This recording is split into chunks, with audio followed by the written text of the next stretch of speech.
been admitted there for some time. He's undergone a lot of financial and social stress.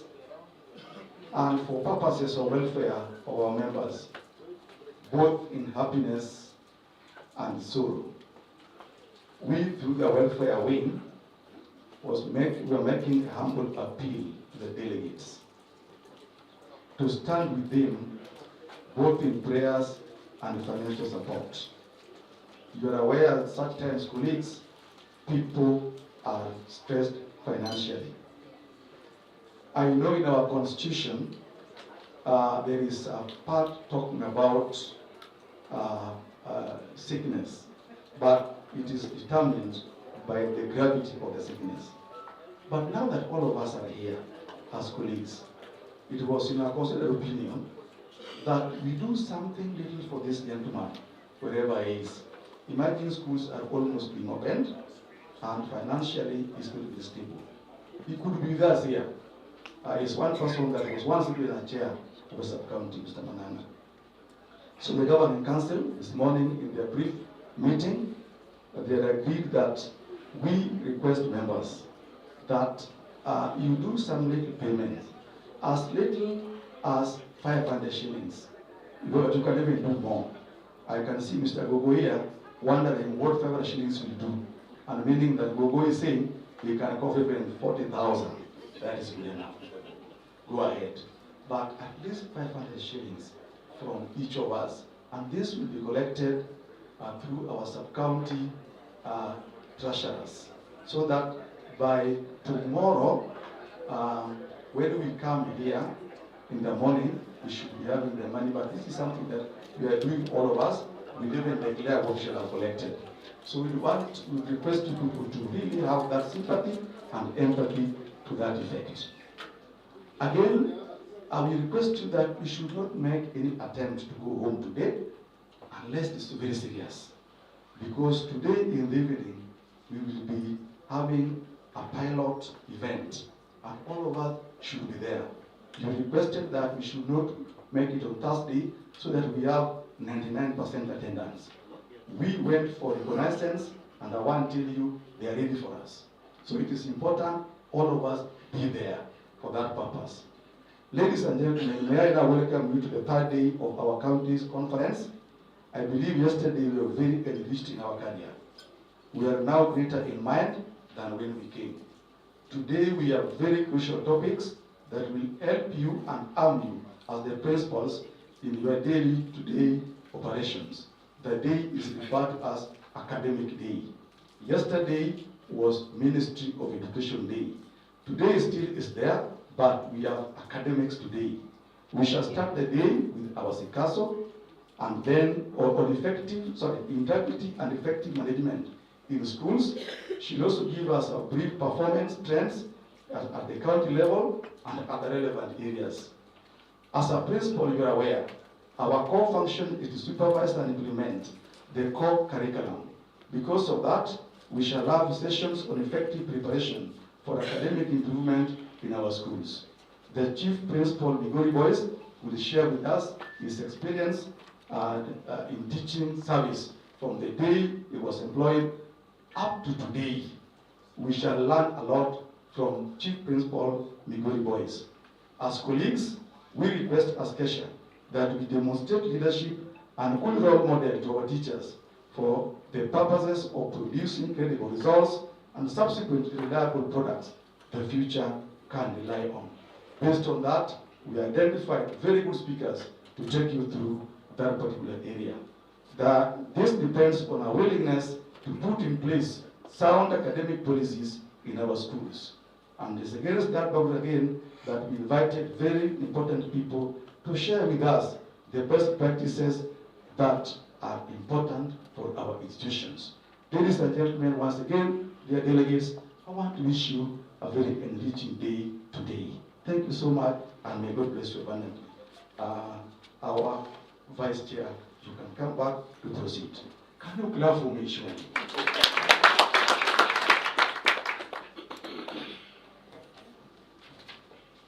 Thank you, Chairman. Let me confirm.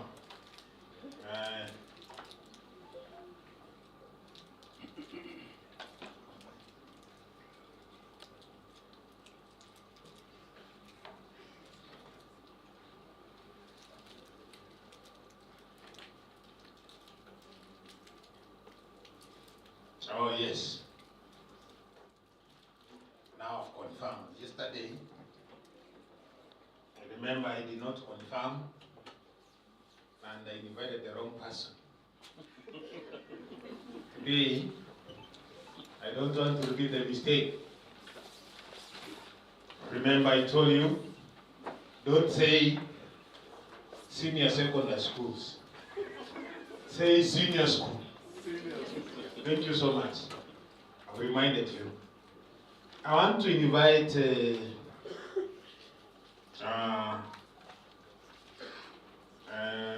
Madam Betty, Chianyatike West, to come over and bring our first speaker today. Let's clap for this strong lady.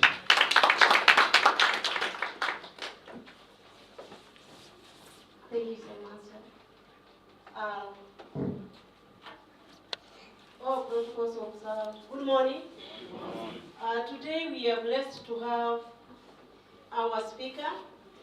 As chair has said, today is a different day and we want to be in time and really keep time.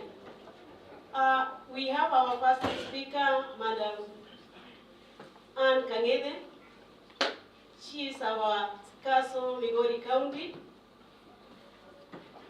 She has Masters in Education, Guidance and Counseling. She's an alumni of Maseno University, presently pursuing PhD in Educational Psychology at Maseno Morilu University of Science and Technology. Madam is going to take us through integrity and effective management in schools. Madam, our Castle, welcome at Migori family. We are blessed and happy to have you. Let's clap for her as she's coming.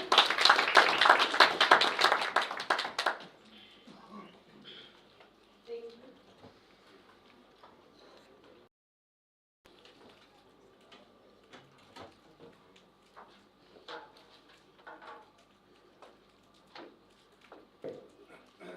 Good morning, everyone.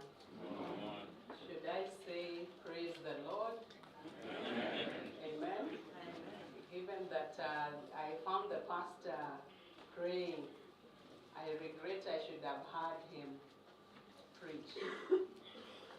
Because the Bible says that the word of God is useful for teaching, rebuking, correcting, and training in righteousness, that the man of God may be thoroughly equipped for good service. Thank you very much. Just as it is not so easy to begin a session, so is it to be the last speaker. Have you ever gone to a function and you're the guest speaker and speeches are given until it's like they speak what you had purposed to speak, to an extent that you wonder what you will talk about? Have you ever been in such a state? I have been. But today, I'm in a state where ladies and gentlemen are so fresh, keenly listening.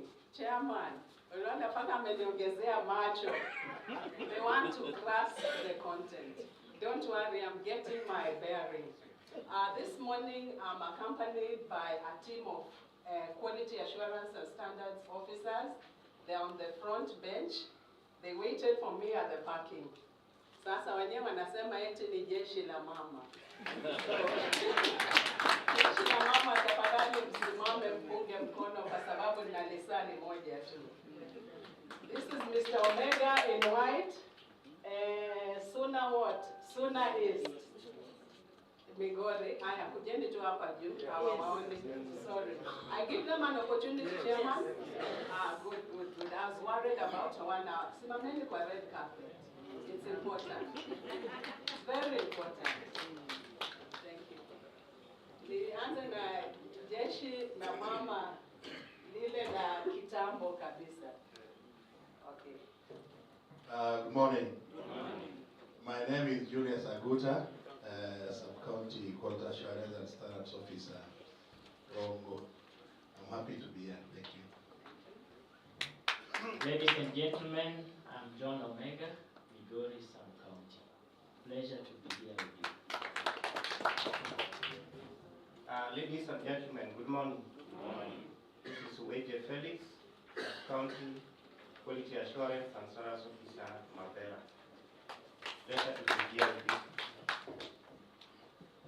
Good morning, ladies and gentlemen. I'm Shem Merega, Quality Assurance and Officer, Korea West. All the best as you have this conference.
The B plus, 427, 549, and then we had 627.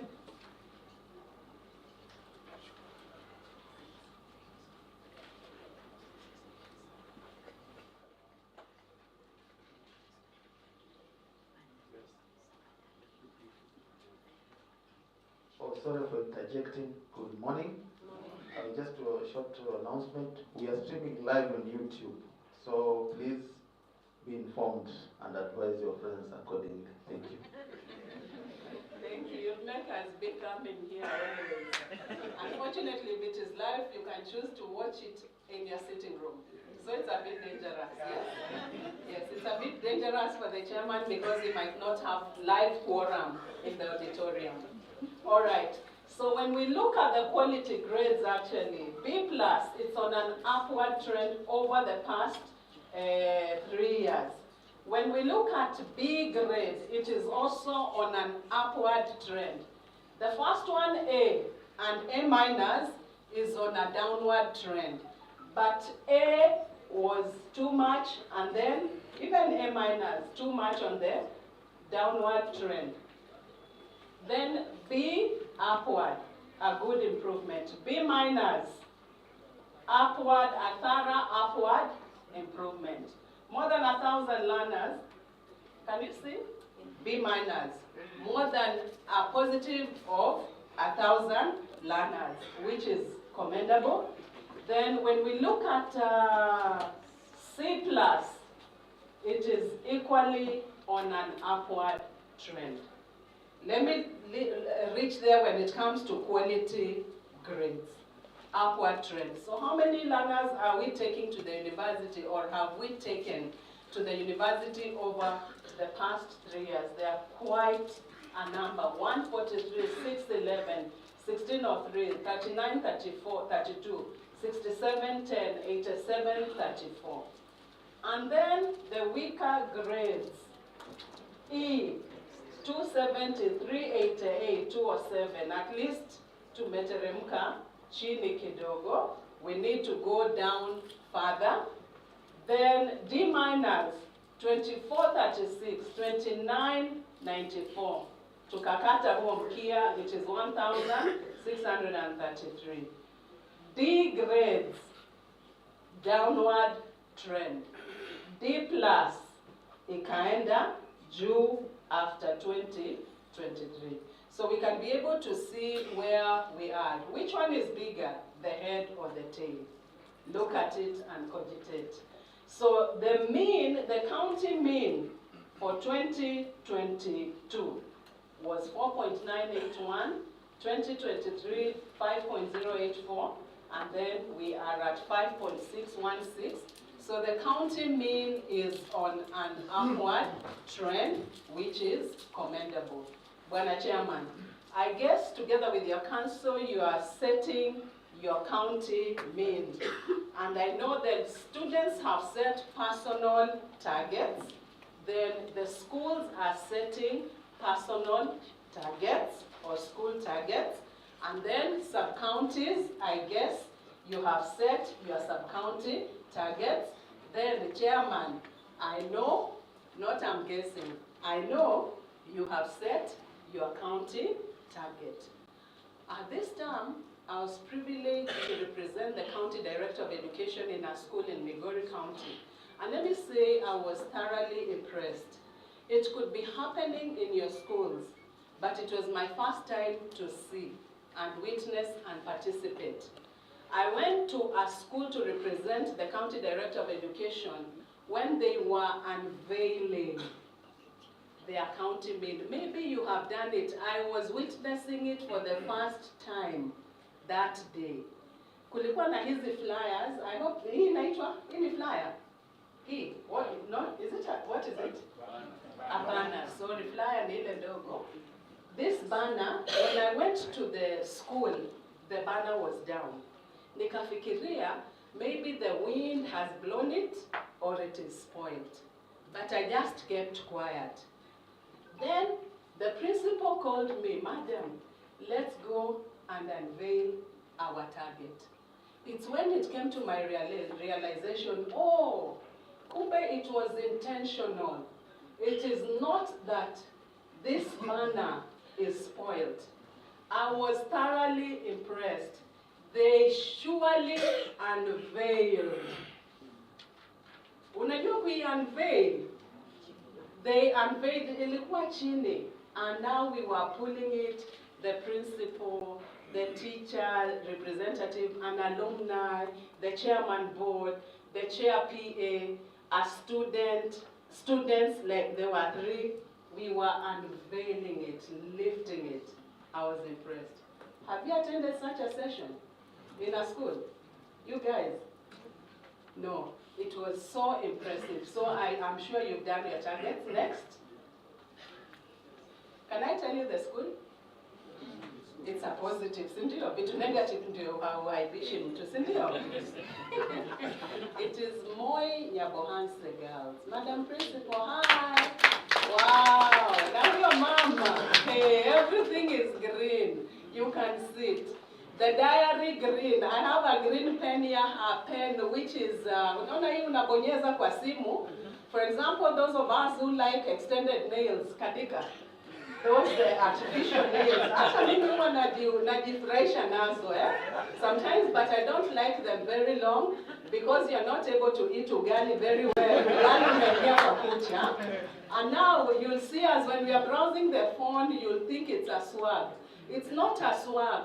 Ni kwa sababu kucha linakutana na simu na kucha hilo artificial haliwezi kubonyeza. So you bonyeza na hii nyama hapa. So you have to keep doing. Not that you are proud or arrogant. You only want to get to your phone. Yeah? Mbona nimesema hiyo? What was I driving at?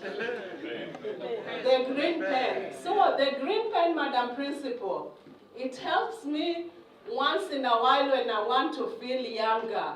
I pick it and turn it and use it on my phone. Ninabonyeza tu, ta. If chairman was a girl, ningemwambia angalie kwa kibeti changu anitolee, but I don't do that. Okay, and then chupa ya maji ya green. Na ziko na jina lako, Kodero Bara. Kama ni Kodero Bara, pen imeandikwa hivyo, imeandikwa Ami Kang'ethe, na chupa ya maji, I should have carried the water. It's only that it was too cold in the morning. Not a bottle like that one, style, quality. All right, wacha tu nimpe bonga points asubuhi ya leo. Your turn is coming as I move on. Okay, this is the sub-county means. When we look at 2024 performance, the best performing sub-county was Awendo with 6.2, followed by Nyatike South 6.17, Suna West 5.8, Rongo 5.7, Migori 5.68, Kuria West 5.63, waliachania na small point, Kuria East 5.5, Nyatike West 5.3, Mabera 5.1, Uriri 5.16, na ile ni 5.18, then Timaru 4.9, Nyatike North 4.23, a mean of 5.616. Something positive about all the sub-counties, there was a positive improvement index in all the sub-counties. Can you give yourself a clap? Na kwa sababu sisi ni wastaarabu, unagonga tu moja. One clap, one. Good. This is performance over the past 3 years. You are able to see and see where your county is.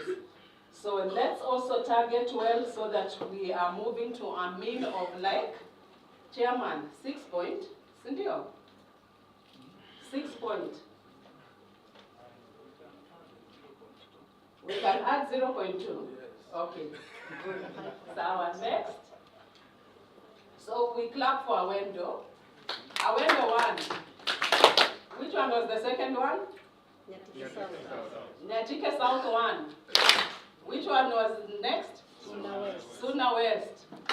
Aya, wengine next time. Migori County KCSE 2024 analysis, subject grade analysis. We have seen the mean scores over the past 3 years. Look at your sub-county, look for it. How many A's ulichangia A's ngapi?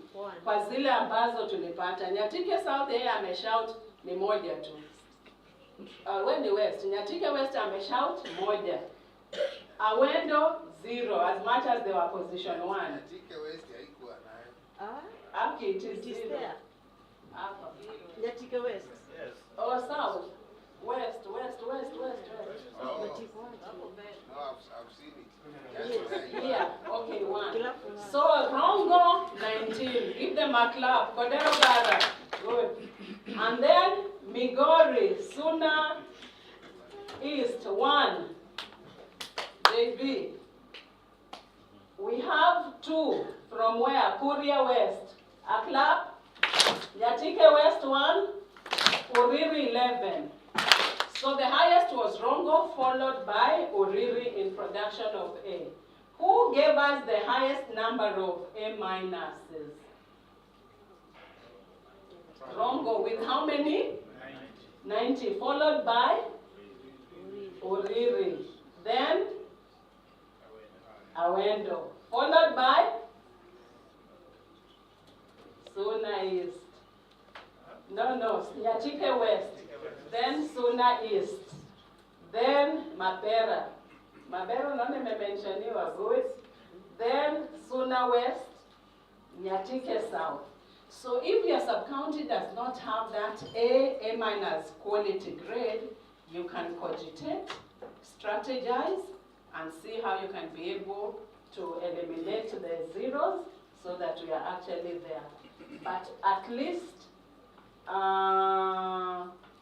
all the counties have quality grades. Even those that did not have a B plus like Nyatike North, they had an A minus. And the rest at least they were marks in between. Which sub-county had the lowest, the highest number of E's? The one that had the highest is Mr. Abuja. You did, and again pulled.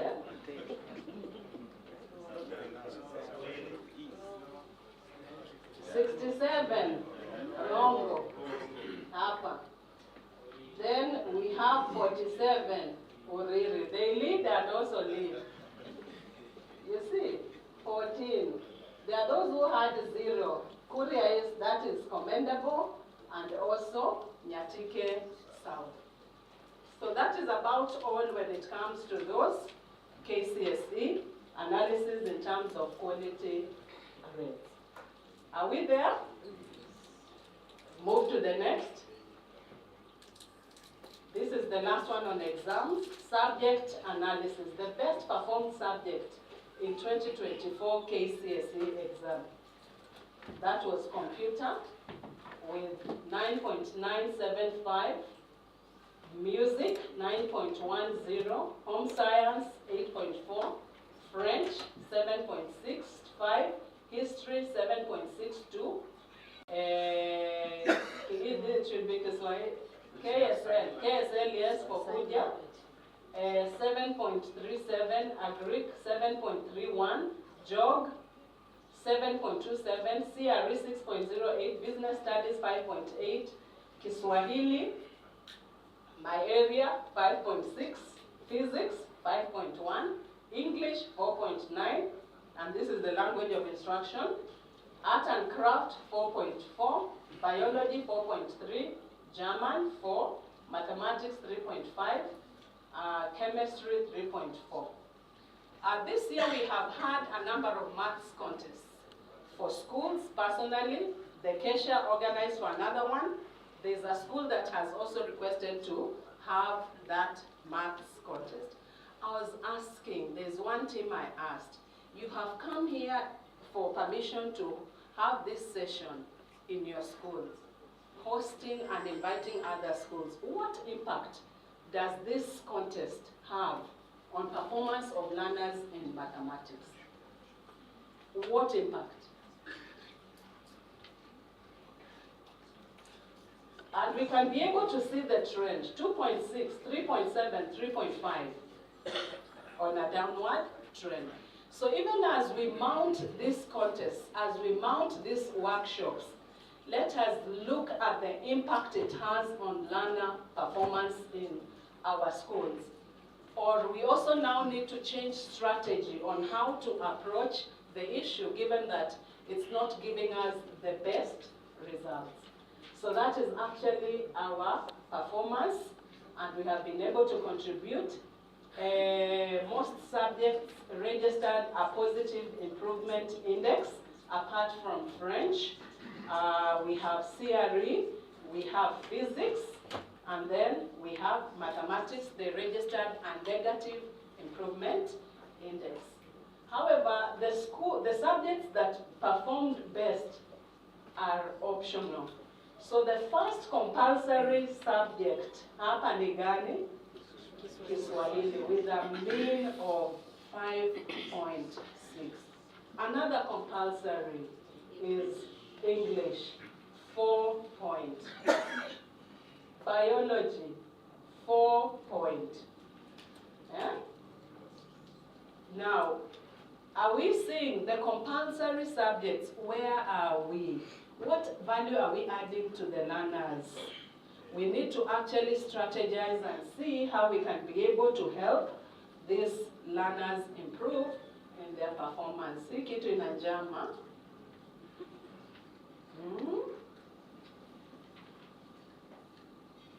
So at the sub-county level, you can sit and strategize and see how we can be able to help these learners in improvement of those core subjects.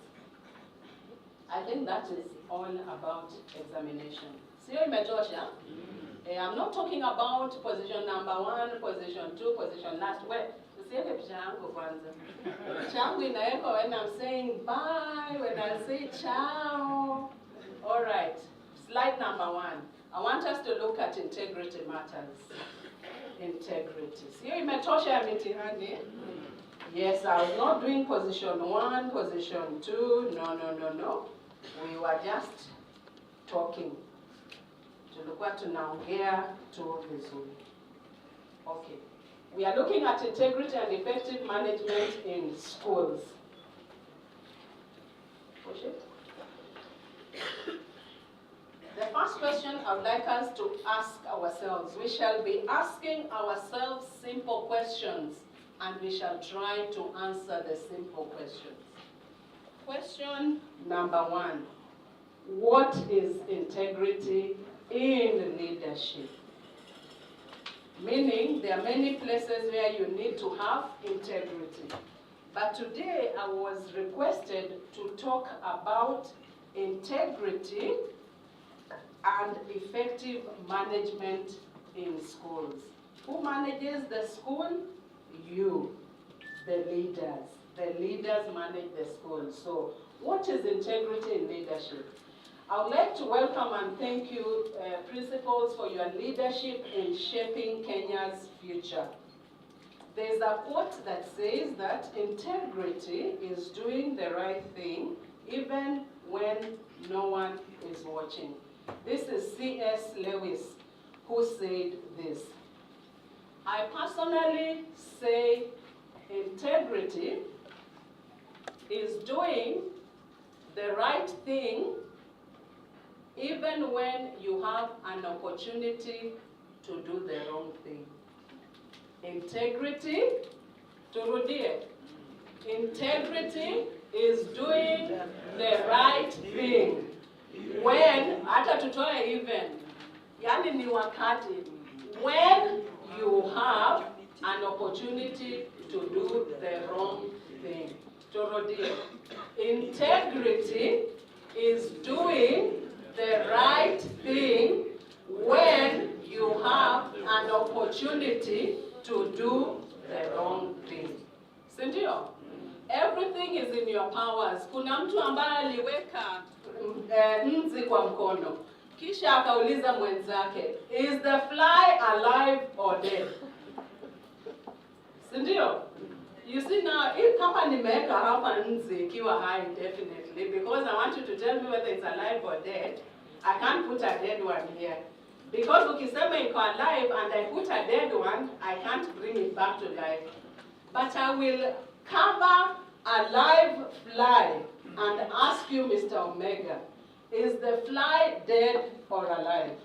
You tell me it is alive, na finya tu na kidole hivi na uweze kuona, ninaua nzi na nakuonyesha nzi amefanyaje, amekufa.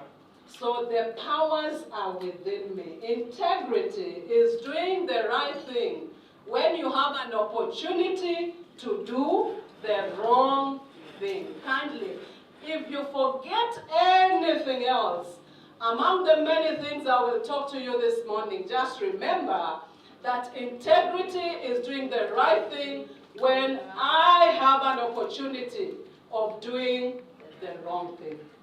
Good. You are here alone. Your spouse is not here. If you have a spouse, you can choose to do the right thing or the wrong thing. Sindio? Right? Yes. You are in charge of a school. You are the overall boss. You can choose to do what is right or what is wrong.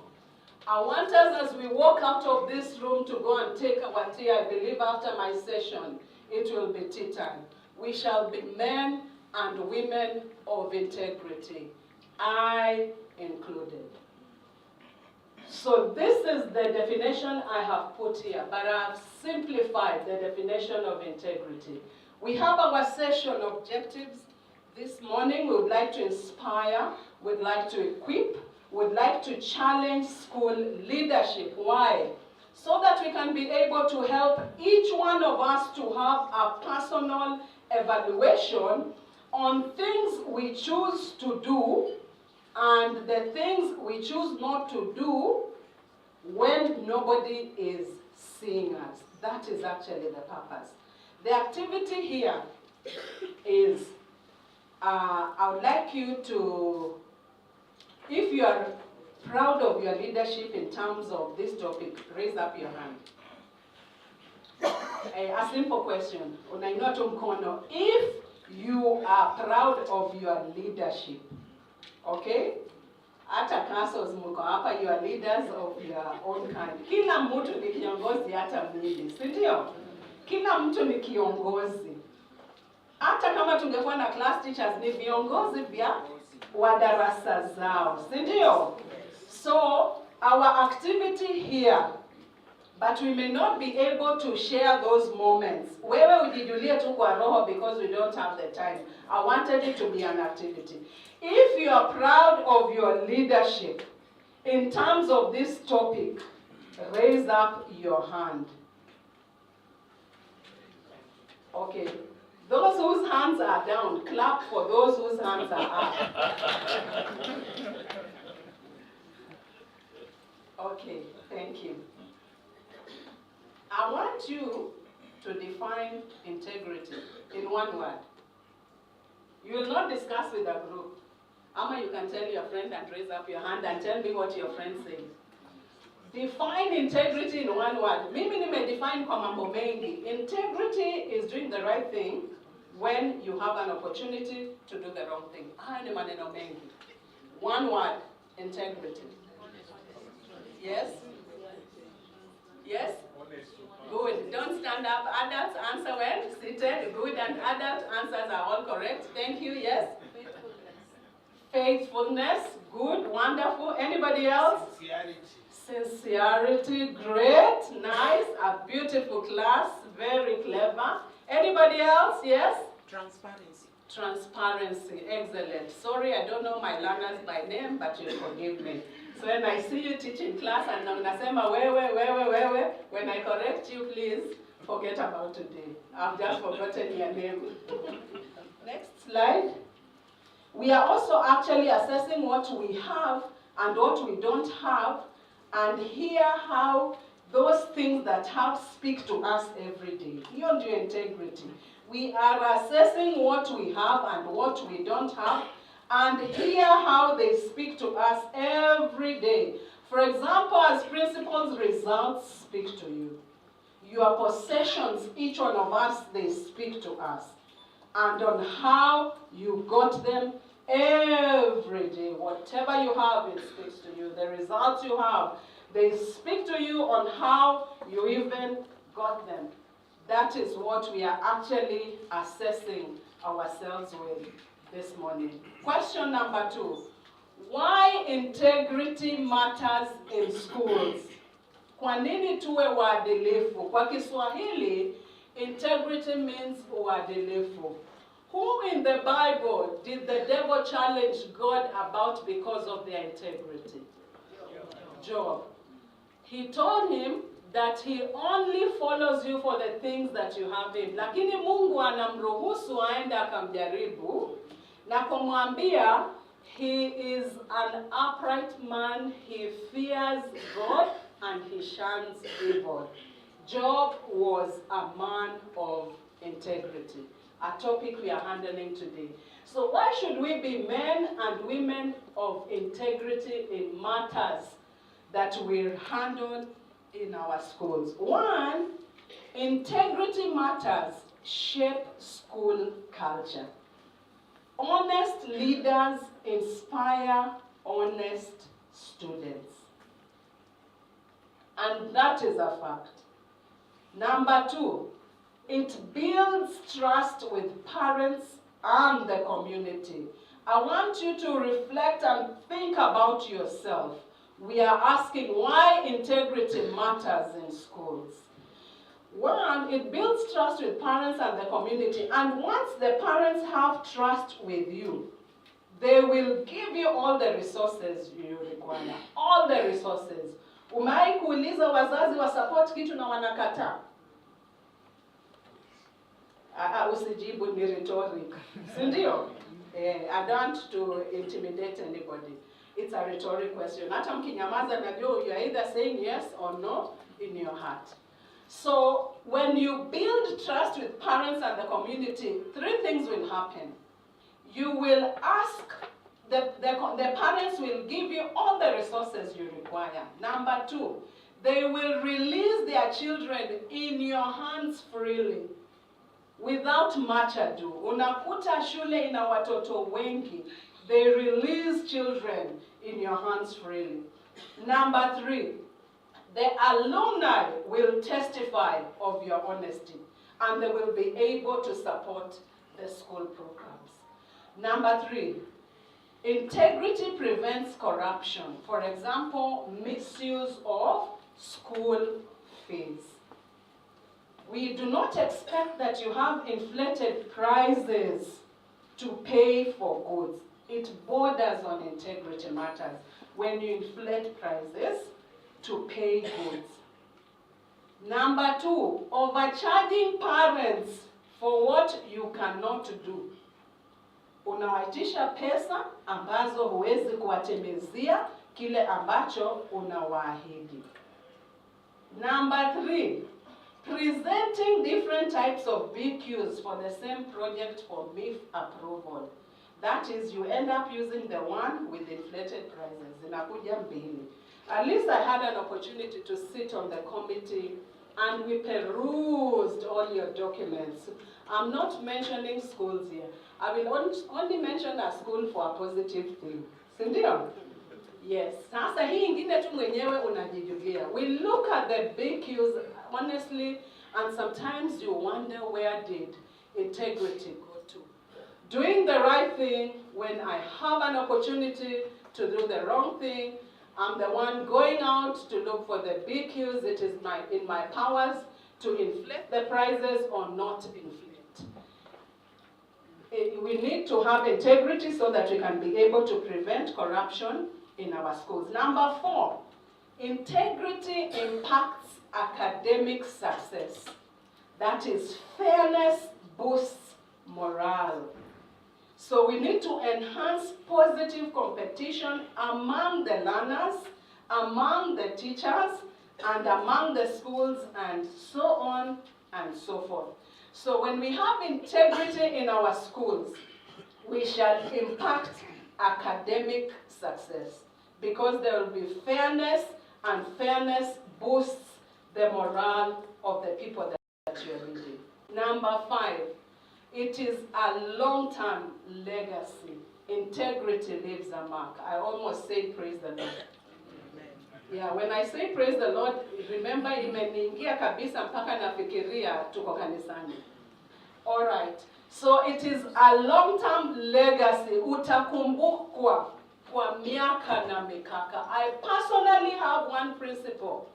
I remember when I was working in Vihiga, he was the chairman Kessha. Kama nyinyi ma-sub-county Keshas. This was a man, wakati FDSE was less than, I think it was 10,000 and something per child.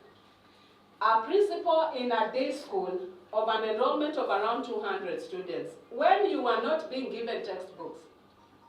And we would go for assessment, classroom arrangement, no desk touches the other. Kwa nini? Textbook ratio, 1:1. A day school in the village where there's a problem in fee collection. You walk along the aisles in the classes, hakuna sharing of books. The textbook ratio was 1:1. He decided to retire at 58. He has a private school in Bungoma. This man had savings kwa dining hall benches. Ametengeneza places. He entered a small office, enlarged it. Akapanua akaeka cabinets. Akanunua box files, labeled everything. Akanunua TV for the learners. Benches and chairs in the dining hall. Clean. One good performing student, mama yake akaajiriwa to be cleaning, and the salary part of it pays the fees of this bright student. This man left 4 million on the account on retirement, and others thought he was a foolish man. Hakuna deni hata moja kwa shule. A day school with that 10,000, and on many occasions he will tell the DO, Bwana DO, we had district education officers then, Bwana DO, hizi pesa ambazo tunapata, it is adequate, it can run the school. A man of integrity. Guess what? He was not loved by his peers, the other principals, kwa sababu walikuwa napasulia DO mbarika. Mnajua kupasua mbarika? Do you know kupasua mbarika? Sio birika. Yaani alikuwa anawauza, alikuwa anawachomea. Kwa lugha ya kisasa, wewe unatuchomea. But when you look at his private school, it is excellent. Excellent. Can I mention the school? Elivio Academy. Ukienda huko in Bungoma, near Bungoma High School, the school is there doing very well, a private school. Na ukienda huko waulize you want the Kangethe tree. Nilipanda mti huko, ni mti mkubwa akauita Kangethe. All right, that was by the way, yeah? Next. Understanding integrity in the context of school leadership. We want to understand it. So integrity goes beyond honesty's consistent ethical behavior. There is that consistent ethical behavior, but integrity goes beyond it. These days, we don't talk of smart goals or smart objectives or smart activities. We talk of smarter. Smarter, so not as smart, it is specific, measurable, attainable, realistic, and time-bound. Nowadays, we don't talk about smart goals, smart objectives, or smart activities, but we talk of smarter. Kwa ile smart, weka herufi A. I know it's a different sound, the castles. A is what? Sound? A. And the name? Art. Cat. Art. Cat. Najua mlio nasema tu A. Siku hizi tumebadilika ati B. Si sound B, sound B. Si ndio?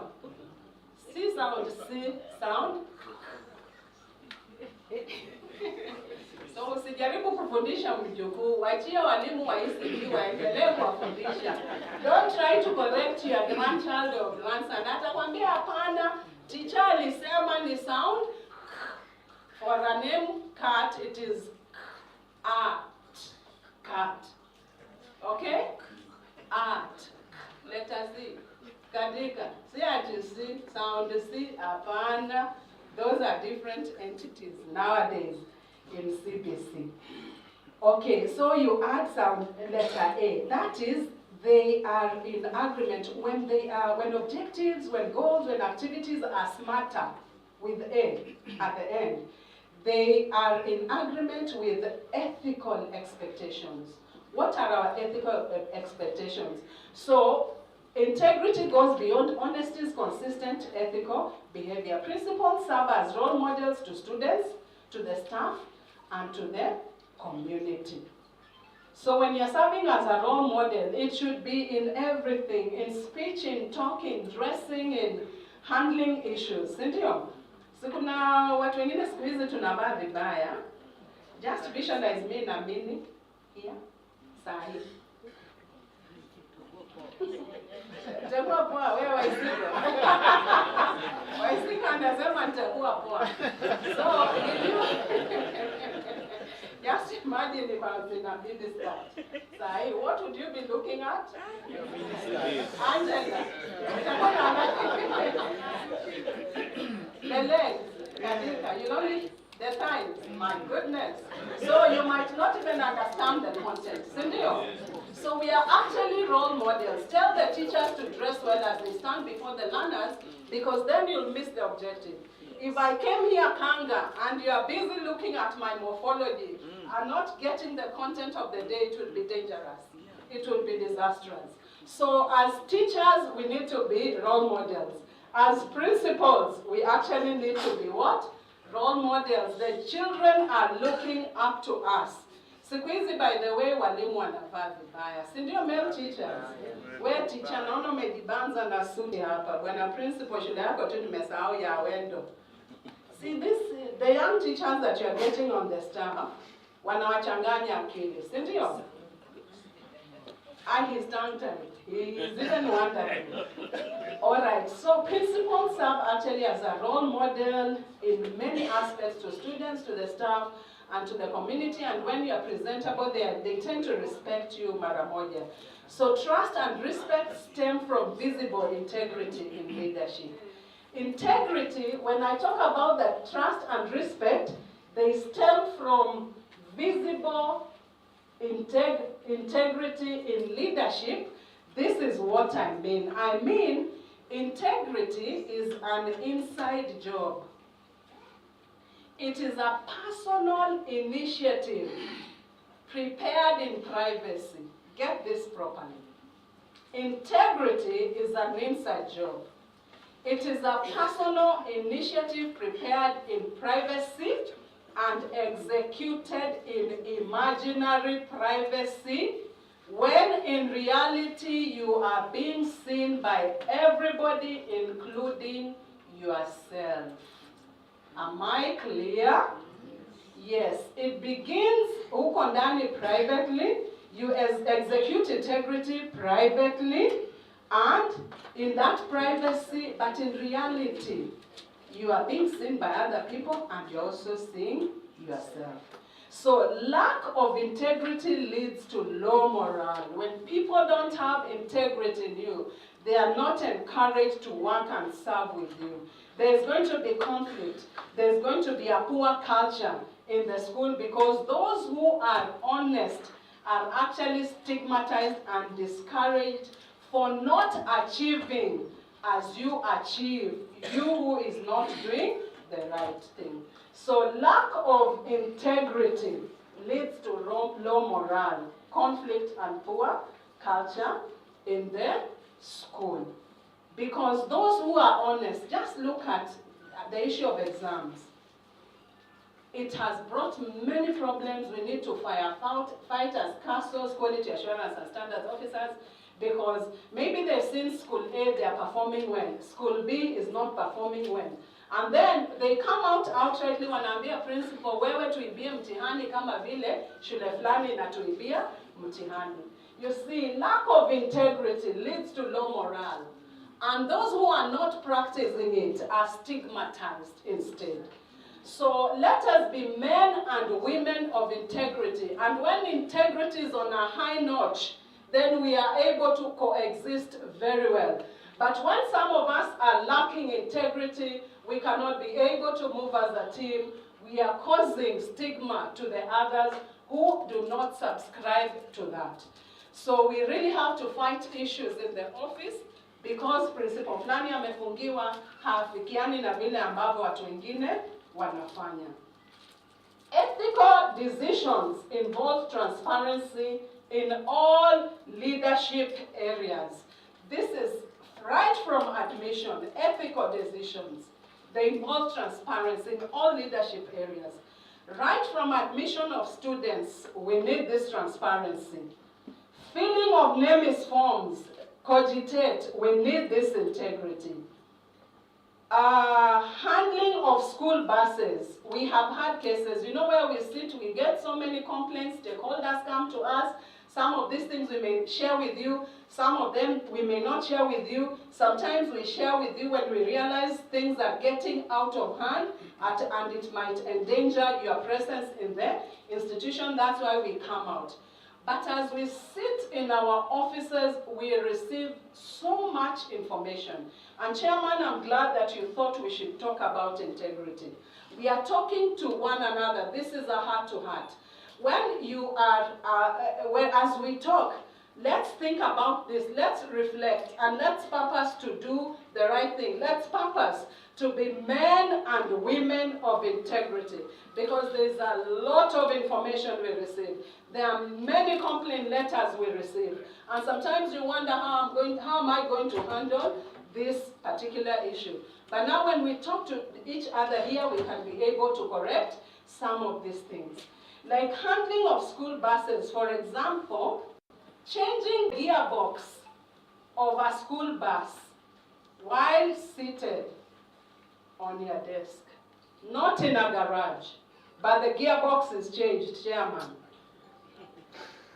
Does that border on integrity or no integrity? Think about that. Think about it. I'm only citing one example. Gearbox yote, total overhaul. You buy a generator, take it to your business premise, in your hotel somewhere. But in the documents, a generator was bought. 50, whatever thousands of shillings that maybe you felt, I need this money, Chairman. Tukiangalia records, hiyo kitu haiko kwa shule. Tukikuchunguza sana, iko kumali pale unahusiana nako. Please, let's be men and women of integrity. Ethical decisions involve transparency in all leadership areas. Inability to account for remedial money. Listen to this.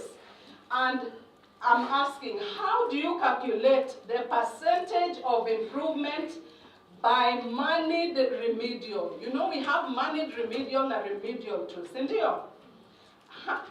How do you calculate the percentage of improvement by moneyed remedial? Is it so easy? Rhetoric question. Sometimes we go to schools, you'll find blank lessons on the timetable, but we have a remedial program. Where is our integrity? The school hours that we are supposed to use, we are not using. But the moneyed remedial hours, we do not miss. Where is our integrity? So, are we able to calculate the improvement, percentage improvement of moneyed remedial? Yet kids from poor families are stressed for being taught for free without paying, for they are ridiculed by their peers. Wanachekelewa wewe unasomea pesa zetu hujalipa remedial. And we are here as leaders. Are we able to calculate the percentage improvement of the moneyed remedial programs that we have in our institutions? We need to ask ourselves that question.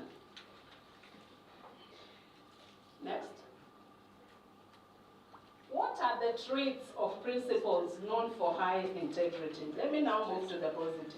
I've been on the negative too much. Traits of principals known for high integrity. 1. Ama, you have them. Can you tell me some traits? Don't copy the exam. They are already copying. Okay. Traits of principles of known for high integrity. Okay, we are not saying we don't have men and women of integrity. In the generation where Job was living, still there were men of integrity like himself. Sindio?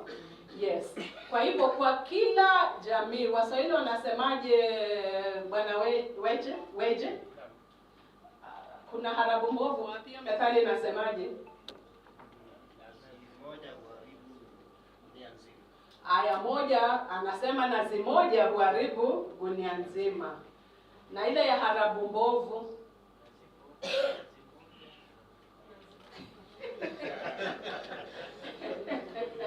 sasa nazi moja huharibu. Yeah, we are actually saying there's always a remnant in society. There's always a remnant. There's always a remnant. We have men and women of integrity. So these traits or qualities of principles known for high integrity, 1, they communicate honestly, even when delivering hard truths. They just communicate honestly. For example, you can call parents in the school. Now, actually, last year, we had a good class. They were able to perform like this. But this year, I think the learners we have may not be able to give us the results that we expect. So mnasema those hard truths like that. Yes, you are able to communicate honestly even when delivering hard truths. Unajua unaambia wazazi na unawaambia we may not get so much from these learners that we have because of their ability. So you are telling them honestly. And then you are able to stay with these learners that you think are weak and you don't chase them away. You carry them through. All through. You are communicating honestly, even when you are delivering those hard facts that may not be pleasing in the ear of the learners or even the teachers. Number 2, take responsibility. These traits or principles for high integrity, they take responsibility for both successes and failures. For example, you own your results. You own a building. Have you had a building that has actually not measured up to the requirements? And then, because you're a man of integrity and a woman of integrity, you say, this building, honestly, it was poorly done, and I own the problem. I own up the responsibility for the failure of monitoring closely. Maybe you did not monitor it closely. So you unakubali. Si ati unarushia huyu contractor nini na nini, na wewe mwenyewe unajua pia there is a part that you failed, you did not monitor closely. So you are able to point out your responsibility in case of failure in a school.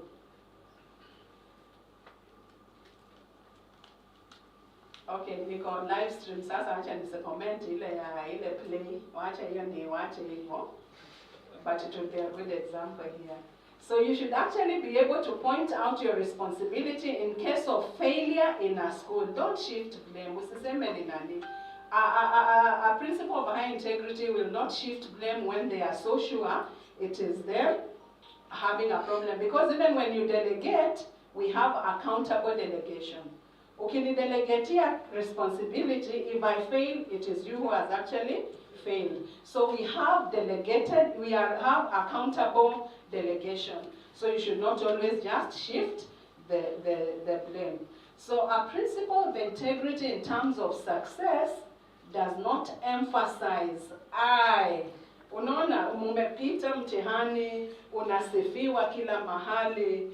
A principle of high integrity will not or does not emphasize I, but the principle says we, and include yeye mwenyewe, walimu wake, wanafunzi, Board of Management, Ministry of Education, Teacher Service Commission, and the entire community in the school.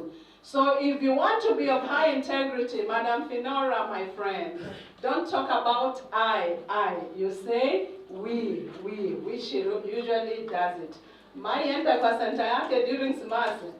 Excellent.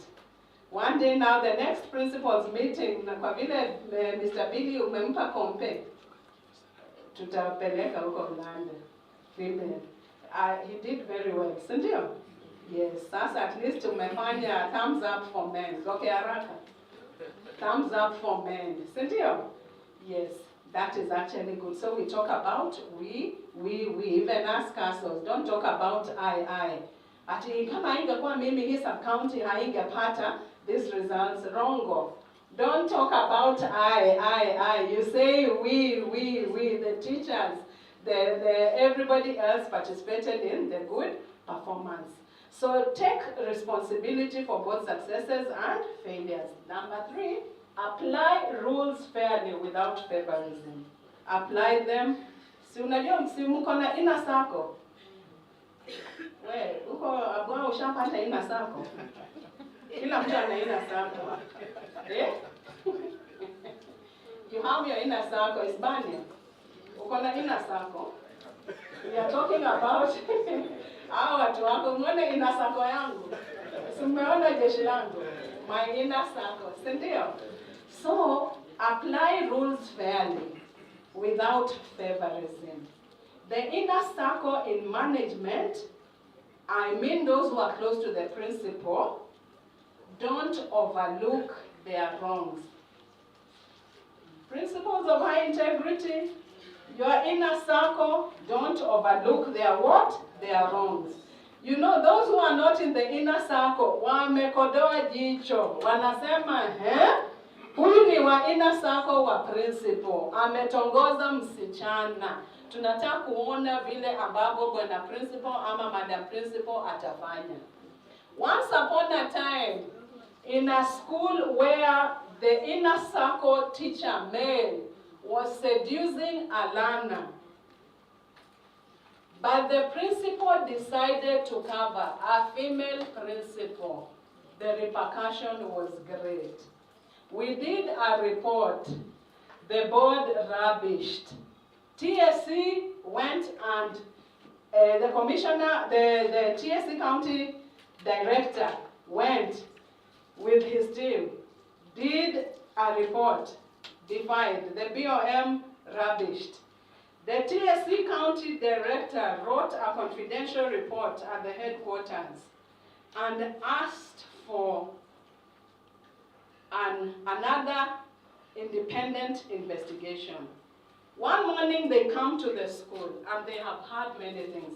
By the way, so much is known about you. So let's be men and women of integrity. More so if you're in a big, powerful school. Unamulikwa tu hivi. So much is known about us when especially we are in position. TSC wakaamua kwenda. Now the girl was transferred. Kwanza kulikuwa na viboko kwa shule. It went viral. You know you have enemies in school. Something will happen, kuna yule anatoa picha, uriri. Anaona tu anaweka viral. So, castles are sent to investigate. We go, we do investigation. In the process, we realized there was canon knowledge in the school. Principal anatulilia. Na unajua wakati mwingine we want to help, lakini now it has already gone viral. Sometimes it becomes very tricky. So, TSC left Nairobi. The girl had been transferred to another school in another county. Walikuwa already wamepata hiyo 411. Wakaenda kwa hiyo shule kama leo. Got the girl, investigated her, wrote a report. She did her write-up. They came back to this other county, to the county director's office. Wakaenda kwa wakataka watoto wakuje kwa ofisi. The principal refused. Eti watoto wake hawawezi kwenda kwa director's office. You see, she's adding insult on injury. Ikaendelea hivyo. Next morning, the commissioners went to the principal that school. Very early in the morning, sat on the waiting bay. Walipoketi, Madam Principal akaja. Kama ilivyo kawaida yake, si ndio kusema anatembea amejivaa vizuri, anajua kuvaa, si ndio?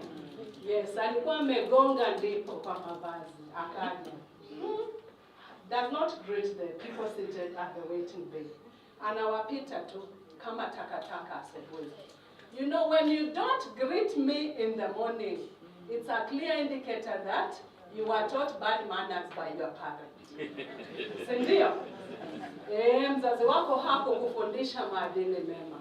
She passes on them, you don't even know who they are. Anapita. Wamenyamaza. Because they have a lot of information about this school and the principal. Na yeye hajui. So they are ascertaining a few things as she does her gymnastics in the morning. Anapopita, anaenda staff room hivi. Hawasalimi, comes back, goes to her office, goes to the staff room, comes back. The third time, the men and women stood up. They followed her into her office and knocked. Wakamwambia, good morning, madam. Good morning. We are TSC commissioners. Oh. Sasa it comes to your realization. No. Integrity haibagui, haina mapendeleo. Integrity na tabia nzuri. Tabia nzuri ni kumwamkua mtu asubuhi, hujalala na mtu. In Migori, hata kama GK imenibeba, ninaambia driver, break a bit. Oyaore, idhinade, adimade. Those are boda men. I greet them. Until one day they said, Madam Kende. Nikaenda nikauliza Madam Kende ni nini? Madam ni namba moja. Yes, I greet boda men, not in Migori, even in Kericho. I would break my vehicle in the morning. Nasalimia boda men. Habari asubuhi. They said huyu mama hawezi kukwama, tutamkwamua. She can even break her vehicle to greet us, the boda men. Once in a while they tell me, Madam, ja, alafu ninawachotea. Saa hizo wanapika chapati hapo, chapati 10, wanakula. Unasikia tu, madam. Integrity. Sindio? Good rapport with people. In short, the principal was so shocked that was dealing with the commissioners that si kujua, wakamkataza, hapana, si lazima ujue sisi ni kina nani, so that you handle us well. She was interdicted, na yule mwalimu pia ambaye alikuwa amemfunikia wa inner circle na alikuwa analala na huyo mtoto ameandika, was also interdicted. And those days principals were being dropped back to class. Akadropiwa back to class, but she has since been reinstated. But from a big school to a small school, na mahali alikuwa amefika, sio mahali yuko sasa. We should be men and women of integrity. I realize my time is far much spent. So, put students' welfare above personal gain. You need to do that. Then respect confidentiality in sensitive matters. For example, as a leader, people look at you as an advisor, okay? They look at you as a mediator. They look at you as a counselor and a mentor. But instead, when they share with you their confidential issues, you take advantage of their weaknesses and you publicize. It is actually not nice. This is the low level of integrity. You are an advisor, a mentor, a counselor, a consultant. Then you leak out confidential issues. That is not a trait of a principle of high integrity. And we also need to honor our commitments to the staff and the students and the parents. Don't be a populist. Everyone looks at you as a liar when you decide to be a populist. Promise what you can be able to do so you honor your commitments. And don't do such bad things. Next, what are the challenges you are facing in your schools? Integrity challenges in Kenyan schools. Those are the ethical dilemmas that principals face in Kenyan schools, exam cheating. We have seen our analysis. What is your contribution? Is your contribution to the analysis that we have just talked about and seen full of integrity, or does not have integrity?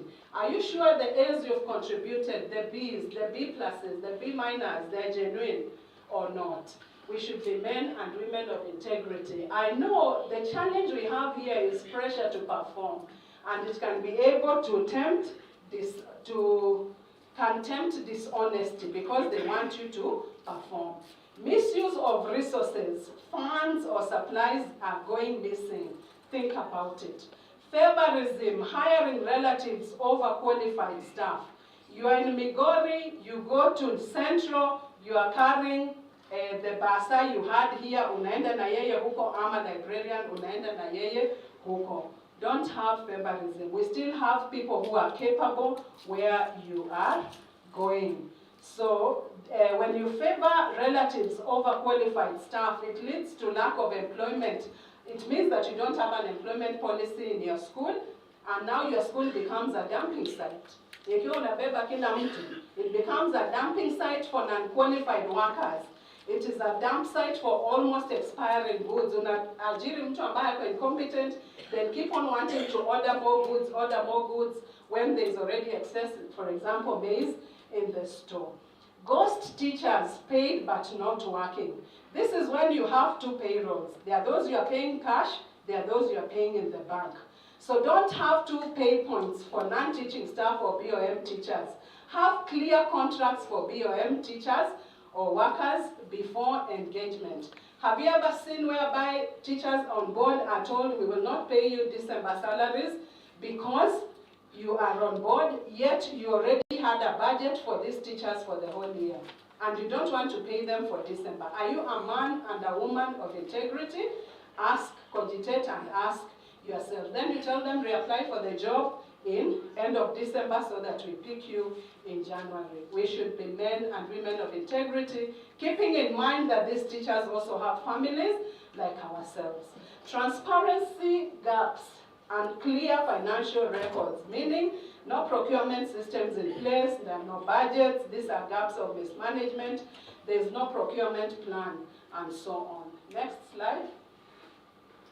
Why integrity matters in school leadership? Hii tulikuwa tumefanya kule kwingine. Ruka hiyo tafadhali. Then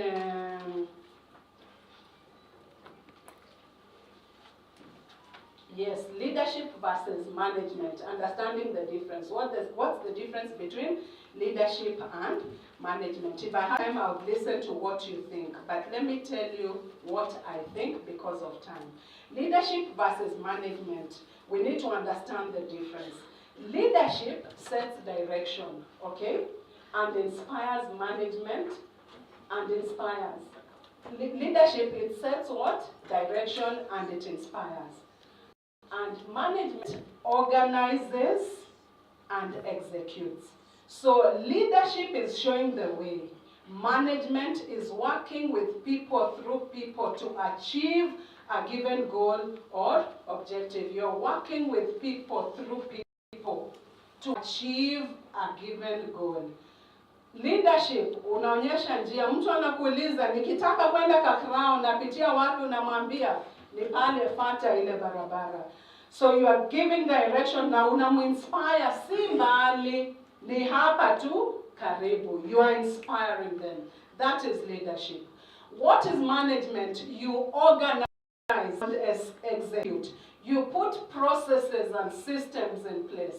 So you work with people, you are in it, okay? And through people to achieve given goals and objectives. Leadership is like a signpost, umesimama tu hapo unapeana direction, lakini hakuna siku signpost ya shule yako itaondoka itoke hapa iende pale. Visionary leaders and effective managers are both essential. Number two, visionary leaders and effective managers are both essential. Who are these?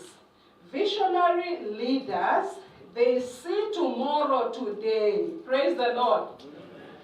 Visionary leaders, they see the outcome before they begin. They see tomorrow today.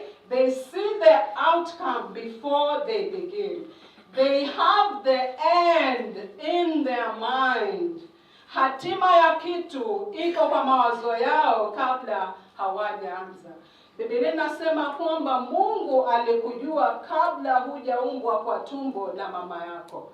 Na hata wakati ambapo mifupa ya mwili wako ilikuwa inaunganishwa, yeye aliona. That's what the Bible says. Visionary. Seeing the end from the beginning. You are seeing tomorrow today. You see the outcome before you even begin. Effective managers, those are visionary leaders. Who are effective managers? Effective managers, they use minimal resources to have a maximum output. Minimal resources to have a maximum output. That is minimum input for maximum output in terms of resources. For example, you have an enrollment of 500 students and you have no debts in the school. You have an enrollment of 300 students and you don't have debts in school. Minimum resources to have maximum output. Leaders influence school culture. Hiyo nyingine, leaders influence school culture and managers sustain systems. Bwana Chairman. A leader is a standard. A leader is a standard. That is what we need to remember. A standard either at school, at home, in your office, where you stand. If you are a leader, you are a standard. And if you have no influence, you will always shout. Munashika hiyo. If you have no influence, you will always shout because you have no standard. Una. People shout because they have no influence. Immediately you step out, things should just fall in place. Si kwamba unasimama hapo parade, kids are even going at you. Unasema mtaniona, mtaniona. You are shouting, making noise. Where nyamaza nini? If you have no influence, you'll definitely shout. And that is not very healthy. A leader is a standard. It is a standard. You step out and things fall in place. Not that you're a dictator, not that you're a bully, but you command a lot of respect. That is actually a leader. Instead of telling them, nyamazeni mtaniona, no, rudi to staff room so that you come back when they are quiet. Usijiaibishe sana. So, presence of influence, you stand there and they watch. When you shout, the influence does not last. You go to a school and teachers are carrying canes. Viboko viko kila mahali, wanataka kunyamazisha discipline ya watoto, viboko kila mahali. It means there is no leadership. Viboko kila, no leadership. That's what we know as quality assurance. Tunaona tunanyamaza. So you can manage without leading. That is one point, but not vice versa. You can manage without leading, but not vice versa. Quote, managers do things right. Leaders do the right things.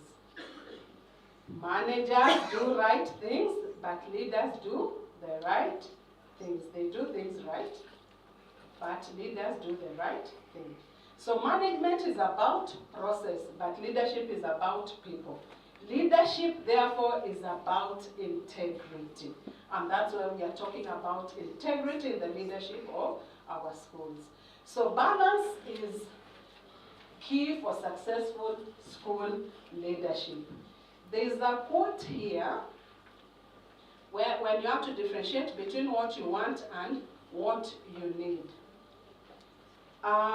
Billy Graham, in a book called World Aflame, written in 1960, said, poor people and poor leaders without visions spend money they don't have to buy things they don't need to please people they don't like, and end up in depression. Mnasikia? Hiyo ilikuwa ile point ya effective managers. Nilisema effective managers, they do what? They minimize resources to have maximum output. Meaning you just go for what you need, not wants, needs. You need to differentiate between what you want and what you need. Key point here, effective leaders, effective managers. You just need to differentiate between, in the school setup, between what you want and what you need. Billy Graham, in the word Aflame, written in 1960, says, poor people and poor leaders without visions, hawana maono, spend money they don't have to buy things they don't need, to please people they don't like. Therefore, they end up in depression. So, sijilete depression, go for needs and not wants. That is actually poor leadership. Teachers will say, we can't teach without remedial. Na saa hizo wamepoteza muda wa nini? Wa normal teaching time. I'm told 2 minutes. Higher, ya mwisho. Did you put in account the time they lost for me? Yes. Did you? Okay, Nicky, Chairman, and the baby girl, did you? Yeah, linking integrity to management, there should be honest planning, realistic budgets, no inflated costs. Principles, please. The fly is in your hands, eh? The fly is in your hands. Tell somebody the fly is in my hand. The fly is in my hand. I choose to be a man and a woman of integrity. Wonderful. So let's do realistic budgets, no inflated costs.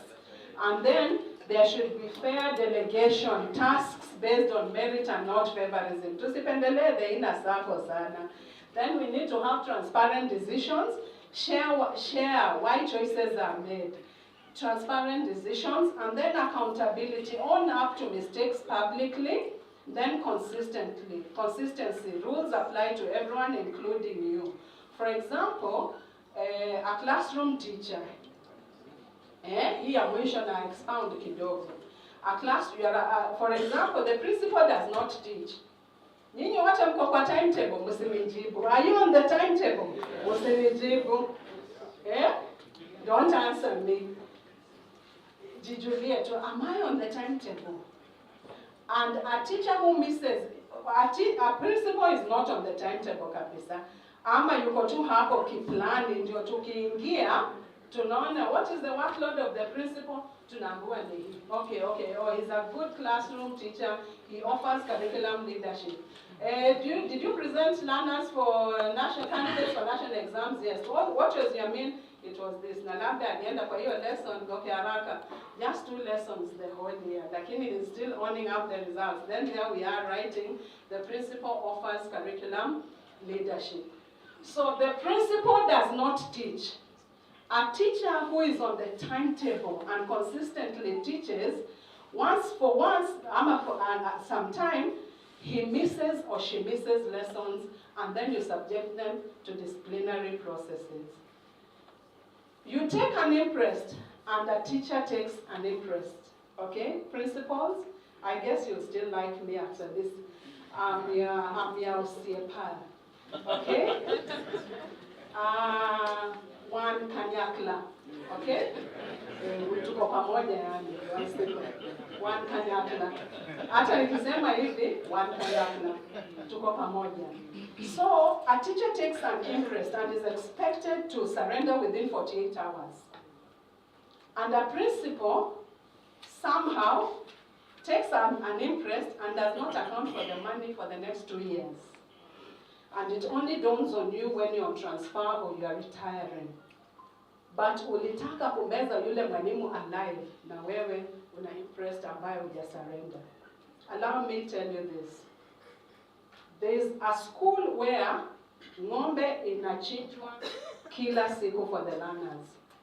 Alafu vitu vyote vya tumbo, wacha nichukue maini peke yake. The liver is taken directly to the principal's house in the fridge. Okay? Maini. Huyu, the liver, for good care, apate stamina ya kulead shule na kumanage, okay? Kumbuka huyu principal anaishi peke yake, jamii haiko hapa karibu. Maini ya ng'ombe ni kama kilo ngapi? 3 peke yako.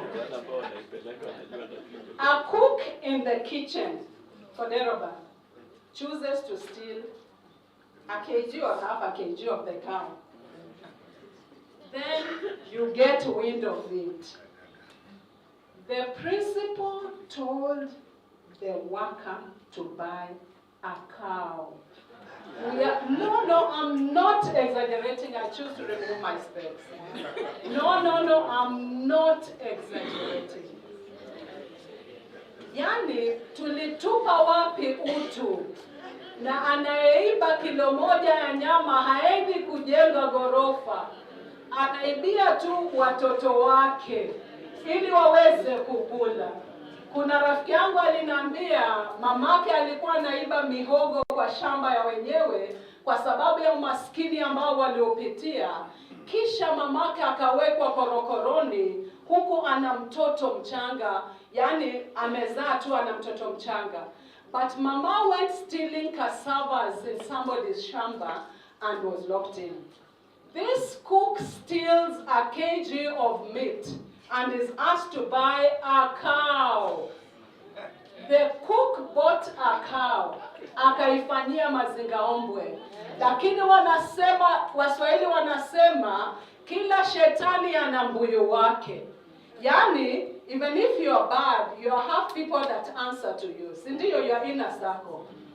One worker went to the principal, akamwambia, "Madam, sorry, it was a madam. Madam, usikule hii nyama, wasichinje, imefanyiwa vitu." When the cow was brought, Bwana Billy, I'm not talking about it's easy stories, ni fable.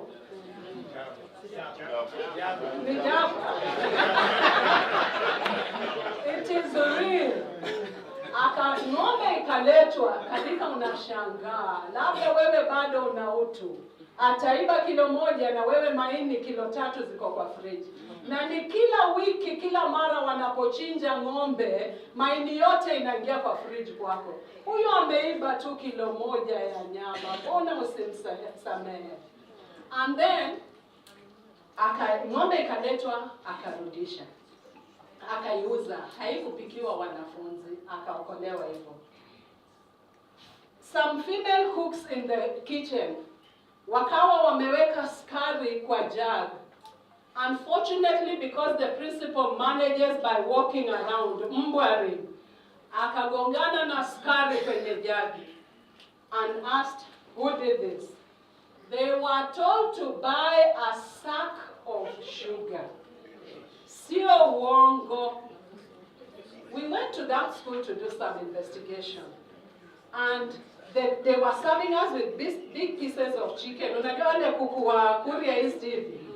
Wakubwa tuna wamekula vyakula vya ukweli. Ni mkuu pamoja na hii sehemu, sijui kwa wapi kwa mwili wangu. Haja na ile nyama ambayo inaambatana nayo. Inakaa kama gani hivi, mtoto akiwa na atasema nitakudush. So we were brought hizo kuku. I felt mercy because I knew the story of the school. Huyu mama amesimama hapo, yani paka cooks wa wachunge mkule. Msiwe katili, muwe na utu. Principles, let us be human. As much as God has elevated you, He lifts you today, and tomorrow He will bring you down. Okay? Yes. Usiwe kwa hiyo nafasi, alafu unanyanyasa na kugandamiza watu. Don't do that. Have a human face. Handle these people as if you are handling your own children in the house. I told this lady, kula kipande kimoja, That lady ate chicken as if she had not eaten for many days. And remember, she's the one who had prepared. Anakula mbio mbio, she's worried, anasema unajua, ninaonekana kwa CCTV camera. But she ate and finished very. Please, let's be men and women of integrity. Tuwe na kiasi fulani ya utu. I take an interest, I'm not able to surrender in 48 hours. You take an interest, you surrender in 5 years. Tunakufuata wakati ambapo we want to clear you from school. What kind of integrity is that? Let us be men and women of integrity in leadership, in school management. Just allow me to finish this work, Chairman. Next slide. We only come to realize that you did not clear an impress during the handing and taking over exercise. Unajua, don't be a prayer item in the sitting rooms and in the bedrooms of people. Let not other spouses wa walimu wanakujua principal really na hawajawahi kukuona until when they meet you. Hii ni shule gani ya Wendo Manyata? Mtu anauliza, oh, ndio huyu. You know, ndio huyu means so much. Watu wasiombe kukuhusu in their sitting rooms. You are a prayer item. Mpaka watoto wa hiyo jamii wanajua huyu principal wa Kwiho anasumbua mama yangu, wacha tumuombee. Hapana, wacha watu wakuombee baraka. Watu wasilie. Chozi la mtu lisianguke kwa sababu yako, kwa sababu ya unyanyasaji wako. Na cheo ambacho unacho ni Mungu amekupa.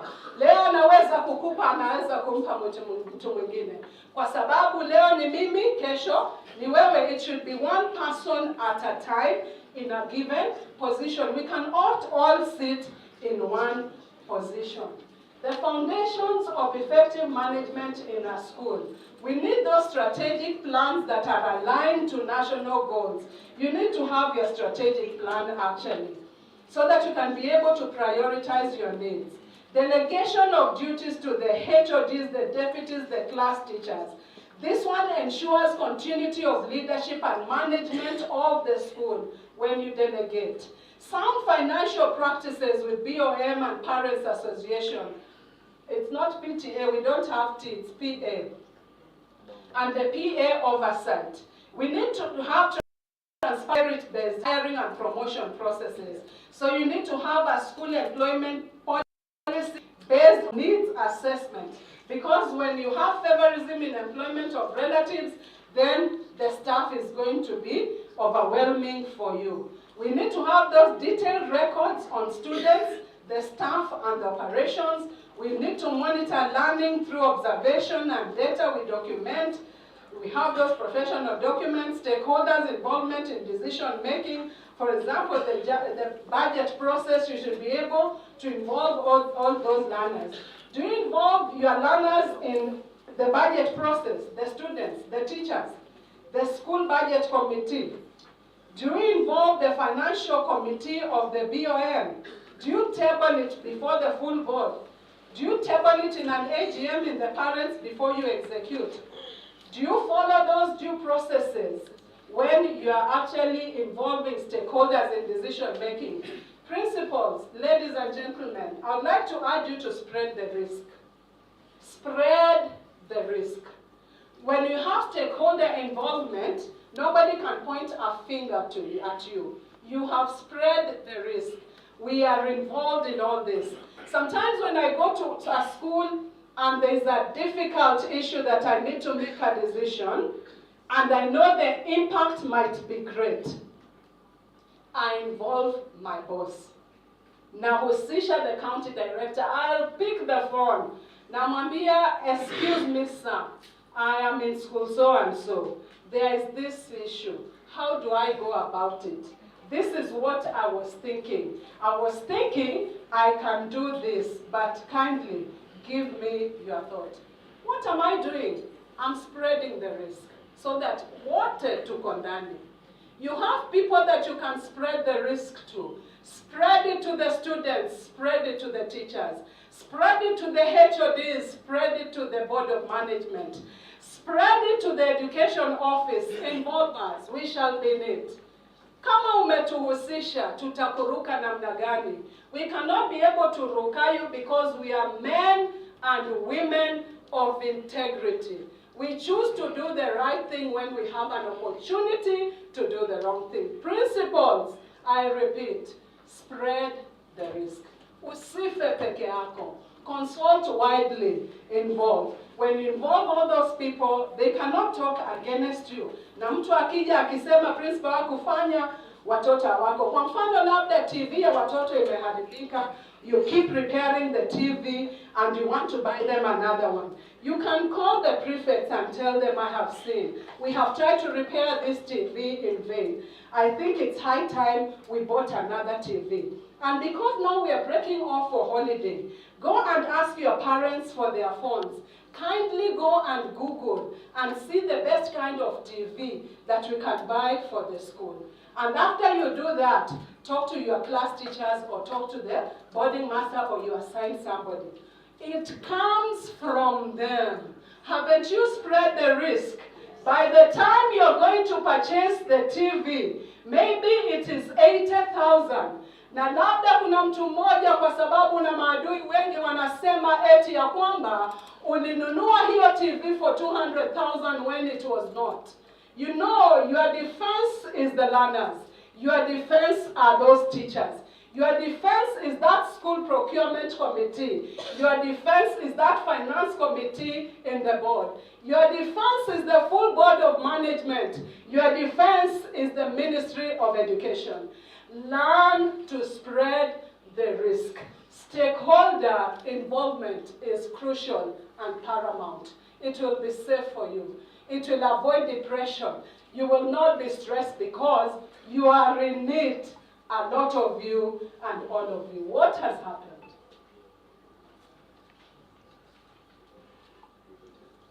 I'm on my final slide, Chairman. Building a culture of integrity. Mambo ya integrity lazima ikolee ndani ya moyo yetu. Itazama. Mambo haya yanakuja mara moja kwa mwaka. So kindly allow me to finish that. Hiyo ni gani umeniwekea boss? Building a culture of integrity. Lead by example. Mnaona? Huyu ni teacher. I just wished I had my hands-on students. Nikaona acha nikuwe biased, niweke a female teacher. Building a culture of integrity. You are together with your learners. Lead by example. Be the change you want to see. Usitake mabadiliko na wewe ni kinyume cha yale ambayo unataka. Be the change you want to see. Set clear rules. No gray areas for cheating or theft. Reward honesty. Praise your staff, your students who do right. Now, here if we had time, I would ask you to design a school integrity motto in 5 words. A school integrity motto in 5 words. You will do it at your own time. But I can give you a sample. If you think your school motto it has integrity, just lift up your hand and tell me your motto. These 3 statements of intent, the vision, mission, and motto statement. Your motto. Who is bold? Who can remember their motto? Arise and shine. Does it have integrity? Mmoja amekata. Okay, design a school integrity motto in 5 words. In excellence and integrity, our concern. Hiyo inakaaje? Excellence and integrity, our concern. Think about it. Then you need to train the staff. When you're building a culture of integrity, unawatrain. Usiache tu wa graze mpaka wana graze kwa jirani. Have you seen these cows that graze on the road? When you have passed a pida, when you're going down, almost going to Kindu Bay, ng'ombe unawapata wako kwa njia wana graze carelessly. You cannot be able to see the shepherd. Don't allow your teachers to graze carelessly.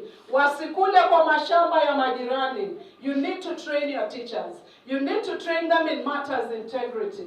So train staff Workshops on ethics and accountability is very important and crucial. So that if you're a leader of integrity, a man and a woman of integrity, because you have trained your staff on matters integrity and accountability, by the time you're trying to emphasize an issue on integrity, they will be able to hear and listen to you. There's this principal who told me he had been transferred to a new school in a different county. When he went there were bad systems in place. There were inflated prices and many other things. He paid, there was 18 million debt. He paid a supplier recently. Alipolipa huyo supplier, akamlipa pesa zake, supplier akamwambia bwana principal, I want to say thank you. I want to give you 50,000. You know you are doing a place. Supplier anakupatia kickback. Utaidandia mara moja, hujaomba, anataka kukupa 50,000 out of what you've given. Do you know what this man of integrity did? Alimwambia, our supplier, I appreciate you. Thank you very much for this offer, but I would like you to plow back in the school. I will send you to the accounts clerk, the bursar. Kindly give out that money and it will be receipted. He was shocked. He sat back. Hadithi hiyo ilimefikia area MP wa maeneo hayo. Anasema hajawahi kusikia jambo kama hilo. Hujaomba kickback, unapewa. But your integrity tells you, no, let me plow back. And in any case, his prices that has inflated, so it's an indicator. I've even paid you more. And these poor parents who pay fees, wanauza mashamba yao, ma principals. Wazazi hao wanauza mashamba yao. Wanauza kila walicho nacho. They bring fees in the school, and then the prices are inflated. Kindly, let's cogitate. Let's think about that. Are we inheriting blessings or curses in our lives? We choose to be men and women of integrity. And the area MP said, sijawahi kuona mambo kama haya. Sijaona kabisa. Sijaona. So we need to do such things. Involve students, nilisema, communicate regular updates on school finances, I've already said. The next slide. So when you manage resources, you track the funds, every shilling accounted for, avoid wastage. Reuse supplies where possible. For example, maybe you have students who eat a lot of food in the dining and there's a lot of wastage. Na labda una an income generating project ya nguruwe. You will take that food, feed the nguruwe. When they are grown, you sell the nguruwes and it brings back to the school money. So avoid wastage, reuse supplies where possible. I've said where possible. So that money, if you sell the pigs, it will go back to the boarding section. Audit regularly. Invite external checks. The external checks are here. They are seated here. Men of integrity and women. You can call them for internal checks. Those assessments, don't wait for us to initiate it. Just call them to come to your schools for these assessments. It is actually important for somebody else to tell you, you are doing well here, you need to improve in this area. So it involves the staff in all those things. Example ya mwisho, a school can be able to save money and then you are able to put it in another project. We have some principals here who have saved money and even bought buses cash. We still have men and women of integrity. You are able to save. You are actually able to save. The last, next. Student integrity is important. Fair rules, punishments match offenses. And when you're setting up these school rules, involve the stakeholders, involve the learners so that they can be able to match them, teach these values, integrities in assemblies or classes, teach them, tell them these things. And you know, you can only tell them if you are one of them. If you are a man of integrity, you talk about integrity. If you are not, you'll not be able. Involve the parents' share policies. I'm asking, how do you handle cheating in internal exams? There are some schools, castles, kuna shule zingine, mtoto akiiba mtihani, internal exam, the punishment is too harsh. Wanafukuzwa hata shuleni. But unakuta tena hiyo shule, during national exams, imelegezwa. Are you a man of integrity, honestly? In internal, unakaza. External, chairman? No, integrity even among students. You know, they just check on your integrity as you do those things. And then kuna hii, positive reinforcement, praise good behavior. Then he peer influence, older students mentor younger ones. Unakuta ya kwamba mtoto akija form 1, lakini hamkuwa nao, they're handed over to the bigger students. As you do that, think about homosexuality and lesbianism. Utakuta kwamba these older ones are even initiating the younger ones in those vices. So teach them integrity at all levels. Transparency, explain why those rules actually exist amongst them. We are jumping the next slide. Here tumesha ipitia effective staff management. Then go to the last slide, engaging the community. Open days, which you have. Parents see how school runs. Honest updates, you share your successes and challenges. Fundraise ethically, no coercion or hidden fees. Sasa tunakuwa na hidden fees, msijibu. Si tuko na hidden fees, don't say yes or no. Hiyo tu jijulie kwa roho. No coercion or hidden fees. Partnership, local businesses support projects like KCB, Safaricom. There's a school that was handed over by Safaricom. Then listen. Community inputs shapes decisions. You should be a good listener as a leader of integrity. Then you need to celebrate, publicly thank contributors to the successes of the school. In conclusion,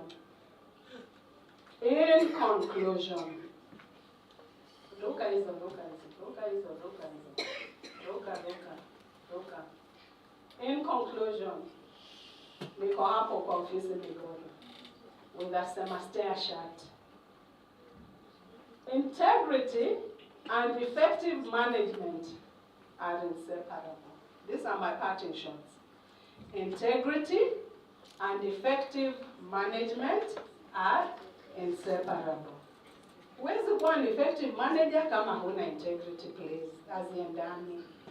Leadership is about service, not privilege. Si privilege ni huduma.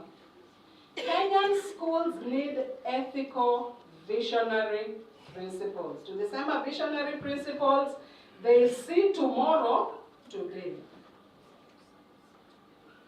Small, consistent actions create great legacy.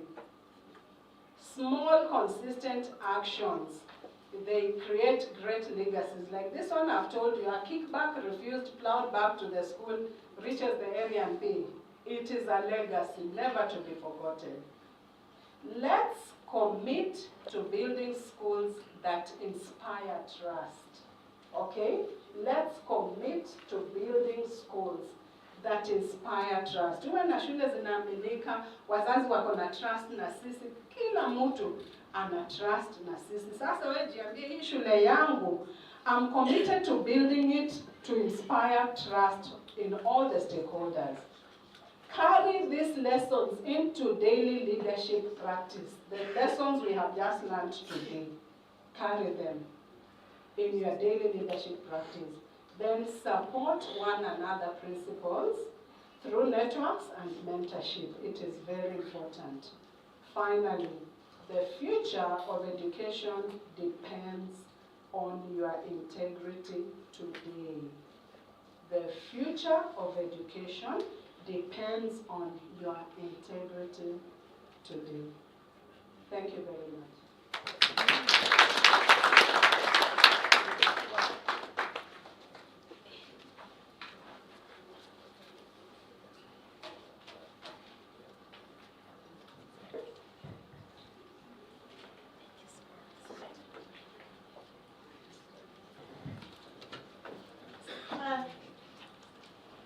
Thank you so much for that presentation, our Council. It is true. The time given, we have rushed our presenter, and it is all that runs in our institution. Chairman, we'll have to have another day. The presentation was very, very okay, very of high level, touching all that happens in our schools, as I call upon Mr. Richard Ochieng of Makarange. Come forward. It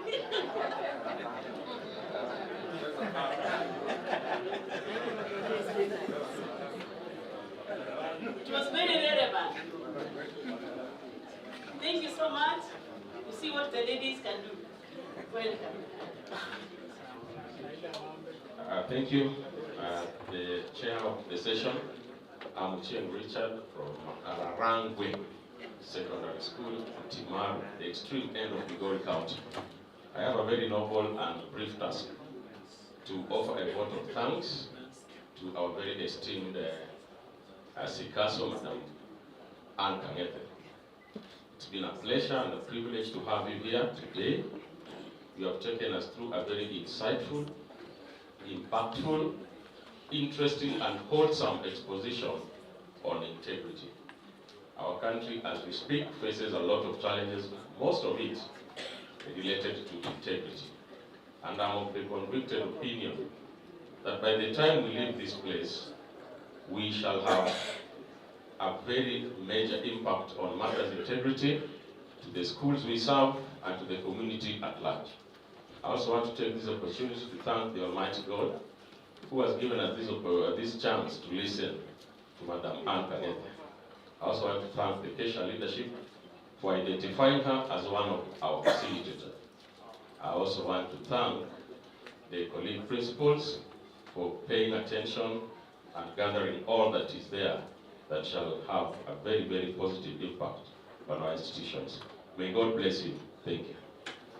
And before I sit down, I also want to, as a teacher of mathematics, I want to call upon us to offer 3 factorials, very heavy 3 factorials for our very able and esteemed presenter. So can we all prepare ourselves to offer 3 factorials? Let's begin.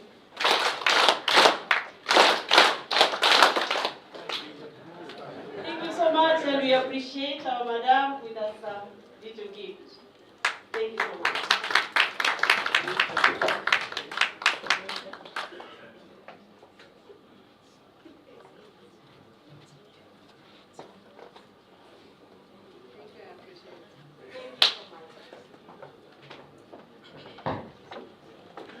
Ladies and gentlemen, you've gotten it for yourself. I may not say much. I want to bring our session chair, where I want to have Mr. Bilogola, Chief Principal, Migori Secondary School, to talk to us. It will take a short time. Session chair, where are you, sir? Thank you.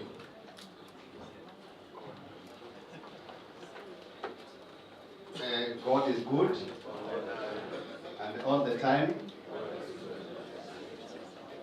I want to take this opportunity to say that if you check on the program, we are slightly behind, and therefore I want to move very fast. I'm going to be a bit strict on the issue of time, and I want to begin this way.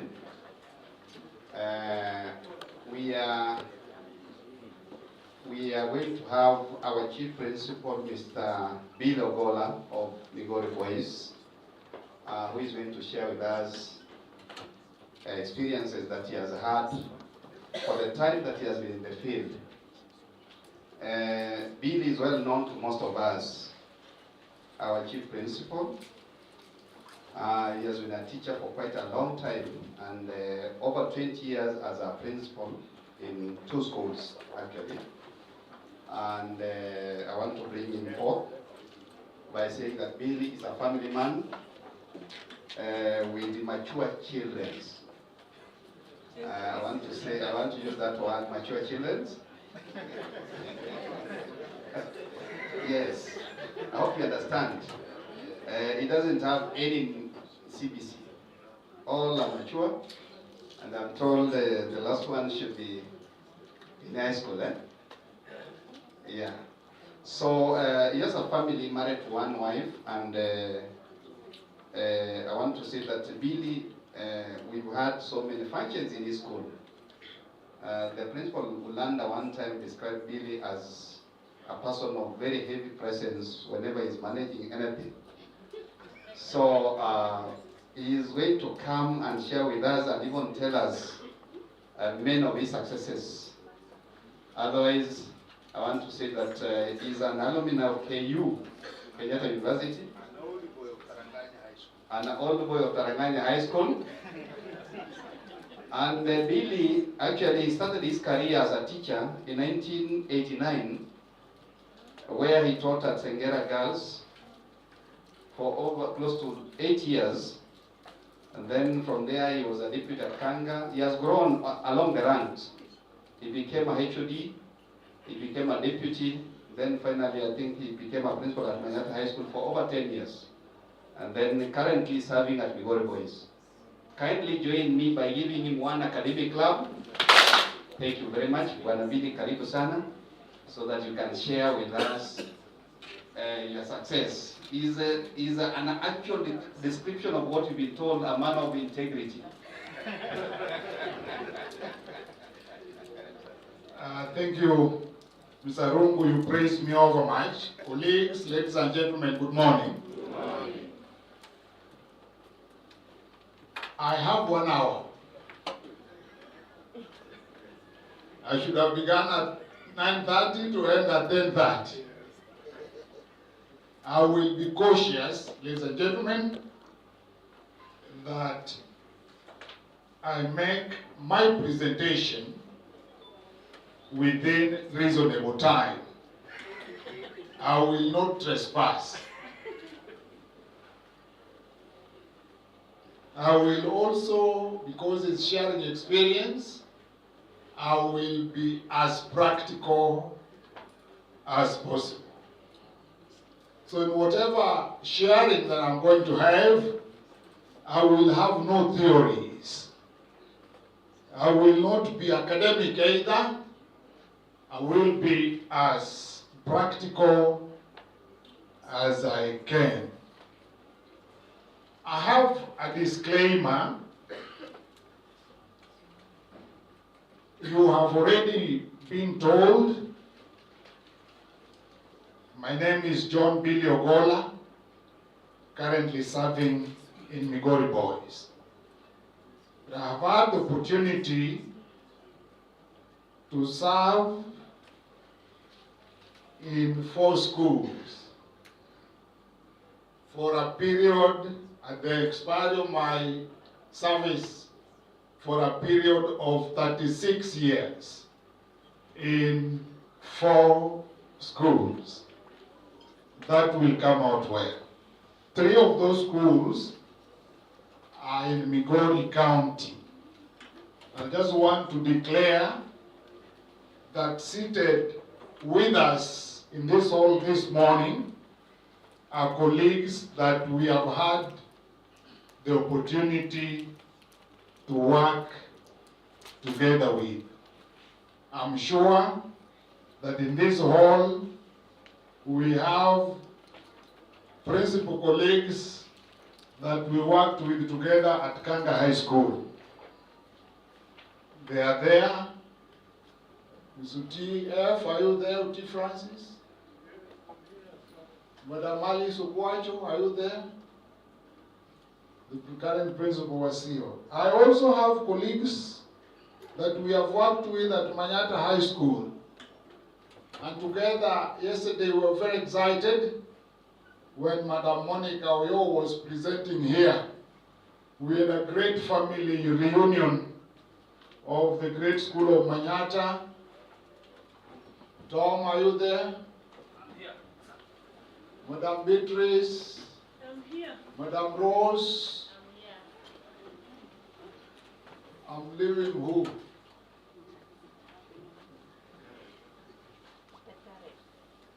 No, the current I will speak separately. And then I also have a person we have served with in Migori Boys. Philip Rabomo, are you in attendance? Thank you.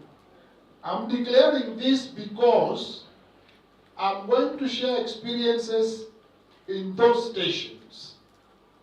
And because people I worked with are there, I will be careful not to exaggerate. Because if I exaggerate, they will say there, he is not saying the truth. But again, I will share my experience. So if my experience may differ in perspective, you will understand that it is my experience. I am aware that the current chief principal of Kanga is around. I'm aware the current principal of Manyata is around. The experience that I'm going to share will be limited to the period I was in those schools. And is in no way intended to compare what is there now and what was there then. That has to be clear. Thank you. So I began my teaching in May of 1989. So when it will be May this year, I will be around 60 years of service. Not 60, about 36 years of service. Segera Girls was in the then Greater Kisii district because there were no counties those days. It was one of the established schools that ran from Form 1 to Form 6, as it was known then.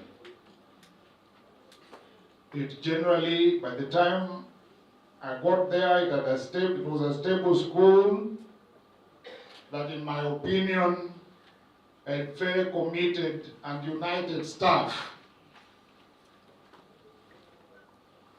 And it was led by a professional, very professional headmistress, as principals were called then. I was a teacher there of biology and chemistry. And we worked well, in my opinion. Was a class teacher for a full cycle, became games master, that many people don't believe, but I was a games master. I was even a zonal secretary of sports those days in the early 90s. The main highlight of my Sengera experience, from which we can learn as principals, happened in the year 1995. During that year, we had what I may say now, with the benefit of hindsight, was not a very well organized transition from one leadership to another. The headmistress opted for early retirement.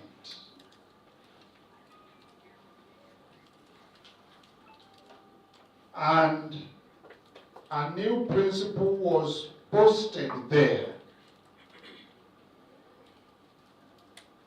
This new principal had been a deputy principal in that school before, I will use the word, she was removed together with the then other principal, because the relationship between the principal and the deputy, this new one was the deputy then, was so bad that both of them had to be removed from that school. And that was around 1988. So in 95, this principal is brought. And so she meets a lot of resistance. Resistance from the community, resistance from the teachers, including me, who did not even know her.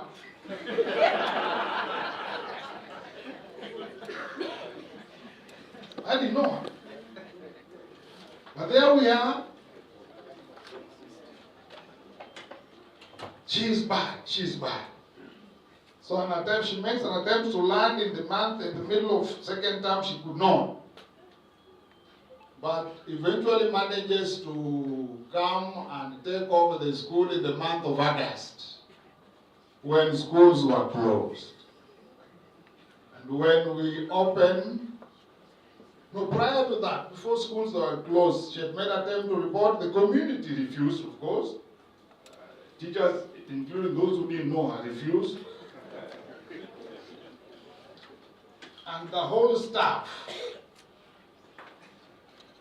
we took matatus, the whole staff, up to the DEO's office in Kessha to protest that we do not want this lady to come. Of course, it was an effort in futility.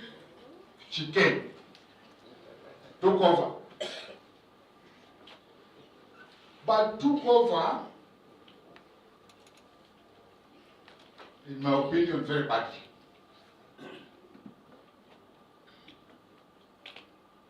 In order to force acceptance, this principal brought Anne Kanyede almost on a weekly basis, and I'm just using you as a casual. They were called district inspector of schools then, to come and, is it intimidate us into acceptance? It became too monotonous and irritating that in one such encounter, when the district inspector of schools were summoned in the staff room and an riot act is read to us, some two brave young teachers just went and took a little, kakunywa tu kidogo. Na wakakuja kwa mkutano, blah, blah, blah, as usual. And then they raised up their hand and told the district inspector of schools, hey, but we are just the same. You have come here to intimidate us every other time, but we are just the same. Only that you chose to work with the Ministry of Education, we have chosen to remain teachers. So please stop coming here every day to intimidate us. Let us develop a relationship with our new principal. I think I'm not able to express it so well as they say, but it cooled the things a bit. A lesson that we learn when you take over a new institution. What do you do? Whether there is resistance or not. What do you do? How do you handle the teachers you have found there? the manner in which you handle the teachers you found there will shape your success or your failure. Now, this new principal embarked on what she called sweeping my house. So influenced a lot of transfers, because to her, the teachers she found there were bad, so she went into the process of bringing in new staff.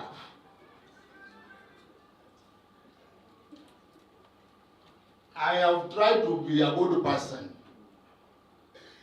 and I try to relate generally well with many people, because I don't thrive well in controversy.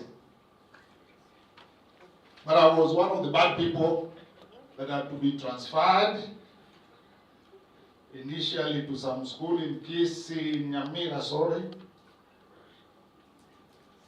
with a swap. The swap did not come, maybe because the reputation of that principal had spread far wide. So the teacher was supposed to come from a school called Motakara Secondary School in Nyamira, and I go there, did not come. But I also said I can also ask the commission. I didn't have a big problem with that transfer, but the commission, I could also ask to reroute my transfer, which the commission did. We are now towards third term of 1996. I was transferred to Kanga High School, but I did not report, because then again the same principal went back and complained that teachers are being removed from our school without replacement. So my transfer was withheld, but eventually got transferred to Kanga High School in January 1997.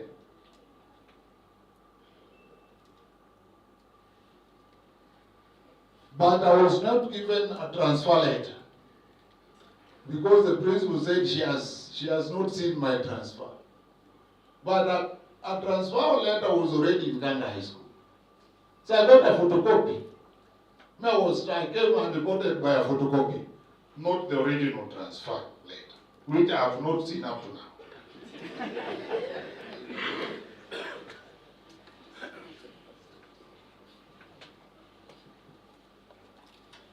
All along, she insisted that she's not aware of my transfer. But as I said, in January of 97, I reported to Kanga High School on a photocopy of a transfer letter I got from Kanga High School. By February, my salary was stopped. I think she even wanted to have me interdicted, but the commission did not interdict me. Instead, I was removed from payroll. Later, they wrote to me that I must, the clause of you cannot transfer from one school to another without being formally released in writing. But you go to the principal, you want the release letter in writing, and that letter cannot be given to you. A casualty has already been written. Eventually, because a casualty of my transfer to Kanga had already been done, the commission had to force the headmistress of Sengera Girls to release me in writing. She did sometime in the month of May, June. My salary was stopped from February to July, but I eventually got a boom that I enjoyed so much.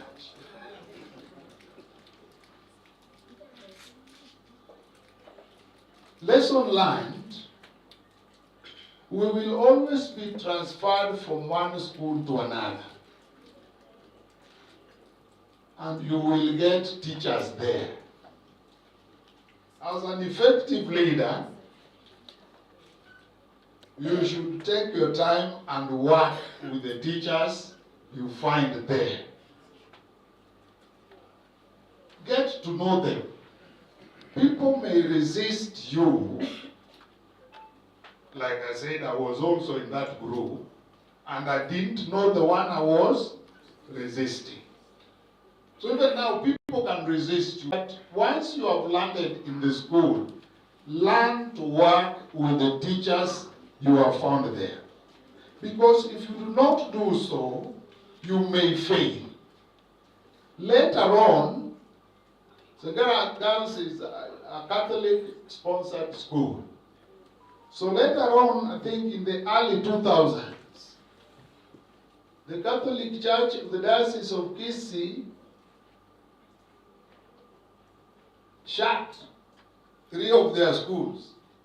One of them was Segera Girls. I think the other was Cardinal Otunga. Another was a school in Jumeirah called Zite Kirenyo. So that those schools will remain shut until the principals are removed. By the time we were leaving that school, population was around 600. 600 of those days was among the largest schools. There were no schools of 1,000 students those days. By that time that the church closes the school, I was told the population was around only 200 students. So the school had been run down. In my opinion, I think by poor relationship between the headmistress, the teachers, and the community. So learn to work with the people that you find. Anytime you are transferred, I heard Madam Kazo talking about, is it some INACO? There will always be teachers in the school that support the administration. They are not good leaders. They are just good workers. And they should be able to work with even the subsequent leadership. So when you move to a school, do not now think that the people who are close to your predecessor are bad. And that you start kicking them. Those are the workers. Why were they close to your predecessor? They were close to your predecessor because of their work. These are the people you should tap. Don't say these ones were people of Magawe, I want my own people. Those people of Magawe are the pillars of that school. Get close to them, use them, and use them to help you run the school. So that is the lesson that I learned on transition. If a transition is handled poorly, it can make the school go down. Session chair, if it is 10 minutes to time, just do me a note. No, you are okay. I know I've just spoken for 2 minutes. So, so when I am 10 minutes to give me a note, so long as you don't steal my time. Thank you, Master of Ceremony. Then I move on to Kanga High School in 1997. I find a school with motivated, inspired teachers and students. A school that had been consistently posting very good results.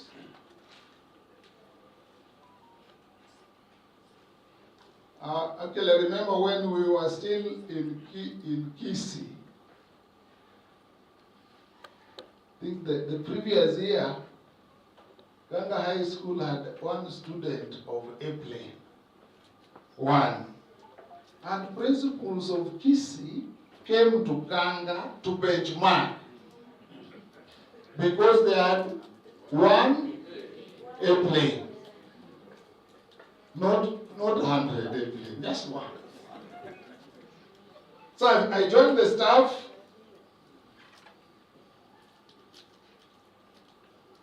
And I feel in the system, we teach. Outstanding of what was Kanga then, like I said, good motivated staff, although sometimes very critical. We had some staff members, they are very good, well-meaning, but sometimes very critical. So that every once in a while, we could mobilize, let us go to the principal's office. It cannot be like this. And so we leave the staff room, and all of us go and park in the principal's office, and we tell him it cannot be like this. I've said very good teachers, well-meaning, but very critical. But I found the principal then had a big heart. He did not wish had these so-called very critical, well-meaning teachers, because there were also very good teachers in class.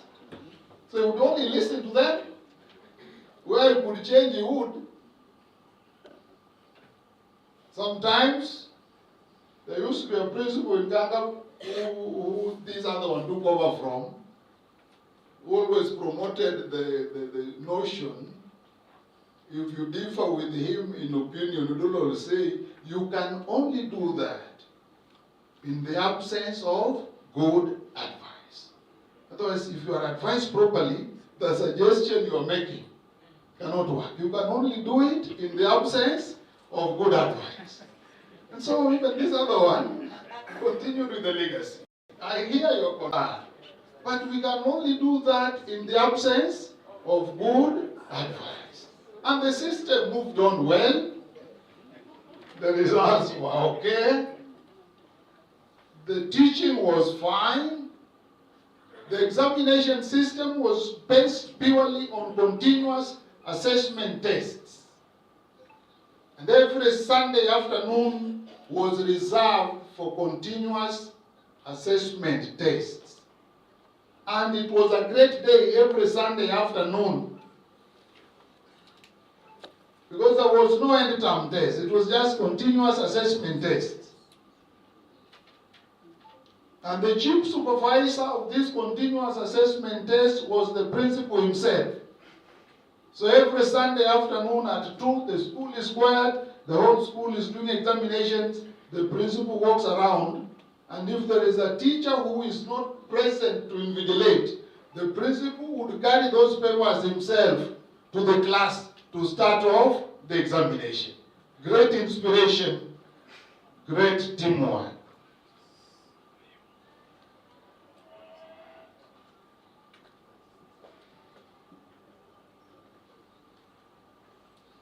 In 1995,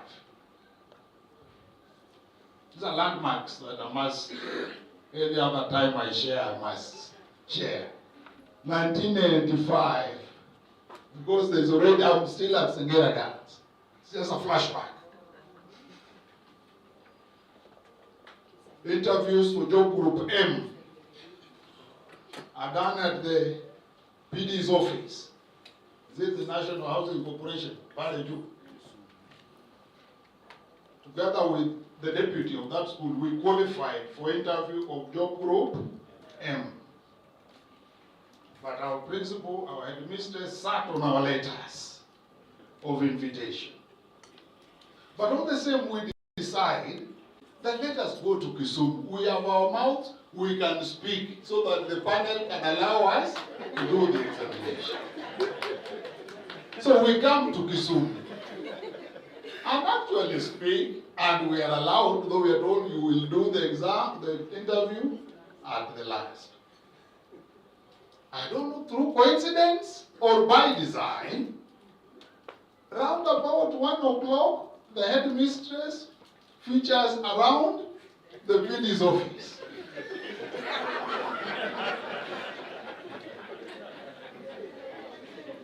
And so, in the end, at around 4 o'clock, we are now told, no, we are sorry, you left the school without permission, you are not going to be there. And so we missed the interview. You can imagine the kind of frustration that that can bring. In 1998, I'm really yearning for job group M. The Public Service Commission advertises for positions of Education Officer 1. And I say, now, if the Teacher Service Commission cannot promote me, I can still get the same job group with the Ministry of Education. So I apply, I'm called for an interview with the Public Service Commission, and I'm given a letter of offer for Education Officer 1 that I have to respond to if I accept the job so that I get official appointment and posting. But I don't know. I developed cold feet. I did not accept the offer. Maybe today I would have been the RDE here. And I would have written the so long a letter that our RDE read to us yesterday. I think the RDE's address was very original. He chose not to give us a speech, but to write a letter. But the letter was a great speech. It was very original. Maybe I would have been the one giving that speech or that letter yesterday. But I think I love teaching. And I just joined a very vibrant, good school. I said, now we guys here, it's Public Service Commission. Today I'm in Makueni, another time in Tanariva, Bungoma. I will not be available for my family. I wonder how you people are managing your families. Imagine just for that little reason, I said, I want to tunikai kwa walimu because there's some good stability. You stay in a school for a long time. And most of the time you stay together with family. So I just left, but I still have that letter in my file. Eventually, we served. I got the job group M while at Kanga High School. I rose to become a head of Department of Science. And eventually in the year 2001, I was appointed as the Deputy Principal of Kanga High School, where I served as Deputy Principal until 2005, when I was deployed to be the head teacher of Manyata High School. As Deputy Principal of Kanga High School, I got real insights into school administration, human resource management, and management of students, including the management of discipline. I hope that I served well. The interest was majorly on academics. I remember, and he will always tell me every time I meet him, I think he could still be there in Kanga High School. Some very good maths teacher called Mr. Yuki. I think he's still there. He had been transferred from Matare to Kanga. I think in Matare he must have even, who was your teacher? Oh, he also taught you. He was a deputy principal. And almost also acted a bit as principal. And I think he was burnt out. When he came to Kanga, and he always said, no, me now be a deputy principal, I don't want. You would rather add me more maths lessons. Like in mambo ya kukua deputy, nini hiyo sitaki. And I think he just retired as a maths teacher. The pressure of school administration is real. There's real stress. Once you put your foot in the boarding master, senior master, deputy principal, principal, those are tough positions in a school if you have to do your work well. So mwalimu anasema mambo ya school administration afadhali niongeze more lessons in maths, but I do not want to undergo the stress. So there was a time he was teaching a class then called from 4 Elite. He was teaching maths. I was deputy and I asked him, Mr. Yugi, in that class, how many students do you think can get A in mathematics? Because in that school, maths was not a problem. Students who do maths. So he tells me about 3 or 4. I don't know, no. 3? No. In this school, we don't talk of 3 A's in a class in mathematics. You should be talking to me about 20, 30 A planes in maths in elite. Not 3. I think from his background, 3 would be good. But for Ganga, 3 A's in a class in maths was terrible. I think it impacted on Mayugi. He always reminds me about that. Of course, his class did well. And so I moved to Manyata in the month of May 2005. I am welcomed by the staff.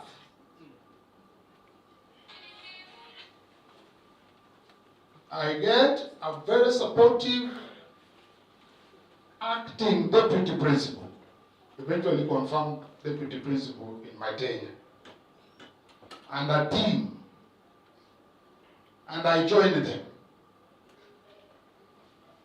The same story I'm talking to you about, that team had supported my predecessor. They were the core team in that school.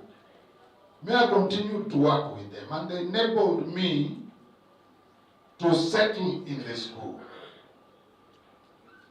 And because I had come from Kanga High School as deputy principal, in my first meeting with the full board,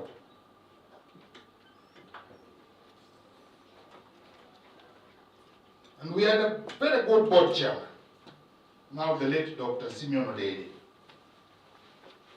who would always want more and more, a good worker. I realized that the expectation is very high. Now we want to see the good results that used to be in Kanga. Bring them here. Can you really bring them? These are not the same school. The students are not the same. But we worked. So I get what I call culture shock mbili when I go to Manyata High School. One, in the previous school, the intake was generally 400 and above. Good marks. And the file for request was always big. The pressure on the principal there was immense. And so even admission letters would only be strictly written and issued by the principal. At Manyata by that time, I found students of 260, 270. It looks strange to me. But that's the reality, 260, 270. If you get 300, that is a very good student.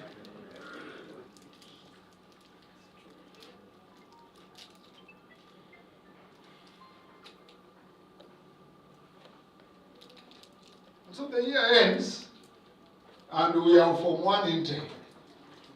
Na mimi bado niko na ile mentality that let us receive the applications and then let us merit them, and maybe we'll take 350 and above. And there are no requests of 350, they're just 260, 70. And then the deputy tells him, Mwalimu, that approach will not work here. These students who have come to request, these are our students. Forget about that list that you have come with from Kisumu. The requests are the release, and they're just about 260, 270, 280, 290. So I tell him, no, Mimi, I don't know how to write a letter to a student of 260 marks. I will totally delegate that to you, Mr. Deputy. You admit. And so he just keeps on writing, and we will get students, just in that margin. We worked and worked. By 207,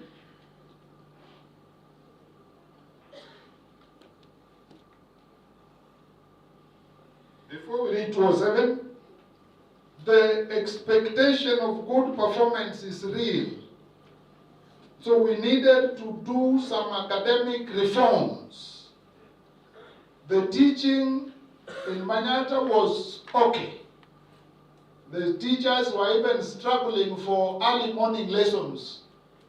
By 205, 206, 207, there was nothing like, you call it repaid for remedial lessons. Money. There was nothing like that. We were just teaching. And people were struggling for classes. But we needed to reform, especially on internal assessment regime. Because in my opinion, I thought what we were having looked to be feeble. So we needed to have a reform, and we constituted a committee of the staff to brainstorm on what reforms can be brought to strengthen our internal examination system. Sometimes we carry burdens that if we share with others can be light. The teachers we have ideas, they have suggestions. Involve them and they will bring desired results, of course with your little input here and there. So eventually transform the internal assessment regime in the school to 3 sets of examinations in a term, believing that frequent exams improves performance. So week 1 to week 5, we will do the first set of exams, and we did them on Friday afternoon and Sunday afternoon. Oh, Friday afternoon, Mwalimu, you are taking some 2 lessons. That evaluation is part of teaching. So when we take 2 lessons on Friday afternoon for evaluation, it is not a waste of time.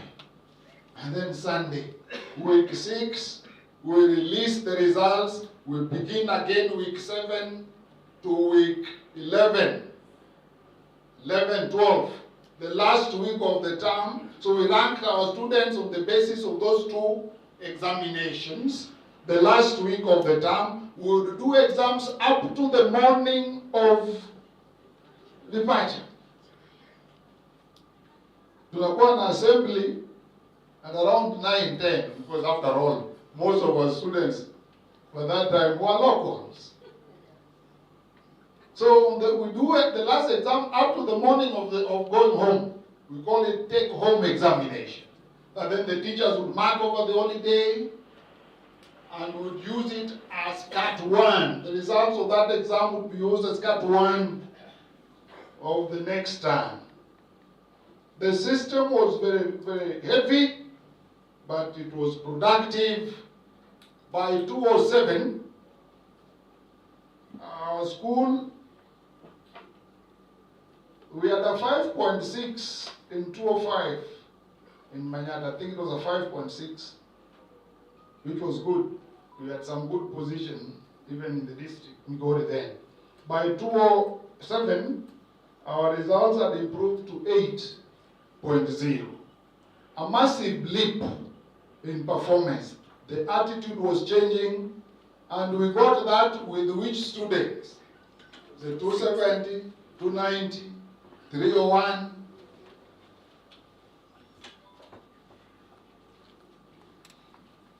Some of whom were able to groom to A minus, B plus, the number of university intake increased and things were good. Another culture shock I got, Manyata was a great footballing school. And we loved football. And so, well, Manyata is a Seventh-day Adventist sponsored school, so students go to church. Actually, from Friday evening, we have Vespers. And then Sabbath worship in the school. Not a big issue. But there was a Saturday, I'd gone home the previous evening on Friday, conscious that I would come back to school early morning to be with the students in the church service on Saturday, as was my custom. So I come back to school and I find only 6 students present in the school. That day there was finals of district ball games at St. John's Seminary in Gakwa. Kumbe hapa, when there was such an event, the whole school goes away. It surprised me because where I came from, in such an event is only those students who participate who go. So I think the deputy, where are the students? There are only 6. So he comes back and we stay in the school, very lonely. I'm a worried man. What's happening here? At around 8 o'clock at night, I hear drums beating.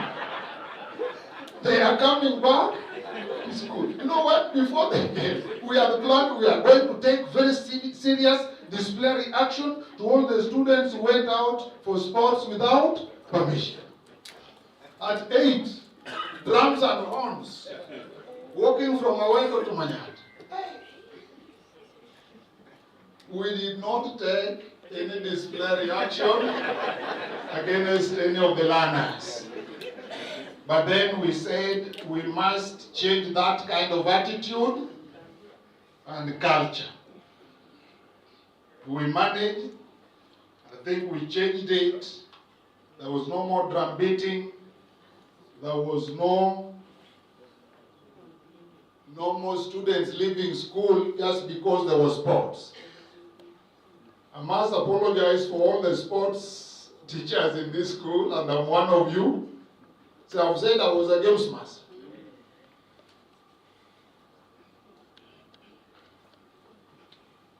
But me, I have one weakness in regard to sports.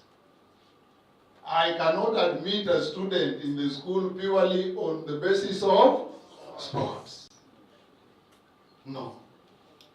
May I believe, I've said it's a weakness and I've already apologized.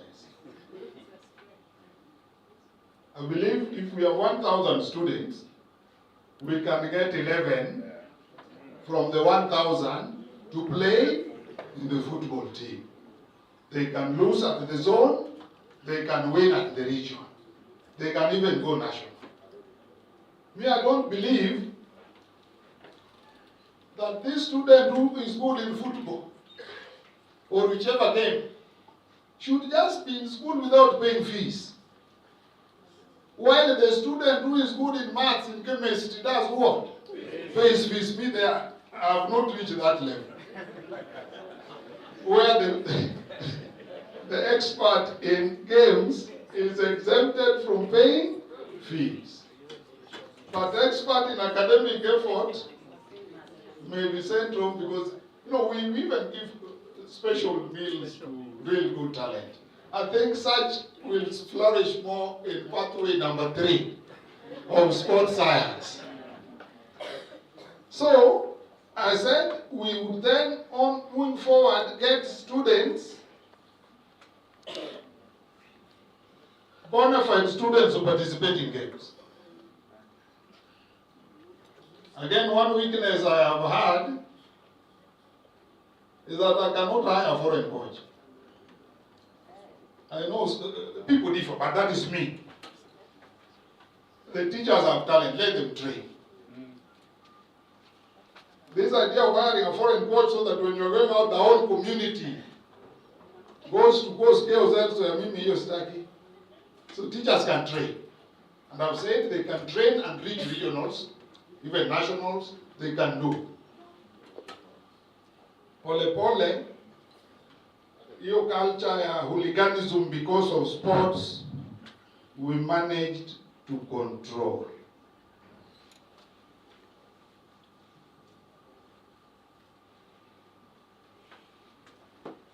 I must say that the board of management of that school, led by the BOM chair, was very professional and always demanded for improvements. In fact, if you had a light heart, you would even say that the BOM chairman is too much. Because you think you have done your best, but he will always tell you, you have not. I remember we were putting up a 2-story dormitory. Is it 10 minutes? 10 minutes. Ah, good. I will stop after 10 minutes. That means I'm stopping at midday. It is 11:50. So by midday I'm stopped. That means the Migori experience, I will be very brief. We are putting up a story dormitory in the school, a modern story dormitory.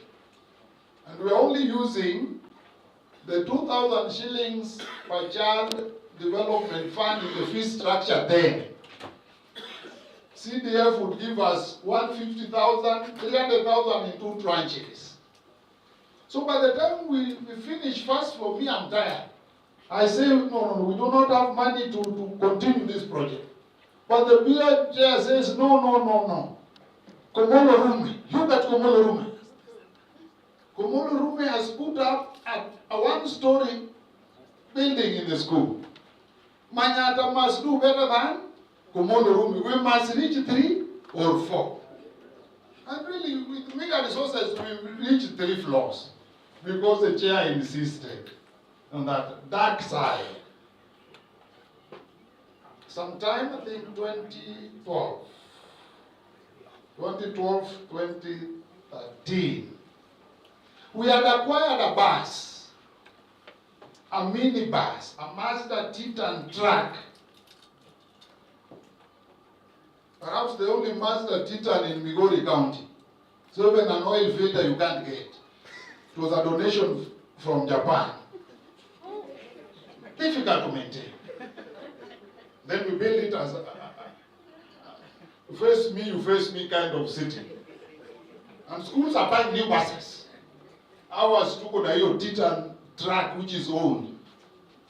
But we say it is serving us. Kumbe, it is not. It is embarrassing the students. The students want a new bus. But I'm dragging behind, I don't see the need. I see there are other pressing issues. So one day they go for a rally.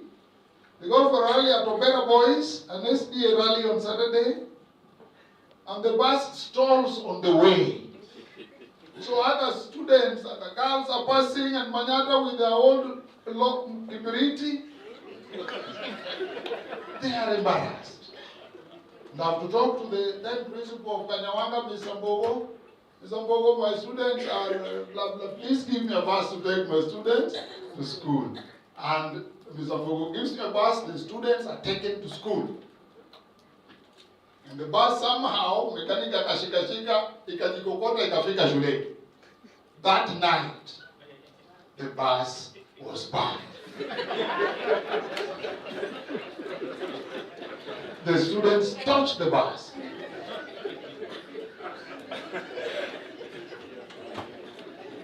And true to their desire, within a year, we bought a new bus. Lesson learned. Did we have to wait until the bus is stored for us to mobilize resources to buy a new bus? That was a dark story. Then we have, because I must finish within time, we have in 2016, we get a smooth swap transfer. I'm transferred from Manyata, and Mr. Baraza is transferred from Migori to Manyata. I take his place, he takes mine.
at Migori Boys. Inherited Migori Boys as boys, boarding and day. What we are now being told is coming January as a hybrid school. But it had its own challenges. Migori Boys is a school in town. So my predecessor and his team managed to do away with the day so that all students are boys. I'm told of a history when a few students of the school would even go to dance in the bars at night. And the principal and his team would follow them up to there. By the time I came, it was not that bad. But we have challenges there. We are very close to Gili Hotel. And some of you are patrons there. You don't care whether students are doing KCSE exams or not. But at least this year, kama imepungua kidogo, kelele kabisa. Migori Gili Hotel. They don't care. There's always a song we knew every day, live band. That is something that we have to live with. Although this time, imerudi nyuma kidogo. We still have a few students sneaking from school, and this time I have no fence. There's a road construction taking place from Huduma Center to St. Joseph's on Bo, and the whole of that fence has been brought down. It was brought down towards the closure of the time I told students, now we are free. Those who know they are in school just because there is a fence. Now it is a free world. There is no fence there. If you want to leave, leave. But nobody left. But I don't trust that they will behave like that in the second term. So we'll struggle and put up a fence. I come to the end. I have certain philosophies that guide me. On examinations, my own philosophy is that examination is not a competition between one school and another. Examination must assist the government to assess achievement of learning objectives for placements. That is my belief. It's not a competition. So exam must help differentiate those who know from those who don't know. Me, I do not support a case where those who know and those who don't know all pass or they all fail. The exam is not a competition. I believe in honesty and integrity. I believe in the common brotherhood of mankind. I don't believe in the law of hate. I believe in the common brotherhood of mankind. Take your time to cultivate long-lasting relationships with your friend. Build social capital. Don't waste your energy in hate. You are doing great work. We do great work as principals. Let us not get tired. Compare the old principle and the new. I don't know what happened. When did we change? Because the principle of 1989, when I started teaching 80, 90, 1, 2, 3, really could not walk around the school to supervise preps. When did we change so that the work of a principal is a prison? Me, I tell students, the school is not a prison. The school should be as child-friendly as possible. But there is, and I am also part of it, over supervision. Maybe a paper would be debated. The over supervision of students in school as it happens today, how far does it nurture independence in these learners? when everything they do, we are always there. Believing that they cannot even do successful preps unless there is a team of teachers. When these students are eventually left on their own, will they be able to stand as independent? I'm looking for some word I saw here, it has gone. Because that has made the work of a principal really heavy. Food for thought. Thank you so much, colleagues, for listening to me. I count it a great privilege to have been chosen among the many of us to share my experience with you. Thank you and God bless you.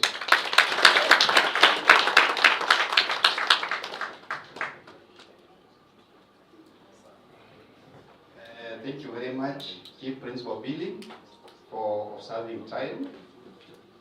You've been presenting consciously aware of the time. Allow me to call upon Mr. Jonas Migori of Korotianga Secondary School to appreciate our Chief Principal. Mr. Migori, welcome, please.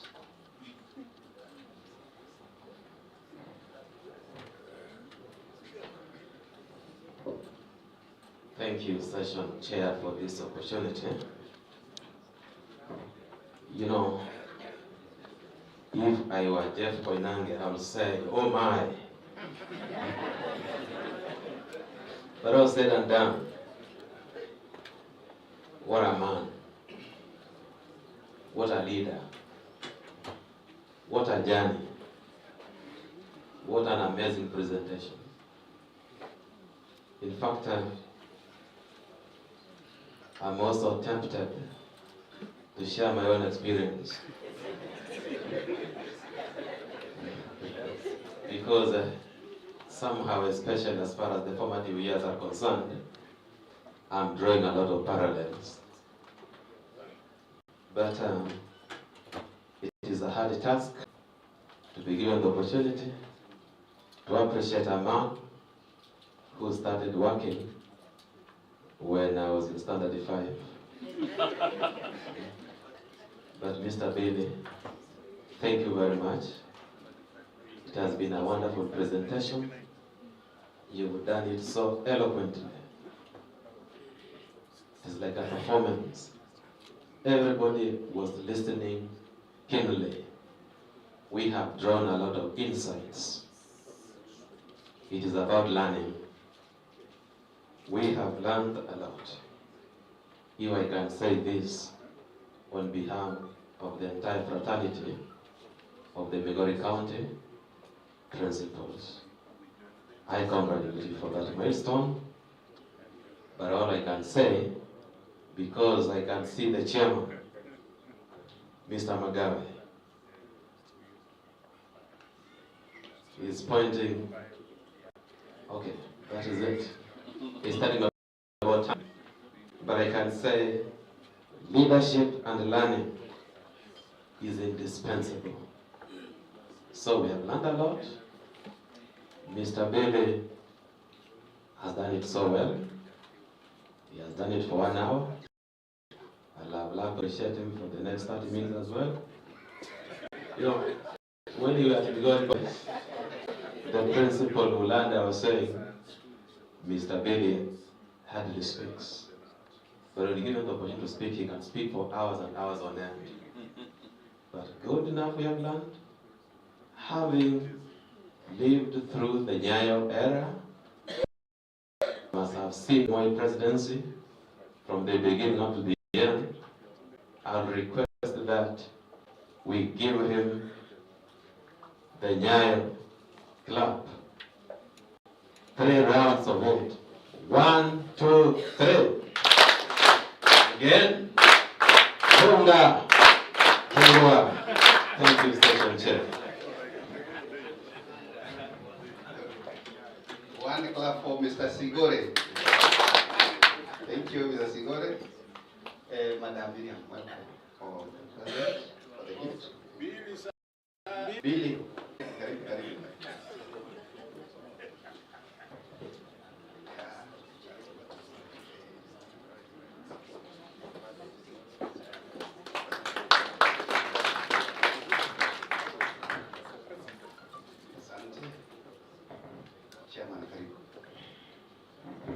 Thank you very much. Can we give Mr. Billy 2 rounds of applause? 1, 2. Thank you very much. Thank you very much, brother, for that wonderful presentation. Colleagues, we promised at night, we made a remark on our wall that we were supposed to keep time. But already we are 1 hour late. Good enough, our 2 presenters have come. We want to take maximum of 20 minutes for our tea break. Alafu, we come back. We shall give 2 sponsors. Colleagues, we came to a very expensive hotel. Our budgetary constraints were there. We had to source for funds here and there. And some of them have come to say hi to you. We shall give Zeraki, who I thought gave you some books there, and KCB. Then later on we shall have Equity and others. May I, okay, if you're going for tea, please ensure you have your badge.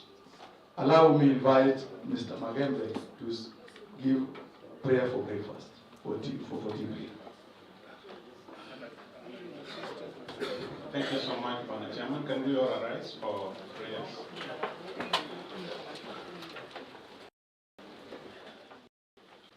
Our dear Father, we thank you for the provision of life. Thank you for the things that you've done unto us and unto our lives. As we go out to our team, we ask that you bless it in Jesus' name.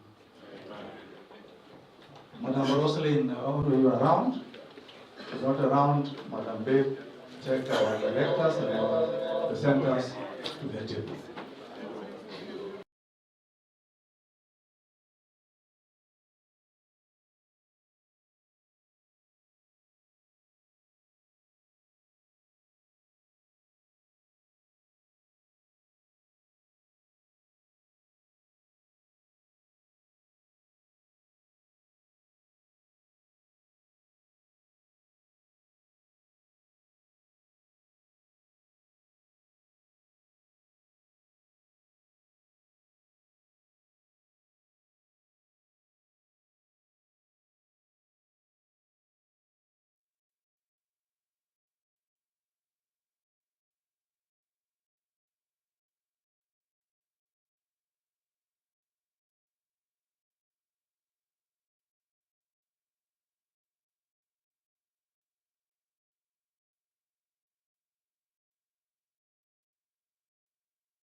The Acacia Premier Hotel Kisumu is the new haven of welcome for the visitor.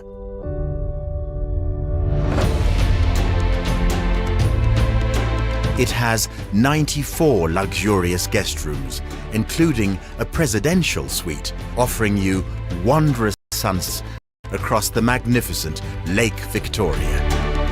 There are 4 meeting places of different sizes, 1 an executive boardroom for your all-important discussions.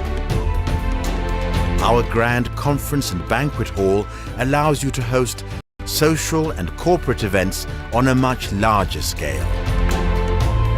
And of course, you must take the mouth-watering dishes from our all-day dining restaurant, our coffee lounge, and the aqua pool bar and grill for granted. Rejuvenate yourself in our well-equipped gym and align your body and soul in our relaxing spa. So think gracious reception, excellent international local cuisine, courteous efficiency, a focused working environment, peace and tranquility, an unforgettable experience. The Acacia Premier Hotel, home of African hospitality.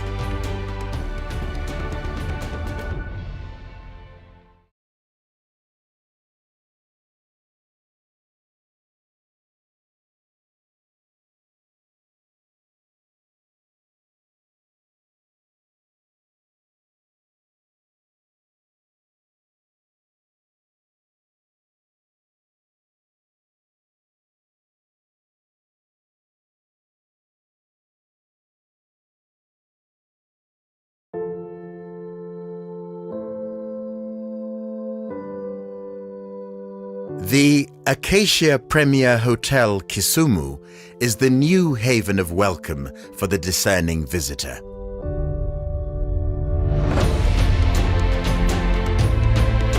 It has 94 luxurious guest rooms, including a presidential suite offering you wondrous sunsets across the magnificent Lake Victoria. There are 4 meeting places of different sizes, 1 an executive boardroom for your all-important discussions. Our grand conference and banquet hall allows you to host social and corporate events on a much larger scale. And of course, you must take the mouth-watering dishes from our all-day dining restaurant, our coffee lounge, and the aqua pool bar and grill utterly for granted. Rejuvenate yourself in our well-equipped gym and align your body and soul in our relaxing spa. So think gracious reception, excellent international and local cuisine, courteous efficiency, a focused working environment, peace and tranquility, an unforgettable experience. Think the Acacia Premier Hotel, home of African hospitality.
Sound check, mic check, 1, 2.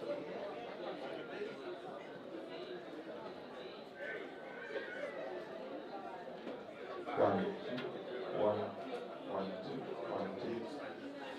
And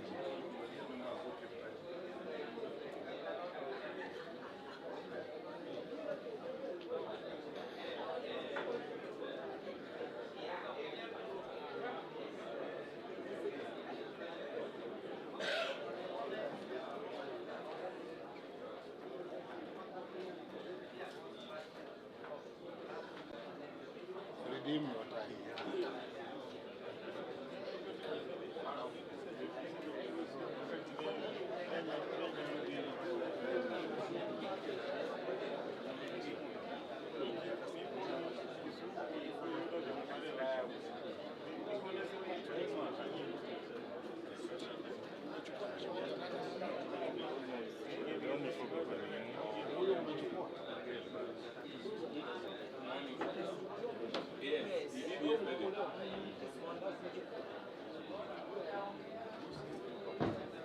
all right, delegates, may we have our seats? KCB, are you around? Yes, we are here. KCB, just come. Please, KCB, you know we should have more presenters. Kindly, 5 minutes and leave it with you. Yes.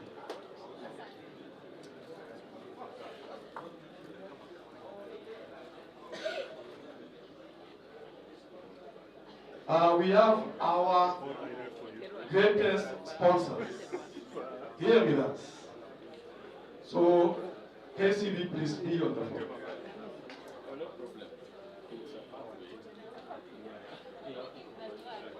EPT, are you around? Just come, EPT. KCB, please just prepare immediately EPT to take over. EPT come over. Members, delegates, may we have our seats to get our information from EPT team. Dwelling persons allowed to come.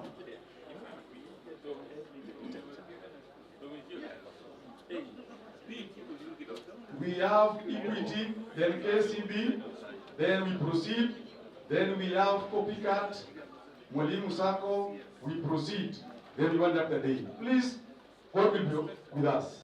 Thank you.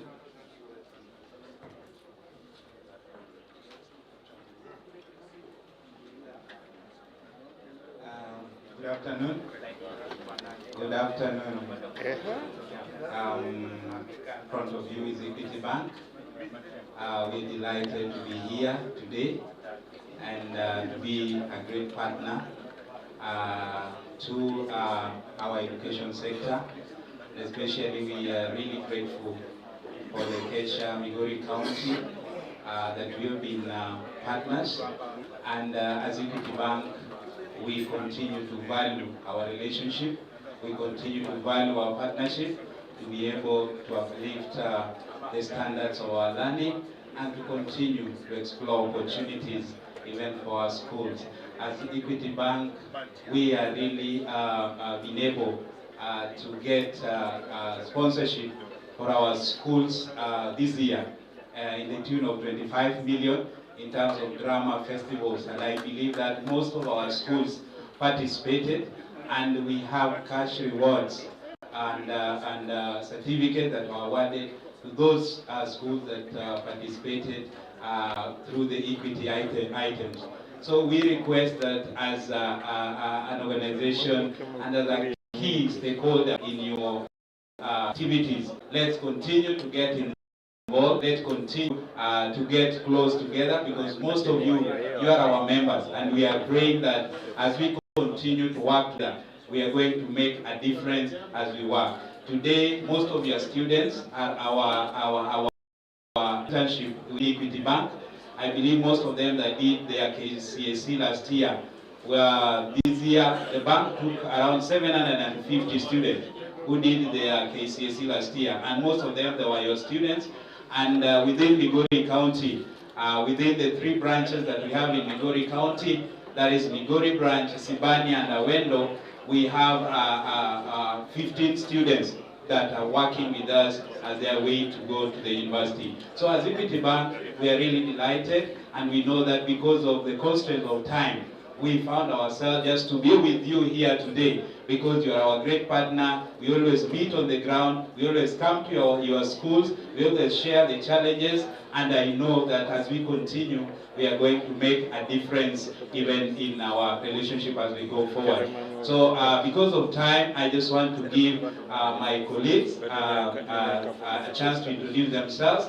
I'm called Mr. Nicodemus Atela, the branch manager, Equity Bank, Migori. So when you are in Migori and you are not a member of Equity, I'm inviting you that you visit any of our 3 branches. When you are in Awendo, when you are in Rombo, when you are in Uriri, you can be served within Awendo branch. When you are in Nyatike, Suna East, Suna West, the Migori town branch will serve you better. And when you are in Isibania, when you are in Kuria West, you are in Kuria East, you are in Mabera, you are able to be served within Isibania branch. And also some of you are closer to Migori branch. You are invited to come and experience the services of a listening, caring partner. And we promise that we shall continue to give you the best service that elevates, that gives you the opportunity to make a difference even in our services. So I'm calling upon all our principals. If you have not been a member, even you as an individual, as a school, we are looking forward to interact with you. We could have said so much about even our products, but we know because of time. We know as bankers, we say time is money. So because we deal with money, we have also to respect time. So we want to respect your time, and we know we'll come on the ground to be able to meet you. May God bless you as I give my colleagues to be able to introduce themselves and be able to tell you who they are. As Equity Bank, also we have come with a small token just to support this conference. As your great partners, we'll be able to hand over the token to the leadership of Kessha Migori County, and from that they'll be able to tell you what Equity Bank has been able to do. Thank you so much, and God bless you, and let's make Equity great, let's make Kessha Migori great, and come to the listening, caring partner. That is Equity Bank. God bless you. Thank you very much. Good afternoon, ladies and gentlemen. My name is Wilna Onyancha. I am the branch manager at Equity Bank Isibania. It's an absolute honor to be here with you today. I welcome you to patronize Equity Bank Isibania for the areas mentioned, Korea East, Korea West, Mabera, Karibuni, Sana border. It's a pleasure to be with you. Thank you. Good afternoon, members. Good afternoon, potential members. Good. My name is Willie Samach, the branch manager, Equity Bank Awendo. Thank you again for the invitation. Thank you for the partnership. We are still committed to work journey with you to ensure that you succeed. My colleagues have said it. I think because of time, allow me not to say much. I'll just challenge you, please, ladies and gentlemen, being leaders in your institutions, your staff, both academic and the support staff, are looking up to you. Please, you can invite us to help you to train them on matters financial literacy so that they can become financially independent. Thank you very much. Welcome to Equity again. Good afternoon. It's a pleasure to be here today. My name is Haron Koech. I sit in the regional office. supporting public sector and institutional banking. So being a public institution, we do support you, and we have our regional office based here in Kisumu. So secondly, I also want to pass our general manager's regards. He was not able to attend, and he passed his greetings. He said, we are together with the branch management team around here, and the regional teams will be able to support you. Our region is called Nyanza and Western, which covers 13 counties, Migori included, up to the border in Busia. So I'm very happy, and I'm looking forward to support you in terms of the opportunities to support. We are transforming lives and livelihoods of our people, and we believe education is the main catalyzer of all this the lives of our people. Thank you very much, and be happy to be here with you today. So thank you so much. We can give a clap to the team Equity. Yeah, give a listening, caring partner clap. Let's give a clap again. Thank you so much. God bless you. I think for Equity, we'll stop there. And we are really grateful for this partnership. And I believe that God is going to bless us together. Thank you so much. As Equity Bank, we were able, just for some water for you to drink, we were able to bring you a check of 50,000. May God bless you. Thank you very much, Equity. Give them a round of applause. Thank you. KCB.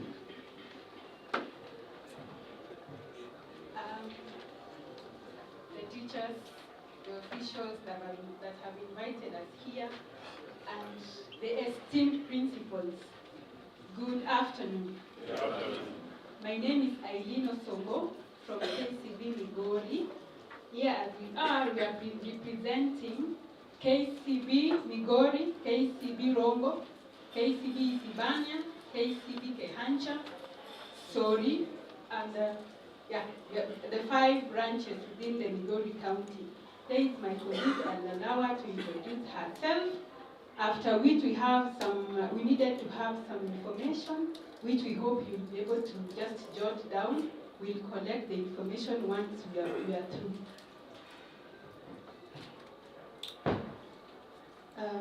Good afternoon. Good afternoon, everyone. My name is Magdalene Odhiambo. I sit at KCB Rongo branch. I'm the relationship manager, KCB Rongo branch. I think I've not met so many of you are new, but we'll be able to interact. So for those who are within Rongo and environs, we'll be able to interact more and more. As my colleague presents, I'll be going around with a small form to collect some information. Kindly just take a minute, then I'll collect them back. Thank you. I'll allow the other service provider to talk later when I'm through. It's about 5 minutes. KCB, we are grateful for the support that you've given us as a bank, and as a county, and as a region. I have interacted with you now. This is the 3rd year running, and so far so good. I can have something to write back home because the principals have been of support, and as a bank also, we have not tumejaribu kujikaza to be able to support education where we are able to. As at now, we are sponsoring students in secondary schools. We're sponsoring students in university, and we are also doing the TVET. In fact, for the TVET, we have something called the Vijiajiri, which KCB is doing 50-50 for between counties and between constituencies. So the MPs are giving 50%, KCB is giving 50%. For the county is sponsoring 50 students, KCB is sponsoring 50 students. So that's an arrangement that you already have, and it is working. And I hope as teachers, even as you channel everyone to university, I know you all want to take people to university, Cindy. But remember also, those who are not able to make it, there's still hope for them. They can go and learn the artisanry and still be people of importance in the society. So KCB, don't drop the ball at university. We are doing a lot of things on the ground. And as it is right now, we are doing a lot of things in terms of trying to support schools to be able to adopt the green energy or the clean energy. We are doing 9.75% sponsorship for both for LPG, steam cooking, and solar. For solar, I know you begin reaping almost immediately because the minute you do the installation, then immediately your electricity bill goes down because now you shift from electricity to solar. And for regions in the Nyatike and so far where there is so much sun, then it will be a very good opportunity for you to partner with us. And the conditions are very simple. Just bank with us, just have the capitation account with us, the school fees account with us. And if collecting fees in cash is difficult, I know our parents now have the M-Pesa.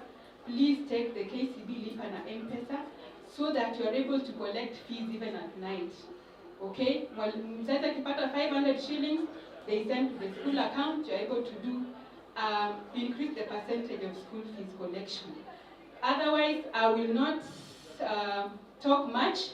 We've been here, we've done, we've talked, and I'm giving a message to my friend, to my colleague. Before then, KCB Migori County, we came with a check of 100,000 for the teachers and for the conference.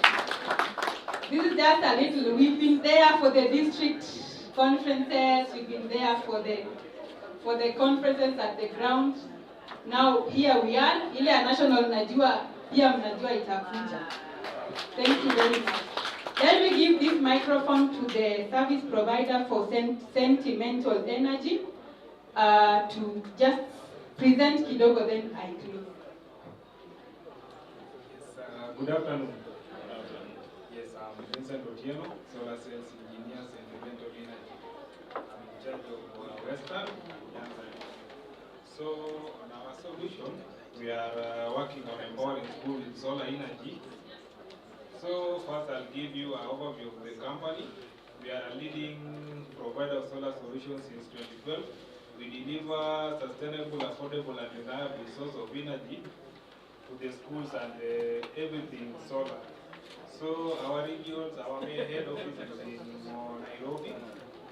We have an office in Mombasa, Nakuru, Kitengela, and Kimilili.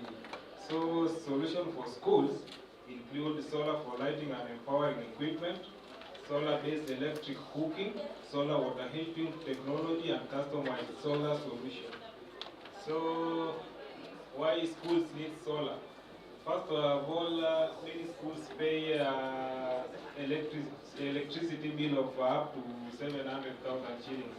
And this thing can be saved by solar up to 95% of it.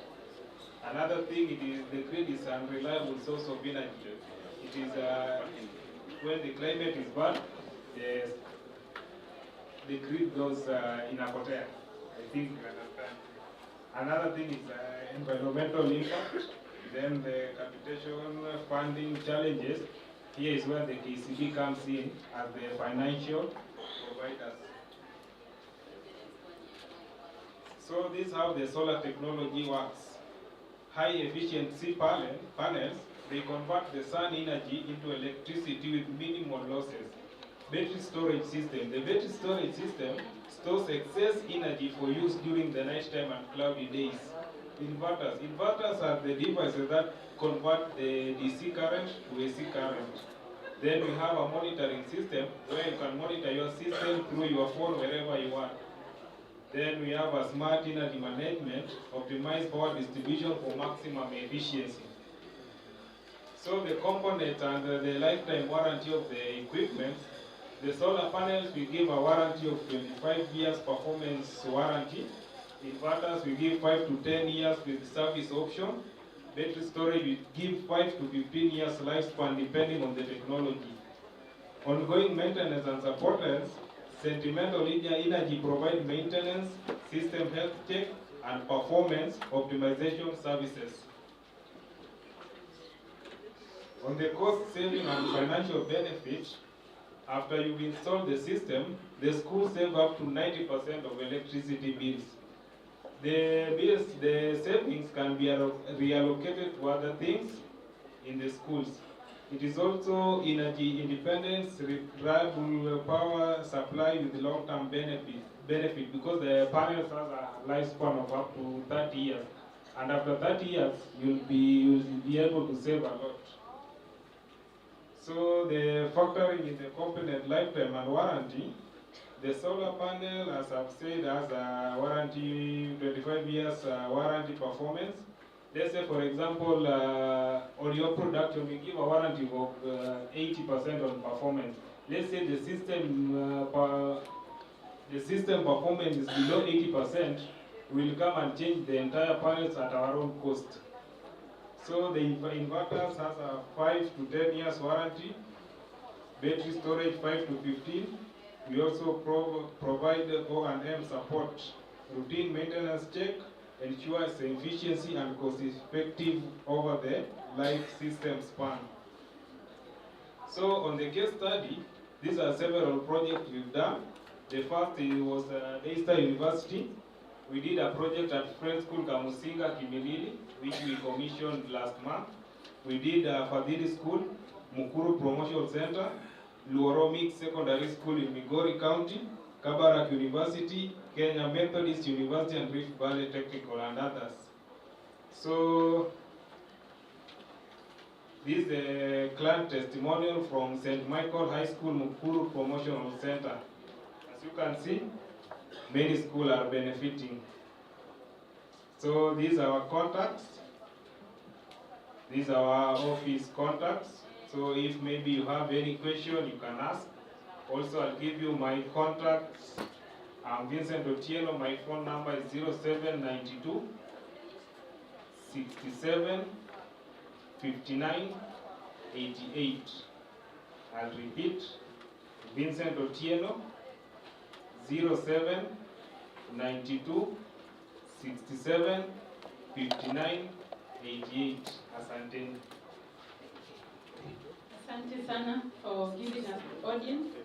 As you can see now, we have to move green, and solar. Those who have solar installation can attest that it really saves a lot. So KCB is financing the solar solution at an interest rate of 9.75%. And the good news is, it has been passed from the ministry, you don't need that ministerial approval to install solar or to install the green energy. So all are welcome. We shall be coming around with the technicians and engineers from Sentimental Solar. And for that reason, and because of time, we are grateful. We shall interact. I hope you have given us your contact. Then we'll be able to contact you hereafter. Thank you. Thank you very much, Equity. This should be presented. It's not Equity, KCB. Thank you. So sorry for that. No, this is KCB. I thought that would be The Acacia Premier Hotel Kisumu is the new haven of welcome for the discerning visitor.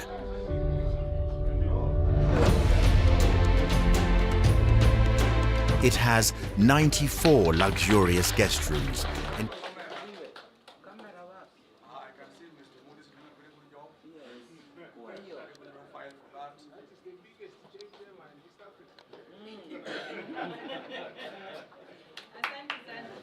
Yeah, thank you very much, KCB. We negotiated at Kessha National with the KCB so that we will support the county conferences, and we also talk to the Migori manager, and of course that is what we're doing. Indeed, we want to make Migori the best. Yes. You want to add it? Want to bring the real check. A big laugh for you. The other one is a dummy check. This is a real check. May God bless you as you receive the real check. Thank you very much, Equity and the KCB. Can we give them a round of applause? Thank you very much. The chair session for this part. Mr. Hawk, anyone? Yes.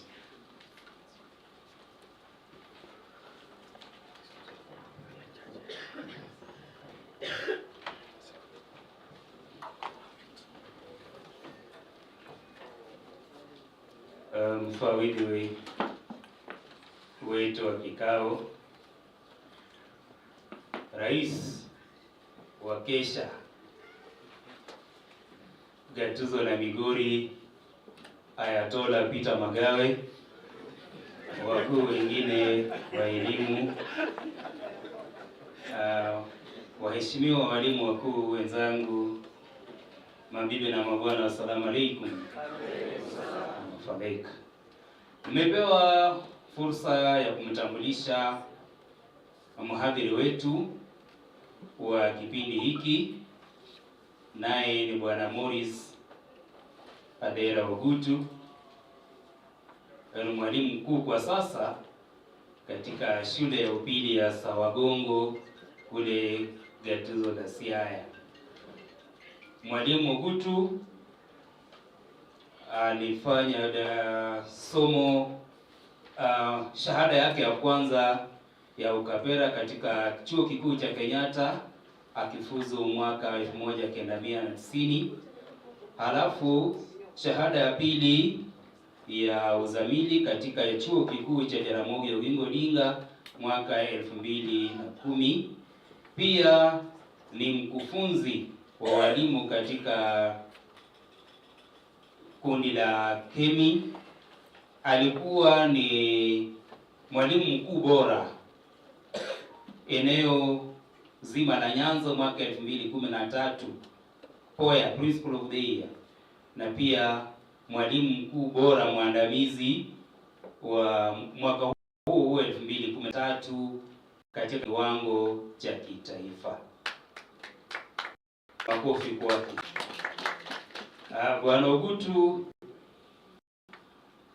ni mume wa mke mmoja wa kike na kuna vijana ambao ni wazima 6, wajukuu 4 na vitukuu wako njiani wanakuja. Mwalimu Ogutu alikuwa mwalimu mkuu shule ya upili ya Maranda. Nikijiunga na shule hiyo mwaka 1999, yeye ndiye alinipokea shuleni Maranda nilipoingia huko. Kwa hiyo namfahamu sana. Kutoka cheo mwalimu mkuu shule ya upili ya Chulaimbo. Alipotoka Chulaimbo akaenda Ramba, kutoka Ramba Goro Sare, kutoka Goro Sare akaenda shule ya upili ya Kisii ya kitaifa ya Kisii, alafu sasa yuko Sawagongo. Kwa hivyo ni mwalimu mwenye tajriba kubwa katika uongozi wa shule mbalimbali. Nafikiri hii mada ambayo amepewa ya maandalizi bora ya watahiniwa kwa mtihani wa kitaifa ni mada ambayo inamstahiki yeye, kwa sababu alijifunza chini ya wale walio bora katika kazi hii ya uadilifu katika uandalizi wa wanafunzi. Mimi pamoja na yeye tulifanya kazi chini ya mwalimu mstaafu mzee Eli Osiemwanyonyi Maranda, na alikuwa yeye anaamini sana katika uadilifu na alifanya Maranda ikainuka. Najua yeye atatueleza mengi kuhusu uadilifu katika kuandaa wanafunzi kwa mitihani ya kitaifa. Sikuwa nimejitambulisha, mimi ni Ooko Christopher, mwalimu mmishonari kule Kuria Timara. Kwa hivyo Bwana Ogutu,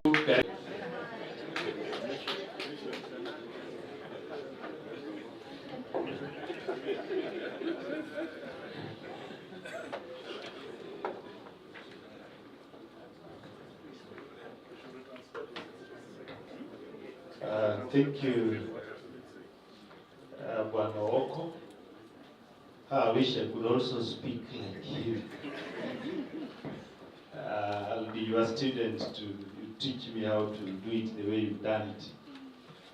To the chair of Kessha and the members of the Governing Council of Migori County, our colleague teachers and heads of schools, the officers, our directors, sub-county directors, both ministry and the Teacher Service Commission that are here. Good morning. Sorry. It's good afternoon. You know, when you are in this room, you think it is very early in the morning. Good afternoon once more.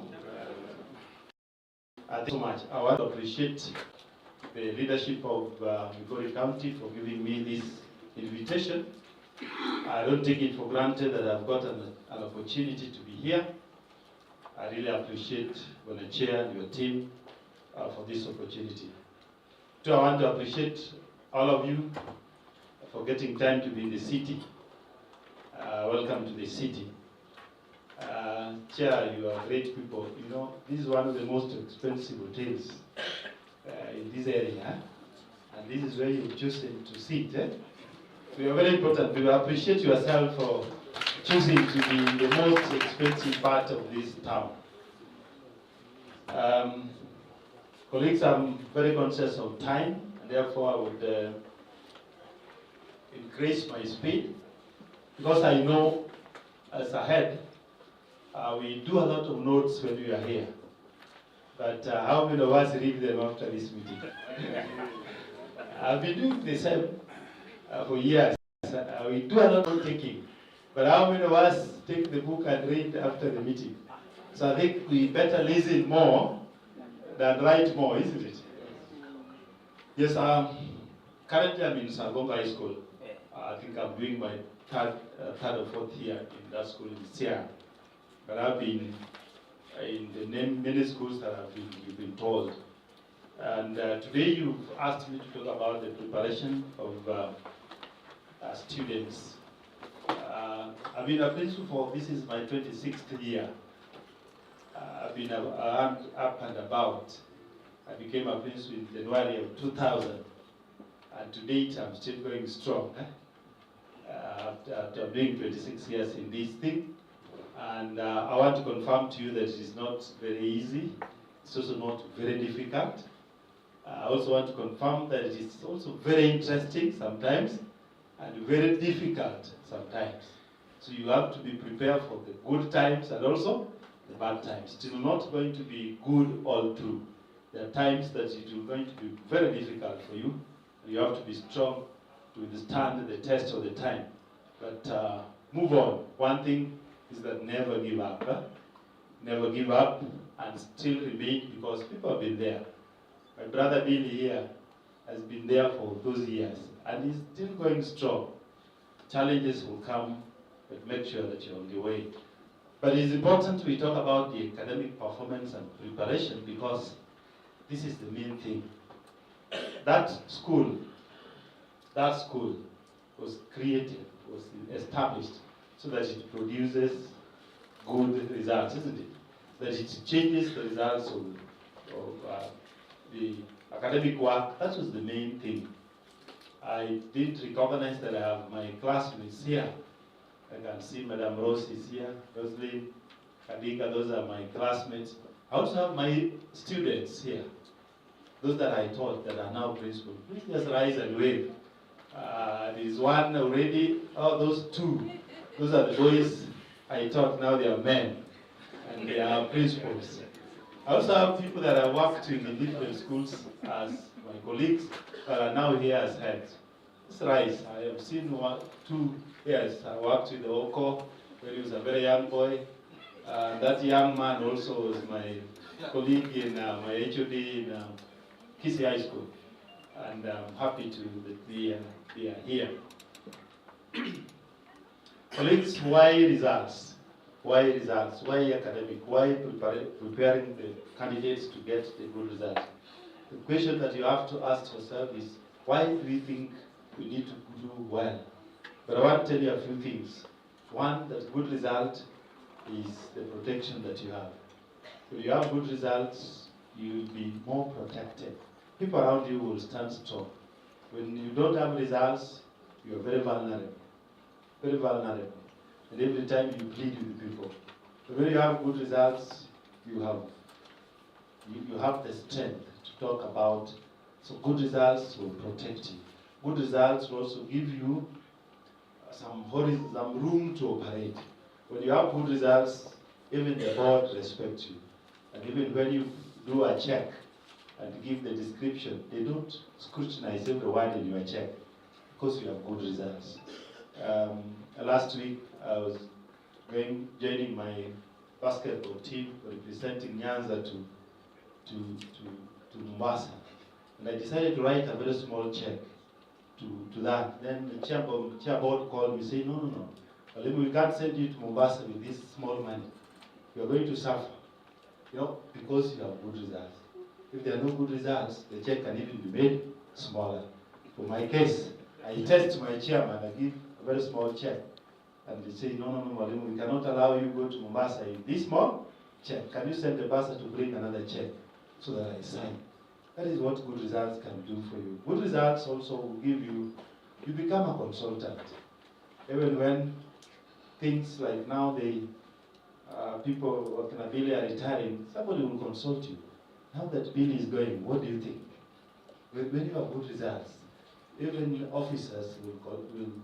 What do you think? But when you don't have good results, nobody cares. So it's good to have good results. And I want to tell you, I've been taught in Miranda for years, and I saw how good results made my principal great. I said I must continue to make good results so that I continue to be relevant. So I want to urge you, even as we start, work for good results. But then it is important also to note that the good result of Kanga cannot be the same good results of which school? My picture is the small school there. That small school with a mean of 3, that is a good result because that is the status. Okay? Don't struggle to beat Kanga.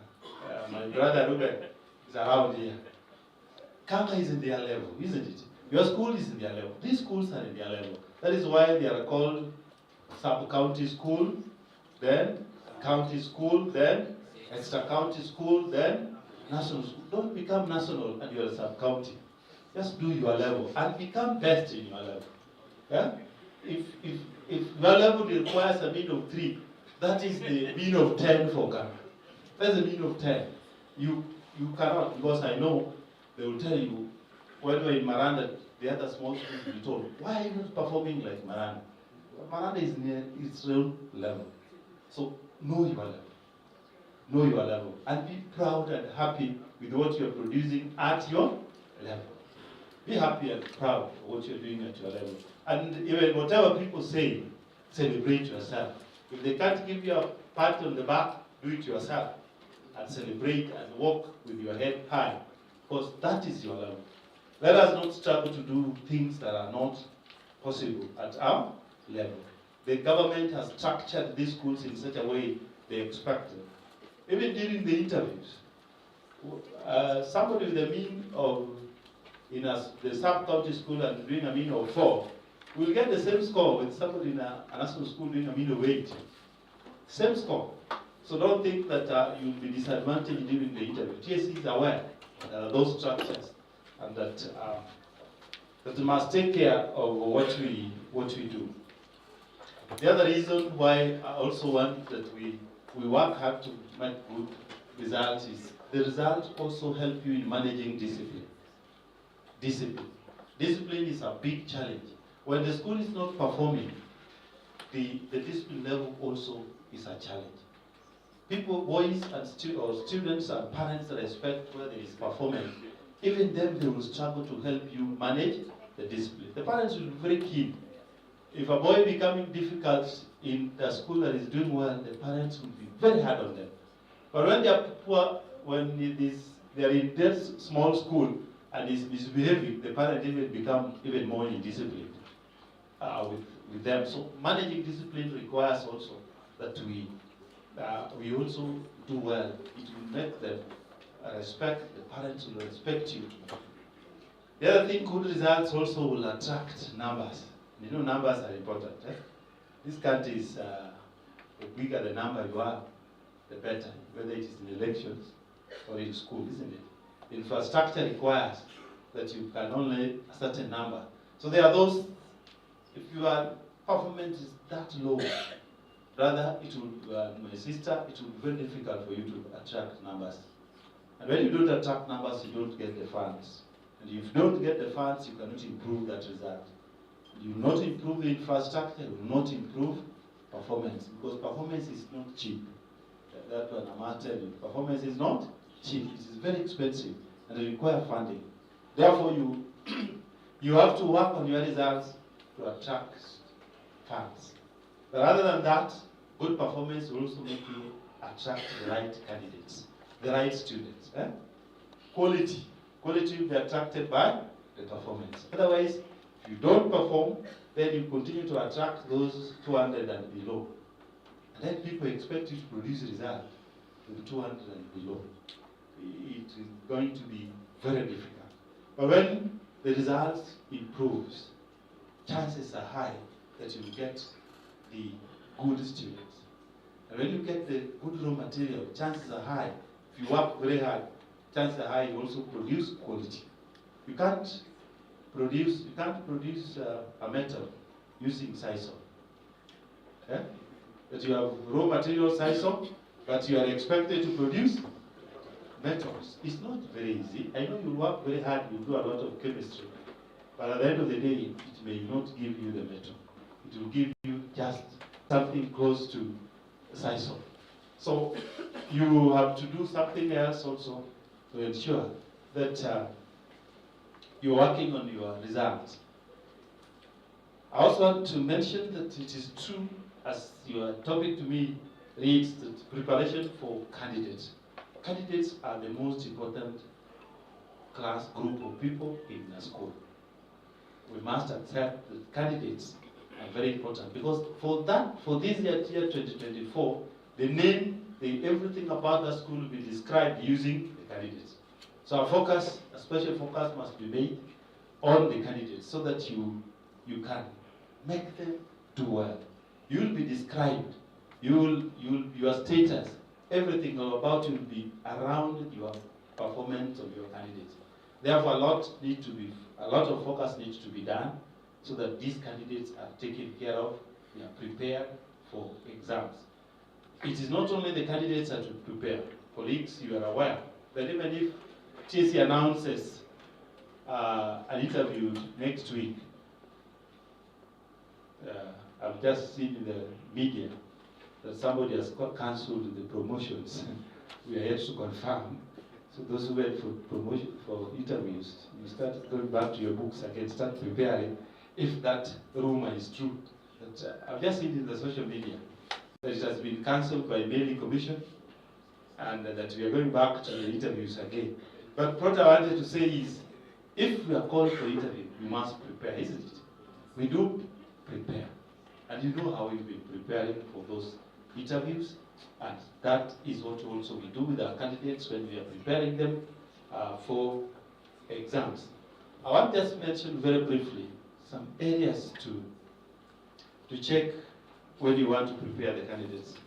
The key areas that you need to check on, and have a good understanding of these areas, then it will enable you, it will give you the ways and means of working on your preparation. One is the entry behavior.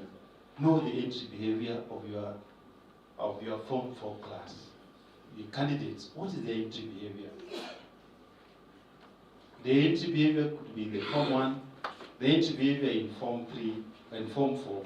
What is the entry behavior? Because that entry behavior will make you design ways of preparing them. So have a knowledge. What is from Term 3 performance? What was their Term 3 performance? You know it. And once you know, that becomes the entry behavior to Form 4. And you can compare it with 3 years down the line. The year that you made the best result, what was the entry? That is third term exam, becomes the entry behavior of your candidates. I'm not talking about Form 1. I'm talking about the entry behavior into the candidate class. What was it? And it is important that you know the 3 years. Or you pick the year your school did the worst and the year the school did the best. What was the entry behavior? Because that will help you think and replan on how you are going to do, how you are going to prepare them. The second thing that you need to know is, as an individual, as a principal, what is your strength? What is your strength? What is your weakness?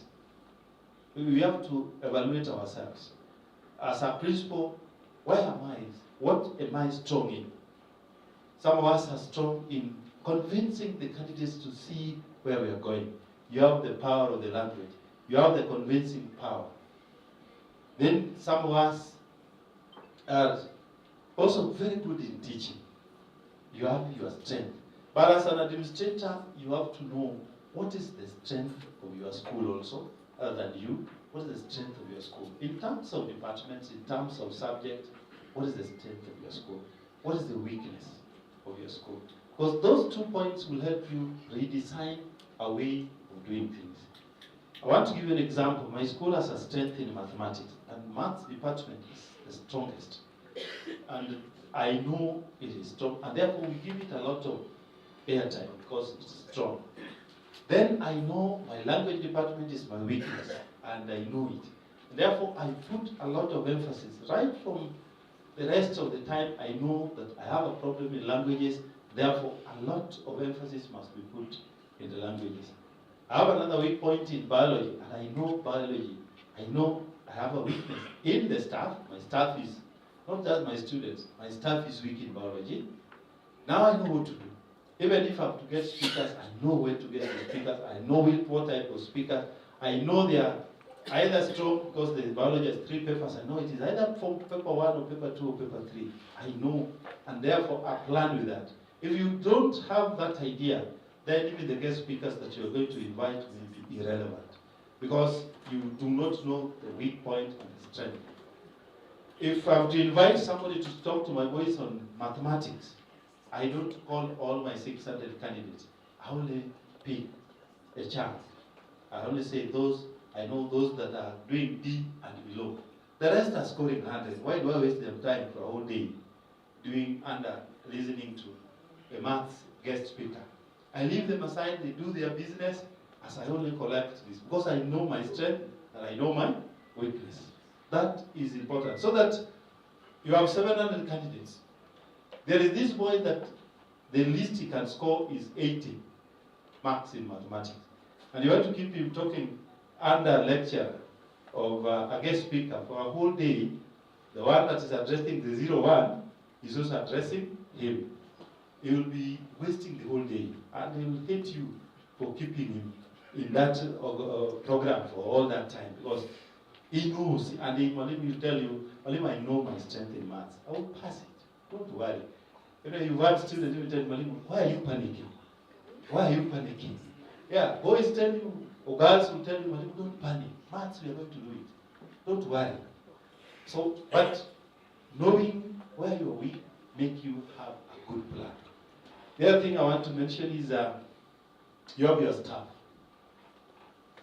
What is the strength of your staff? Which subjects are stronger and which ones are weaker? Which department is likely to be weaker, and what do you need to do to change it? You have a weaker staff to the extent that you have a department.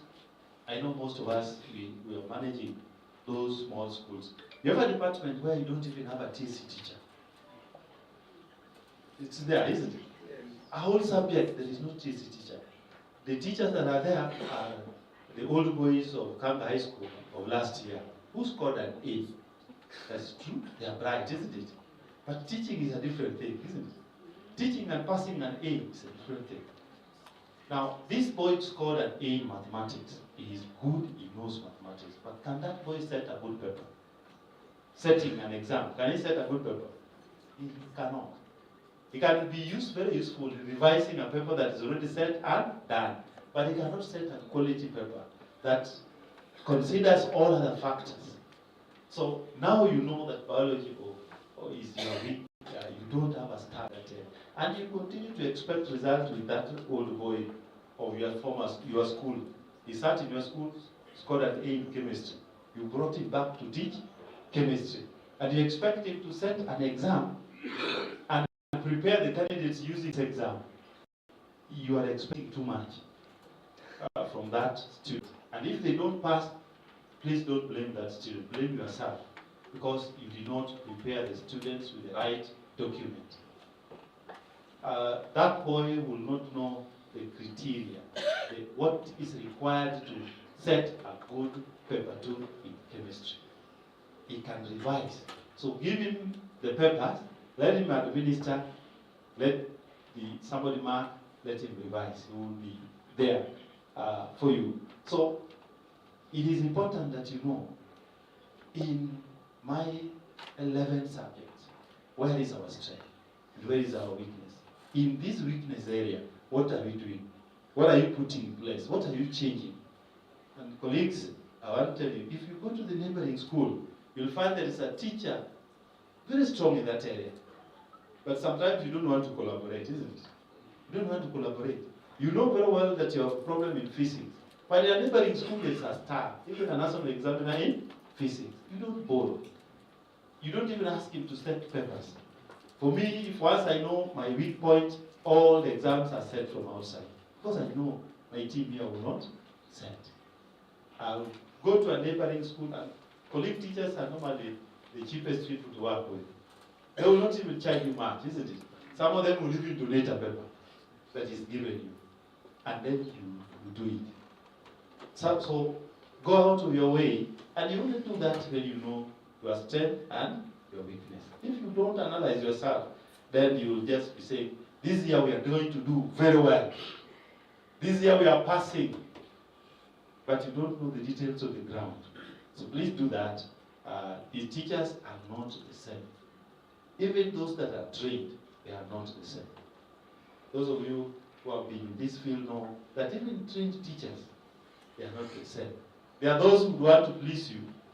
They set the same exam and they take it as a card, isn't it? And you need to know that. Same teacher, because you want to make you know that he's the best teacher, will set the teacher, he will set the exam. Then, before the exam is done, he produces a card, isn't it? Or a short quizzes. Or some of them, in my school, they will say, suppose, after the exam is set, he goes to walk into class saying, boys, suppose this is set like this. What do you say? So, if you hear the word suppose in my school, everybody will laugh. Or they say, imagine the examiner brings a question like this.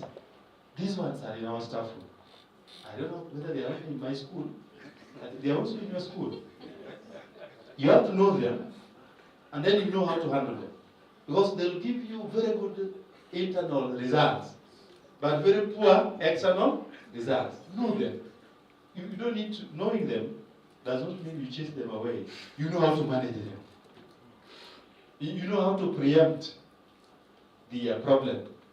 My brother that was standing here, we were in Kessha school, and we had to find a way where all exams are entered, and then it is only the HOD that reorganizes the exam for us. So one day, the HOD reorganized one of the exams and presented, and the teachers were given an exam to take to class. Immediately they opened the paper and went to class to give. Another teacher ran back to the department and said, no, Mwalimu, this is not the paper. This is not the paper. You know what I mean? This is not the exam. But it is written there Form 3 midterm exam. No, Mwalimu. The questions here are not. You know how trouble he caused in the class. Because he had seen the paper that was set. The HOD went and reorganized it. And therefore the paper didn't look like the one he had prepared his candidates on. And you can see the message from the teacher. The HOD told me calmly, Mwalimu, go and administer the exam. That is the Form 2 end term English paper. There's no any other. He went gradually, isn't it? But you know what that means, isn't it? They are in every school. Do you know that? And how are you handling them? Because you may be thinking that you are preparing candidates whom you are wasting the candidates. By the end of the year, the 90s that you used to see are now 20s and 30s. Because even if you do joint exams, see, they are the same people who are going there to mark the joint exam. You will still even do karabati along the way. and they come back with a different thing. You organize a Migori County mock, he will still be the one marking the mock there. But knowledge will help you know how to handle it. The other thing, Elliot, you need to check is, please check your timetable. Check your school timetable. How is it arranged? Sometimes we have timetable committees. But a timetable is important for purposes of teaching. And this is candidates. What is the arrangement of your timetable? And you know, if you didn't know, staff room influences the timetable. Did you know that? Teachers influence the timetable. There's this one that is keen on Wednesdays. So Wednesday you want his lessons to come either early or late. And that can disorganize the timetable. Where you have a timetable where it is physics, maths, chemistry in a row. If you are not keen, that is what is going on. And when you have physics, maths, chemistry timetable, there is a problem of learning, isn't it? There's a problem of learning. There is overload in the students. Or there is somebody interested on Friday, he doesn't want to appear. But he's a language teacher who must appear there on the 7 all the days, isn't it? But Fridays is not her or his good days. So you'll find that there is a day, an overload in the English teaching. So please, just poke your nose sometimes. Just become noisy and nosy and pick the timetable and check how they have arranged the subjects. If you don't, then there's going to be overload, and students will not be enjoying the teaching. Learning will not be effective because the timetable is not arranged in a certain order where there's breaks, where they know at least you can do mathematics, then turn to business studies and maybe do something else that make the students make it friendly for the students. So check what is there. The other thing I want to mention that you need to check if we are going to prepare the candidates is the class teacher. Be keen as you picking the class teacher. A class teacher can either make or break a class. Particularly for those of you in the big schools where you have a population. Last year I had a population of 3,300 students. And 3,300 students, my brother, you have to rely on the class teachers to manage the school. Class teachers become principals of small schools within your school, and they must be empowered to do that. So class teacher is fully responsible for a class. If you get a wrong class teacher, the class will not perform. If you get a good class teacher, the class will be at the top. Class teachers play a big role.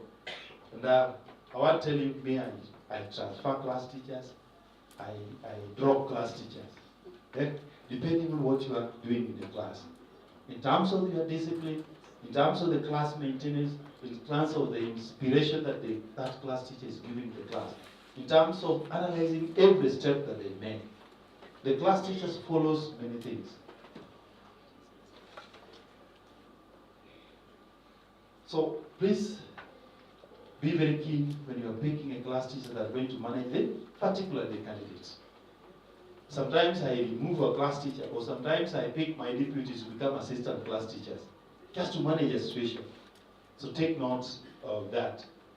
Now, the other thing that you need to know is please have a way of monitoring the coverage. Have a way of monitoring the coverage, syllabus coverage. Don't rely on the reports you get from the HODs. Don't rely on the reports you get from the teachers.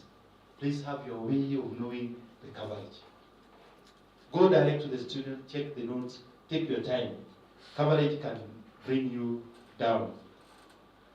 Please, preparation of candidates, the more exams, the better for you. The more exams you do and you prepare the candidates, the frequency of exams must be, and this only happens when the coverage is good, isn't it? So the coverage must be good, and then please do increase the frequency of your exams, and then the setting must be according to the NEC regulations. Please do proper setting. Setting must be done. Administration of that exam must be proper, because teachers, you can get very good papers, then teachers fail to invigilate the exam. During the exam management in Form 4, everybody is out. The principal, the deputy, everybody must be out to ensure. The invigilators invigilate the students. The HODs invigilate the invigilators. The deputy and the principal invigilate the HOD and the invigilators. It is a serious business. Everybody is out of the office because of us are doing exam. Because we want to get the accurate results of each and every student to give us the analysis. Then a release of exam must be a ceremony. Candidate class, we don't just, a paper is done and we just casually say, oh boys, take your papers back. No, it must be a ceremony, the award system is done. And then, when during the release of a candidate class, we do proper analysis. We do proper analysis. The maths department is told somebody is going to give comments in paper 1, somebody is going to give comments in paper 2, somebody is going to give comments, a general comment. We are pointing out the mistakes, where we had strength and where we had the mistakes. Because if I have 13 streams, then there are 13 teachers, isn't it? So during that group release of the exam, that is the time now, the teacher talking about maths paper 1, what they observed is talking about the whole. So all the other students get an opportunity to listen to all of them. So be keen on who sets the paper. I want to proudly tell you that your chairman here has been my savior for biology for years. I said my biology papers come from Migori. You know, from Migori, Kessha High School, Sawagongo. Me, I set papers from Migori, because I know my problem back at home. And I never go wrong with him. I've leaked for you, is it? That is a leakage, yeah? So, please do that. And then the proper result analysis. Proper result analysis that brings out the strength and the weaknesses. Proper result analysis. And the result analysis must be comparative. You must be comparing 3 years. You don't just have results and say, we have done well. Well against what? It must be well against 2023, 2024, 2020, then 2022. Then we are normally very keen. We have the result of the year when Sagongo did better. 2023 for us starts. That was the time the school got the highest, which was 9.6. Then that becomes a result. Every time we are analyzing, we say in term 1, 2023, what was the mean in mathematics? And what is the mean? So that we compare the two. We say that year that the school did the best, by this time this was our mean. And if it is not there, then we know something must be done to change it. We pick in the year that history gave us a mean of 11. What was the term 1 result of those boys? Because that helped us know whether they were on the right track to get 11 or we are behind 11. It's a comparative result. It is so comparative that that data even includes the name of the teacher who taught the class. I have 13 streams, so I look at Form 4 blue is number 1 overall.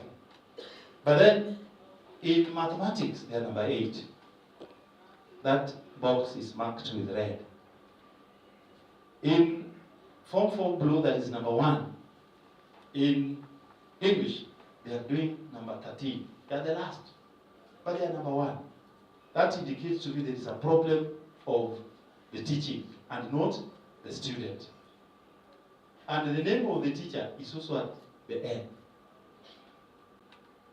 That that document, if I just give it to you before we have a meeting, you can just see your weaknesses.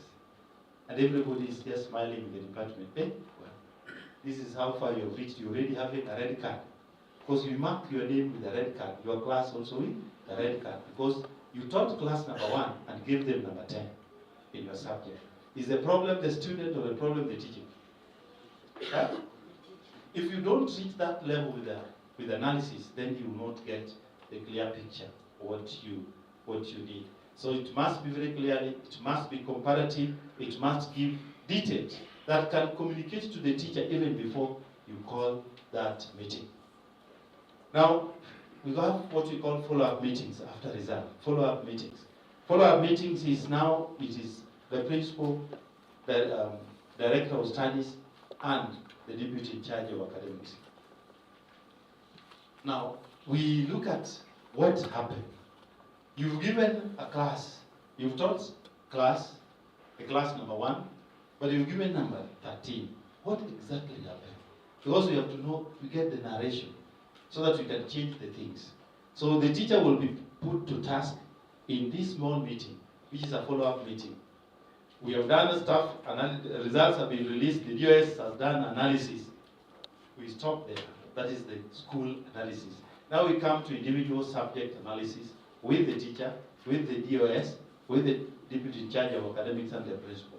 We want to trace where the problems started, where did the rain start beating this, and what is it that we can do, what support do you need, how do we help, what is it that we can change, and we make resolutions.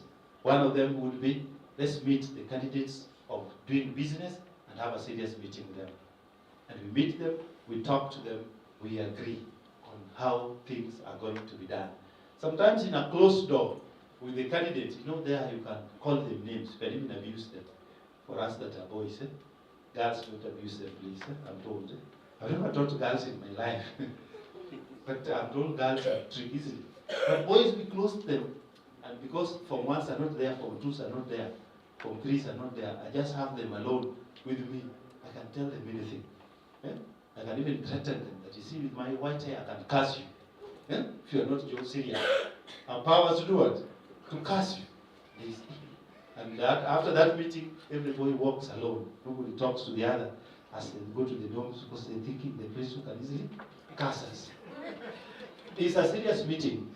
The room was almost having smoke.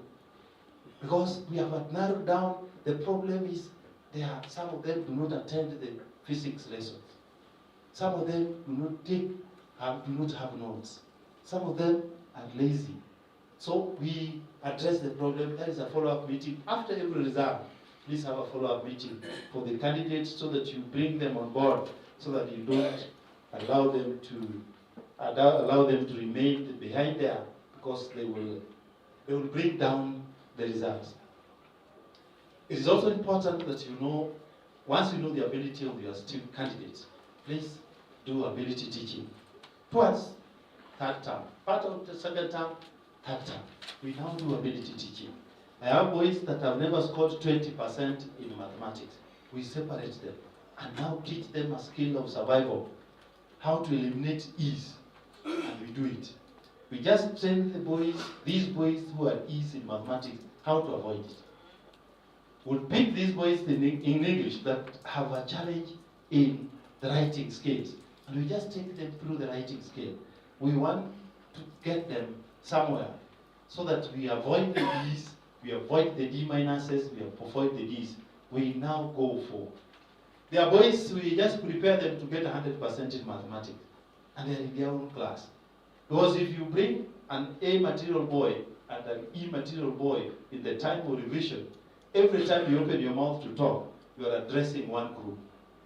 There's no time you can open your mouth and talk to the two of them at the same time. Anytime whatever you say is either addressing the bottom or addressing the top. And normally we go for, you are in the same class, but you are addressing the bottom most of the time. And the other boy who is a top student is tempted to open his chemistry book and have it under the table. And that is when he is caught by the class teacher who will give him a serious slap. And you are told, Malibu, this boy thinks he's very bright in this school. But the boy was feeling that you're wasting his time. Because those are things, the things they're repeating are things they know. So now we do group teaching. We also do what we call team teaching, involving all the teachers in all the classes. We give you a concept, you teach it in the 13 streams. You take another concept, you teach it in the 13 streams. Occasionally we have all the candidates sit together with the microphones and every teacher just take one question during the revision. This one will take his question, another one will take his question, another one will take question, so that the 13 classes can have it. But remember, that's only possible when you have done the syllabus, isn't it? Once the syllabus, if you can complete the syllabus in good time, then it will give you an opportunity to manipulate the students. So find a way of completing the syllabus. For the years I was a principal in Migori, we would complete the Form 3, 4 marks syllabus in Form 3.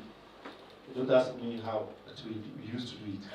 So in Form 3, in Form 4 Term 1, the maths HOD will tell me, no, this year we only have 500 repeaters. What do you mean? But all of them have completed the syllabus. Now we are starting. They are repeating. So with the 500 repeaters, Malima, I cannot go wrong in mathematics.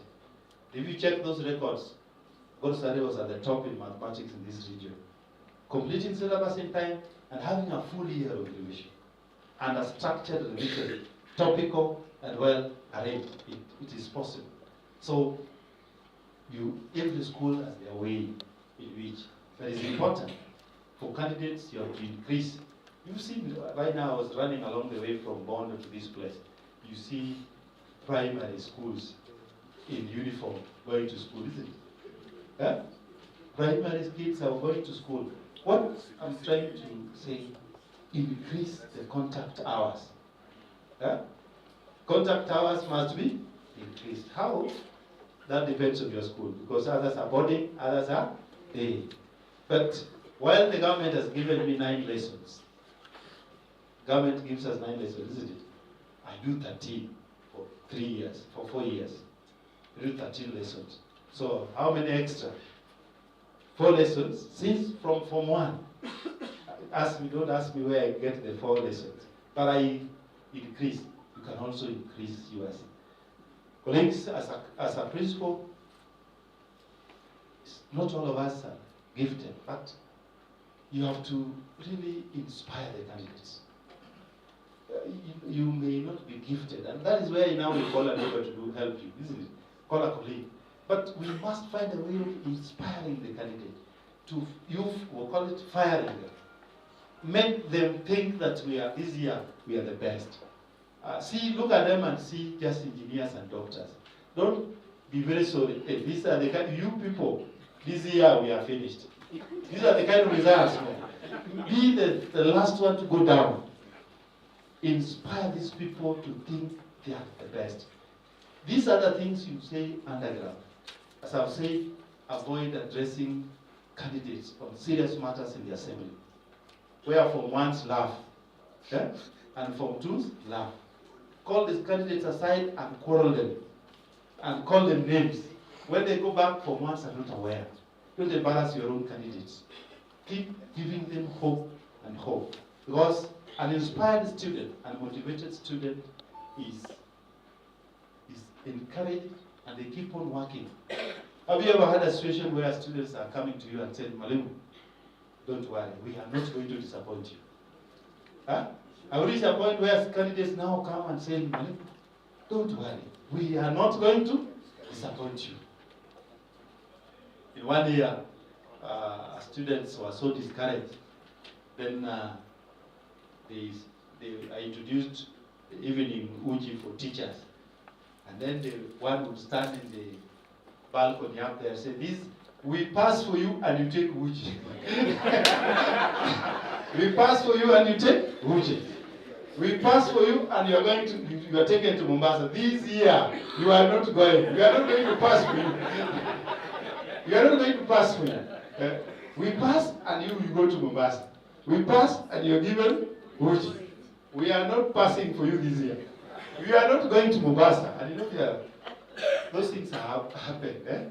So can you make them believe that this passing is their own good, for their own good? Can you talk to them in such a way they feel they own it? Can you address their emotions? You know, when you address somebody emotionally, you address the emotion, you capture them until they see themselves as Madam, we really need this result. Madam, just tell us, what is it, what do you want us to do? As we are ready, you know, as we are not like those other candidates of last year, we want to pass. What do we do? Make sure that boys and girls or your candidates are on your side with the war. Then together you move, you push them to the next level. Thank you and God bless you as you continue to do.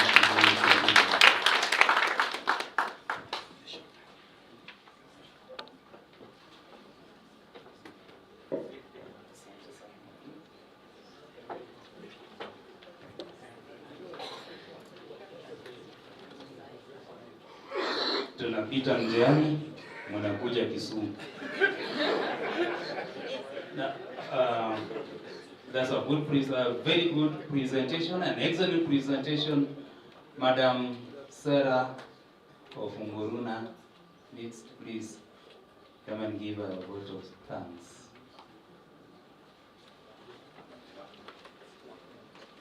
In 1 minute, that's what I'm told. Hata Kiingereza na Kimanya kidogo.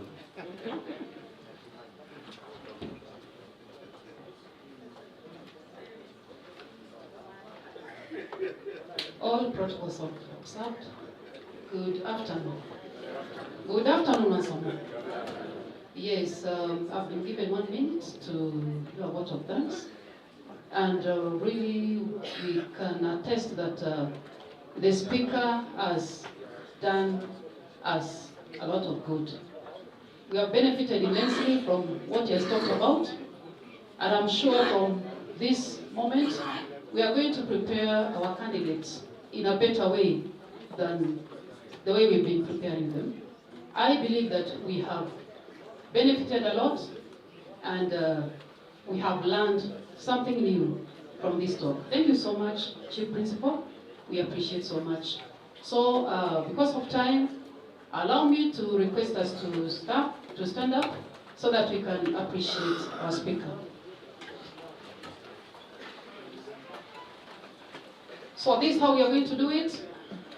You start with one finger like this. So 1, 2, 3. Then you do 2, then 3, then the last one's there. Okay? Okay, let us go. 1.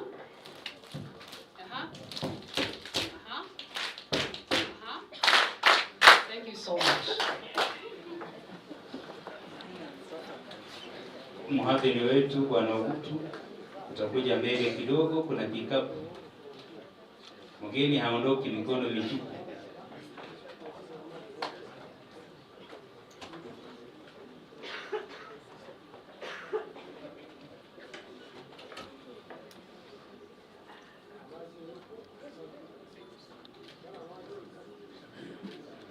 Mgeni wetu amepokea kikapu, asanteni sana. Thank you very much, Mr. Gutu, Chief Principal Saragongo High School. Can we appreciate team better? 1, 2, 3. Again. Good. As Madam Lydia is organizing herself, we have 2 teams that have also assisted us here. We have Zeraki, a minute. We have Mwalimu Sako, a minute. Please, as Madam is organizing herself.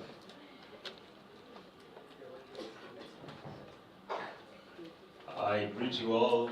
Good afternoon. Thank you. My name is Jeremiah Enos Lekolwane. I'm the relationship manager in charge of Migori County, handling Zeraki. And maybe by a show of hands, how many are using Zeraki? Yeah, and it's almost everyone. So basically, Zeraki empowers the school to manage the finance, academics, and also we're now having the CBC coming up soon. And so Zeraki will be able to help you as a school for those that are already using the system online so that when the senior school begins, you will be able to run the two curriculums, that is the 844 and the CBC one. So we're looking forward to still partner with you and have the best time. I wish you well and thank you for the opportunity. Thank you very much, Mwalimu Sako. Oh, can you clap for him again? Good. Mwalimu Sako. Good afternoon, teachers. I'm privileged to stand before you. I'm a chairman, all protocol observed. My name is Odhiambo Yange. I'm a regional manager serving Central Nyanza and Western.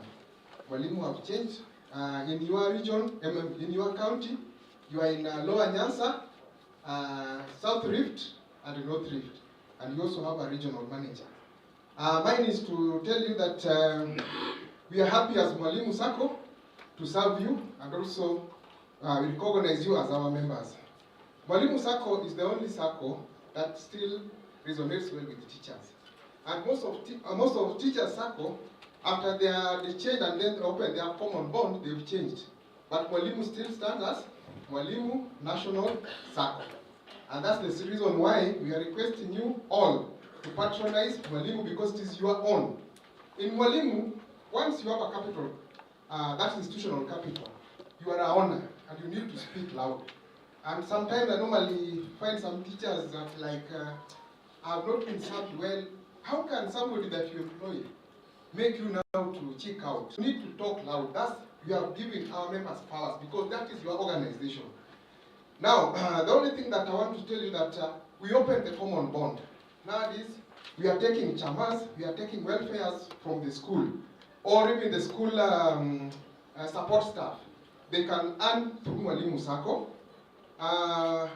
We also have a product for, more so I'm targeting the principal Migori boys.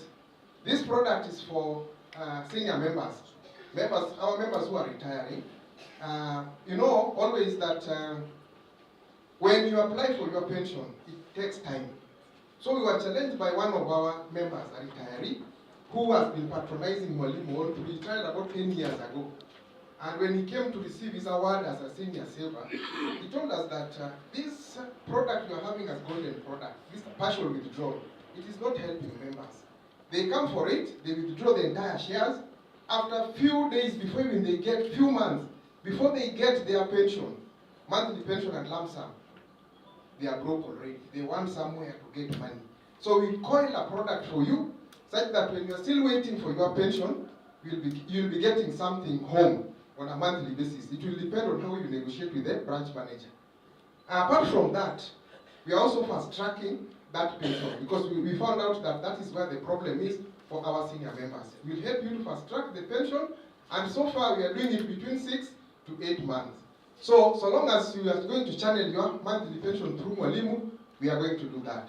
So within senior product, we have also medical, whom I don't know whether you give me a chance for her to maybe to explain how medical is, even tomorrow. Okay. So apart from that, we have also introduced a product which is targeting principals. Because I know sometimes walking around to look for guarantors is so difficult. Because these are people that you are supervising. So we have a product by the name Jawabu. Jawabu is salary based. So long as your salary is, you are still on TSC payroll, you can take it without guarantors. That is meant for principal. Then, in Migori, I think we've been having a satellite for some time. But this year, we are giving you a full branch. Yes. So, for communication purposes, I'm going to share the regional manager within your area, number, the branch manager Kisi, the branch manager Homa Bay. Okay, regional manager is called Fred Osano. The mobile number is 0720 13 5937. Kisi branch manager Christine Wandera 070 60 63 995. Okay. I think the chairman is just next to me. Okay. Now, can I start from the regional manager? So I'm giving you this number such that when you go to a branch and you're not assisted or you're not served well, you are free to call these numbers. So, Regional Manager, Fred Osano, 0721 13 5937, 0720 13 5937. Christine Wanera, Branch Manager, Kisi, 070 60 63 995.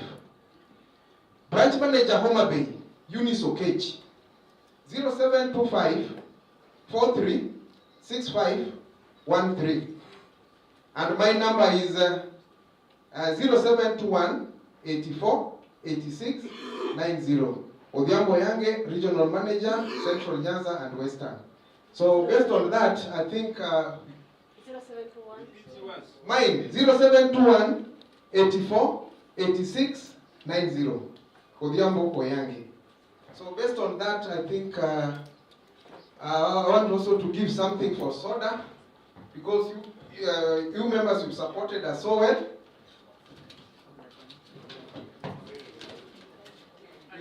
We like dealing in cash, not checks. Eh?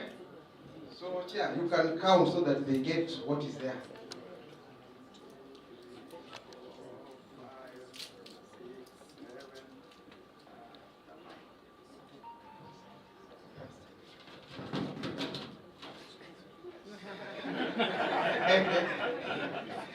So it is 10,000 for your soda. And if you have any query, we are having a desk outside here. Thank you so much. Yeah, thank you very much, Mwalimu. We thank Madam Caroline, who is our branch chair, Migori. We talked to her, we gave a letter, and she delivered. Can we clap for them one? Thank you very much. After presentation of Madam, the next presenter, we shall have copycat and coupet. Then we shall go for lunch. Then, I want to say this, because for politics, it has to be very clear. We also contacted our politicians. Some of them, of course. One has responded. So the Member of Parliament for Suna West constituency, Mheshimiwa Peter Masara, has sent 50,000 shillings for Kessha conference. And we clap for it again. Again. Good. We contacted 3 MPs. If others do, we shall declare. Thank you so much. May God bless you.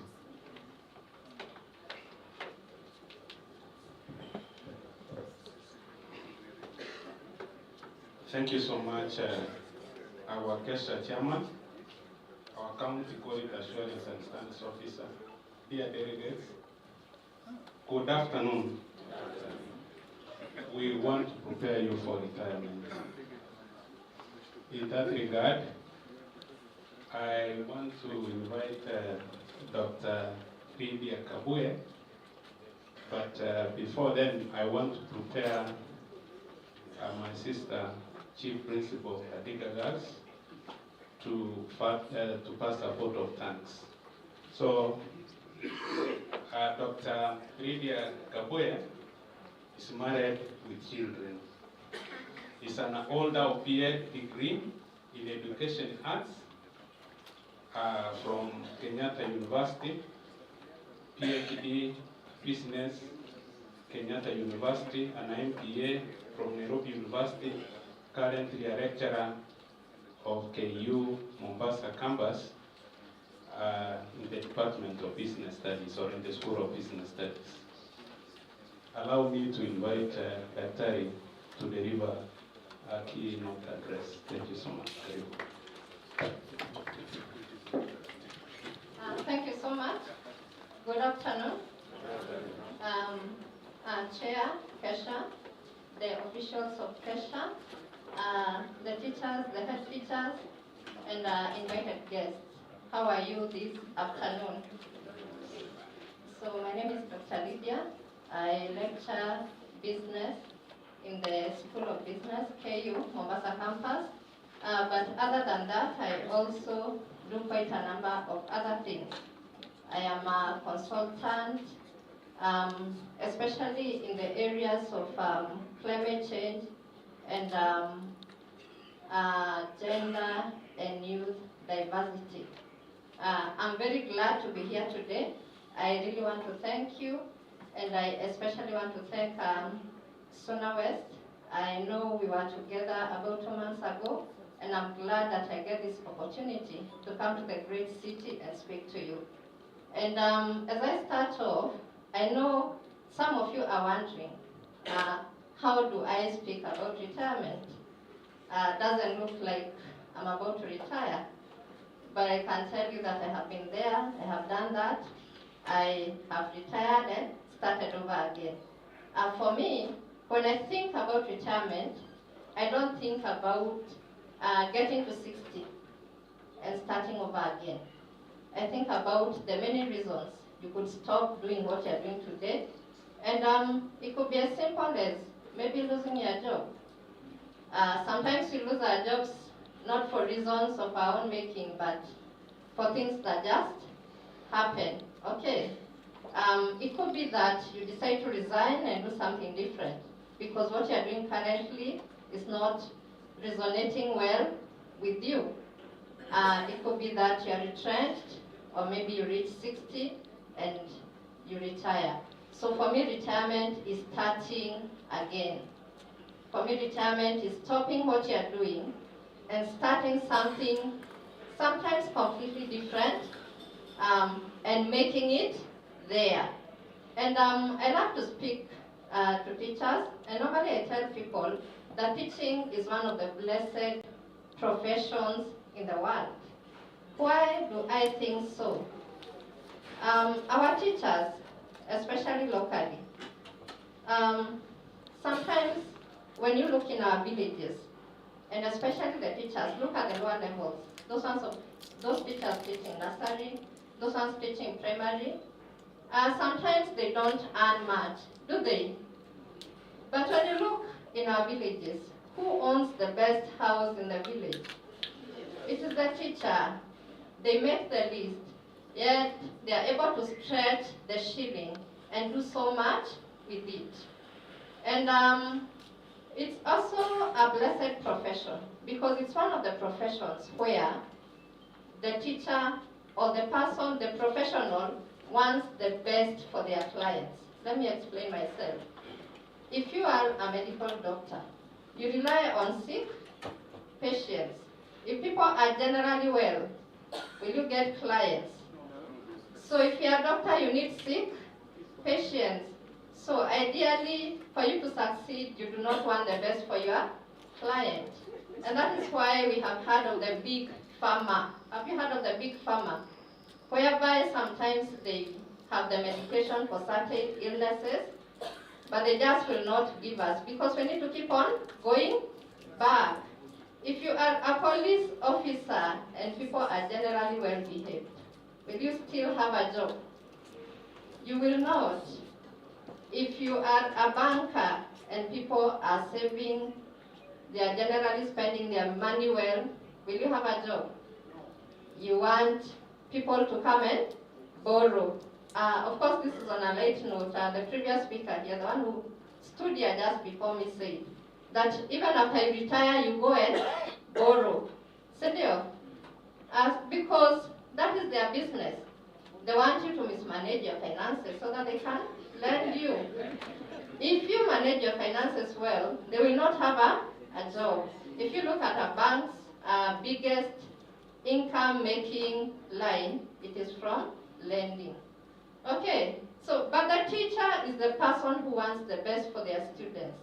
The teacher is the person who wants their student to do better than them. They teach you when they are earning 15, 20,000, and they want you to become a big person who earns 200,000, 2 million. So let us appreciate ourselves. And I started off as a teacher. I taught for a few years. I went and worked in several banks for several years, and then I came back to teaching because I felt that was my calling. It is what I'm made to do. It is where I enjoy myself the most. It is one of the careers, by the way, where you have a lot of freedom. Because once you lock yourself up in the classroom with your students, you don't have someone coming to knock. and ask you how far are you. In most of the other professions, you have to keep on reporting. You have to keep on being supervised. You have to keep on giving your results. So teaching is a good profession. I want to take a few minutes just to tell you how is it that I speak about retirement. And I want to tell you about a few incidences that happened earlier on in my career that made me seriously think about retirement.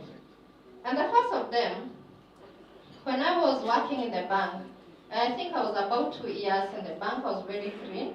And this particular time, the person who used to do credit management was not in.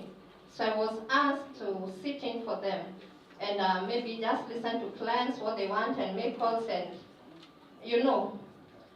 So this one professor came in.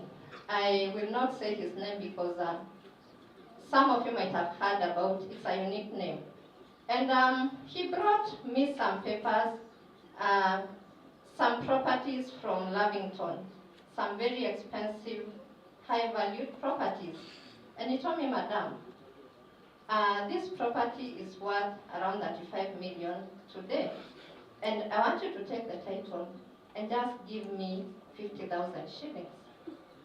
And I learned that day because I went to my manager and asked her, how is it that someone has a property of 35 million and all they're asking for is 50,000 shillings?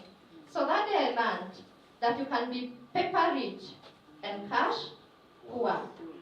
You can be paper rich and cash poor. You can own all the properties in this region, so many of them, but be in need of 1,000 shillings that you do not have. So the first lesson I want us to learn today is that when you retire, you will need to be cash rich and not paper rich. So one of the things that you are going to have to do, if you haven't done already. Unfortunately, I normally say this is a talk that we need to do earlier on. It's a talk that we need to do to teachers who are employed. And so principals, please organize such talks for your teachers when they are starting off their careers. Because here I may talk a lot, but I know some of us are already at the tail end towards retirement. But I do know that you learn one thing or another. So, as you work out your retirement plans, please think about things that will give you cash when you finally retire, but not things that you're going to put in bank safe deposit boxes and say, I own so much of this somewhere. And those things, if you fell ill today, cannot give you money. So that was my first lesson. That guy, the professor to me, had this very valuable property, but all he wanted that day was 50,000 shillings, because perhaps someone needed to be admitted in a hospital, and the hospital wanted that deposit, and the guy didn't have it. The second lesson I learned was when I was still working in the bank. Bankers are cash rich, and that is why I tell you that teaching is a blessed profession. Bankers are cash rich. Those bankers you see here today, if the guy wants 100,000, a million today, he can get it from his networks. But the thing with banking I learned was, if someone lost their job today, that night they would struggle about what they could eat. At the end of that month, they would struggle with paying their rent. So I learned there are some professions where you are cash rich. You can get all the money you want today, but that money comes with the profession that you are in, with the position that you hold. But the minute you leave your job, you cannot even get someone to lend you 1,000 shillings. Does that resonate well with us? I know I don't have much time, but one of the things we are going to see is that today you have so much power. Today you can call anyone and they'll stop what they're doing and pick your calls. Today people will sit down the whole day waiting for you. But the day you retire, you realize that all that power came with the position that you hold. So today if you called a guy and you told them, there's this project I'm working on and I want 10 million shillings from you, they'll probably work around to get you the 10 million because they know that your position wields power and perhaps you can get them back the 10 million.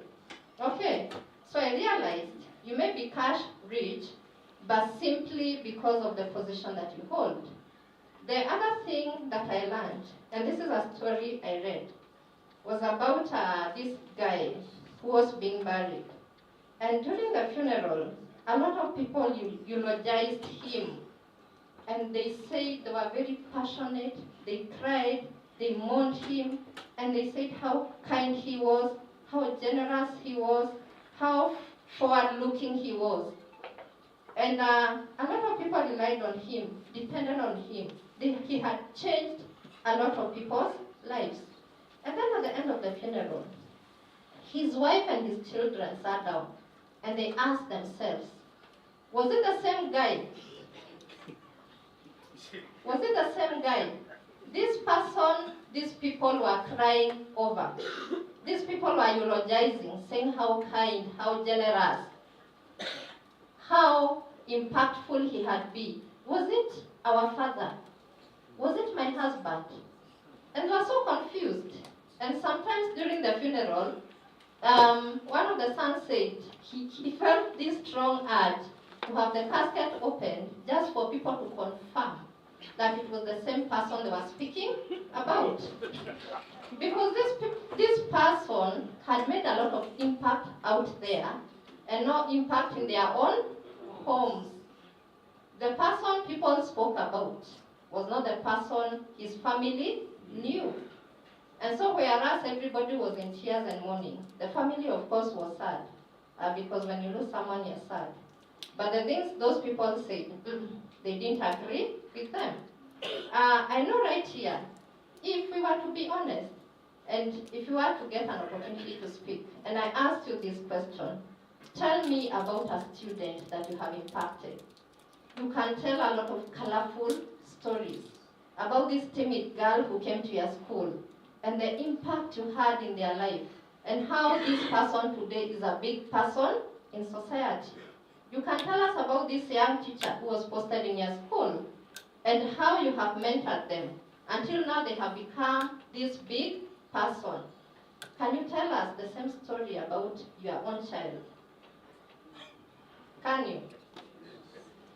Can you tell us the same story about your daughter, about your son, about your wife? Do you even know them? And I know the majority of us, because perhaps in our homes, we are the people with the financial solidification. We are the people who provide. That if you're the person who provides, you're also the disciplinarian. So you give and you tell them, when you give, you're not very kind, are you? Because if you're very kind, then people keep on asking for more. We are the people who ask our wives, who tell our wives and our children, kwani mnafikiria pesa inakuwa kwa miti? Sindio? So we are very tough with our own people, and I'm not saying we shouldn't be, but we are very kind out there. So we are changing other people's lives out there, but not the lives of our own people in our house.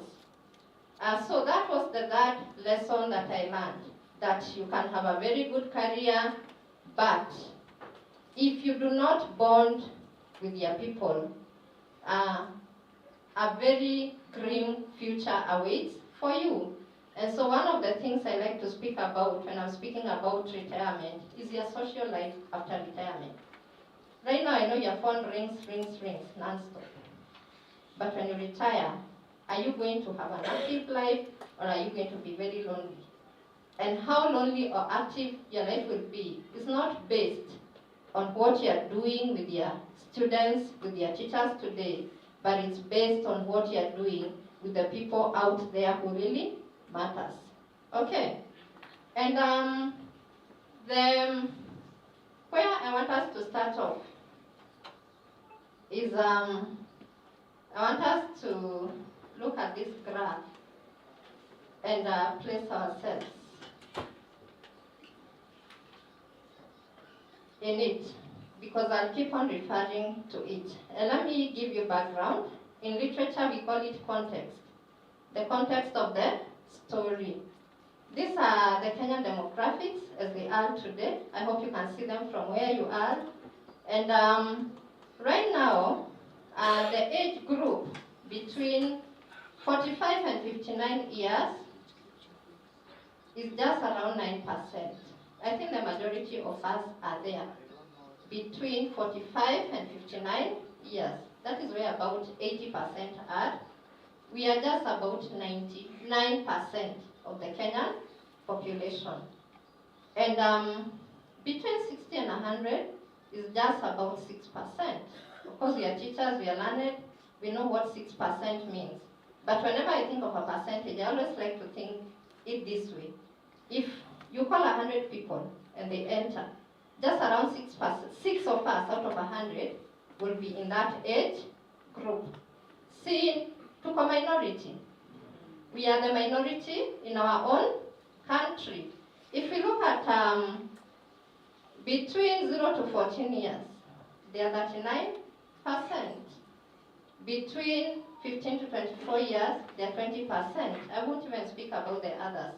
But that's already 59%, meaning the Kenyan population today is below 24 years of age. 59%, that's around 60%. They're below 24 years of age. And why I bring this up is first we see where we fall within the graph. Because sometimes you're filled with this self-importance. And we base this self-importance on the things that we have done, on the position that we have held. But then again, if you look at it using those demographics, you realize we are not as important as we would want to be. Because after all, if 100 of us is called, just around 6 of us will get in. And that is between 45 and 60. So that is where we fall within the demographics. So this is your life today. Today, you hold people's destinies in your hands. Why? Because you can hire, you can fire, can't you? You can admit, you can suspend, you can even expel. You can tell a student, you will never be admitted in a public school in this region ever because of the things that you have done. So you can make and break people's lives. That is who you are today. In a few years when you retire, it won't really matter. Your feelings will not matter. People will not recognize you. They may not even listen to you. It is funny how fast time goes. In 3, 4, 5 years, you may have to remind people who you used to be. And so we need to, it is very true, by the way. It is very true and very frustrating because today you get in and people stand up. People stop what they are doing. You make a call and people disconnect other calls to pick your own call. The first 1, 2 years will be very frustrating. And you realize that most of the calls that you get, most of the people who are running after you, most of the people who you think are your friends, they actually are just your colleagues. And who they want when they call you is not really you, but your position and the help that you can offer them. So that is who you are today. In future, you will only be able to refer. If you are the principal of that school that is sought after, today people call you and you tell them you make a decision right there, and then you tell them, yes, I can admit yourself here. No, maybe you go to this other school because of your marks. Isn't it? Isn't that what we do? Reality check. But in future, after you retire, you can only tell someone, let me call the principal and find out whether they have a place for you. And people realize that you no longer wield as much power as they thought you do. Okay, right now you can commend and you can reprimand students, subordinate staff, teachers. You can call them and tell them you've done so well. Or you can call them and tell them, I don't even know why we have you in this school. Okay. But later on, it really won't matter how you feel. In fact, they will be saying, when so and so was here, they really curtailed my career. Walinikataza promotion, sasa ameenda. That is how it is. You can bless or curse. My previous speaker, I think he has left, I heard him say how he tells boys that he can curse them, and they really meditate. And so yeah, it's true, because of the position that you have. You can actually bless or curse. If you tell a student today that they'll never become anyone, chances are very high that they are going to believe what you tell them. But once you are done, nobody will care what you have to say. You will think that you are an authority in that particular area, but they will not care. And that is the nature of Kenyans, by the way. Okay. So that is where we are today. And so I wanted us to speak briefly about what is it that we really need to do. And I know the area that you people are most prepared about and you know about is the financial part. And I know you know that you're going to retire, so you've already done a few things towards that. So as I speak, I'll just mention a few things. I won't dwell much on that, because that part everybody knows. They know at 60 I'm going to retire. So they start doing a few things in preparation.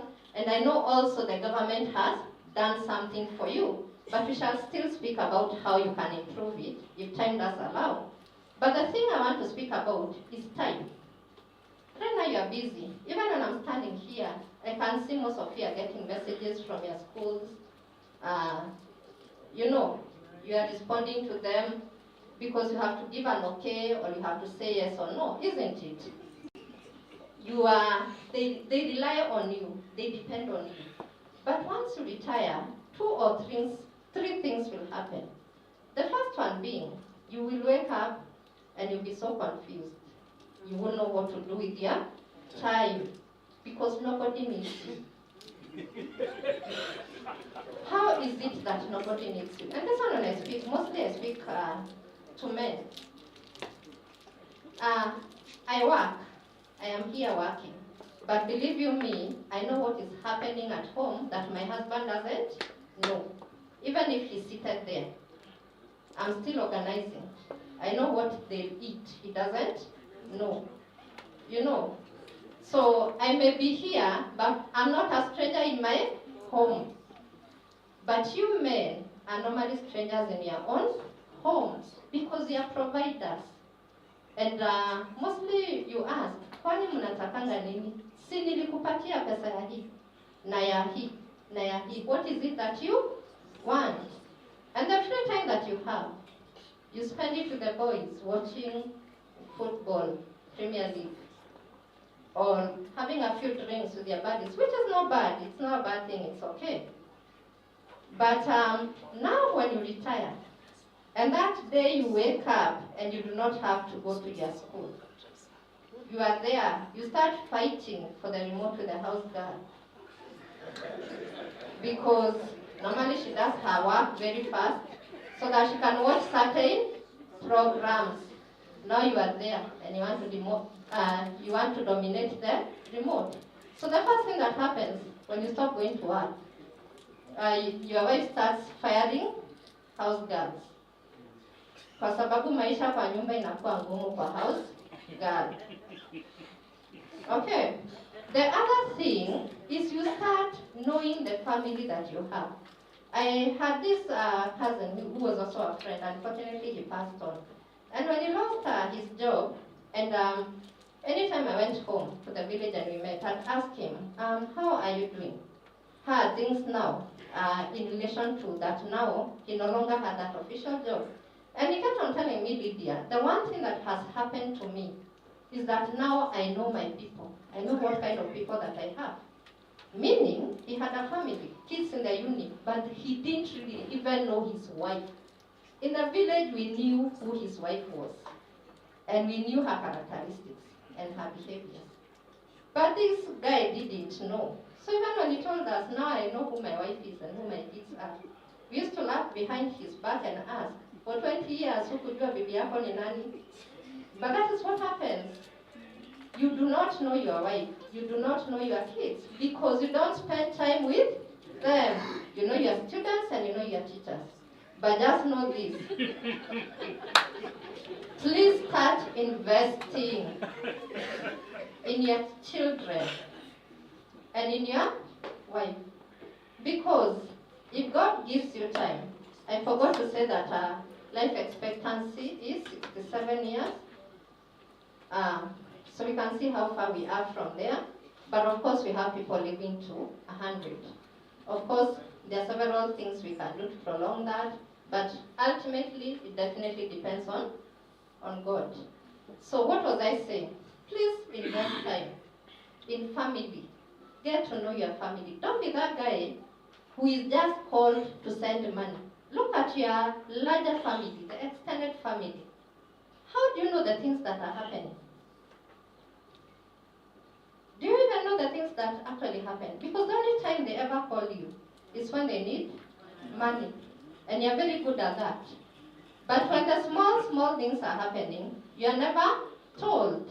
So you're normally the stranger in the room during family gatherings who doesn't have the full story. And normally we say, it's never about the end result. It's always about the journey. Okay? So you're the guy who has been supporting this nephew, this niece, and somehow the majority of the people you support do not succeed. Why? Because you don't really know them, and you're supporting them in the wrong things. Okay? This is what happens. And think critically about it. You become a project. People sit down, and they know they want 100,000 from you. And they know they can get the money. So they do a project. And that project is project, let's get some money from Jane or Mary. Jane and Mary being you. And it is presented, same way I sat down and did this presentation.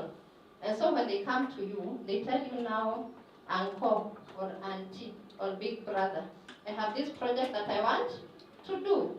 They present it to you in such a way that you will buy it and you give them the money. But if you knew them, perhaps you wouldn't fund them for that project. Because if you knew them, then you would know that they cannot take it through. Okay? So what I'm saying, get to know people. Get to know your relatives well. Know when this particular niece is sick, when they fall wayward. Because perhaps the money you are sending them, you are just financing some social habits.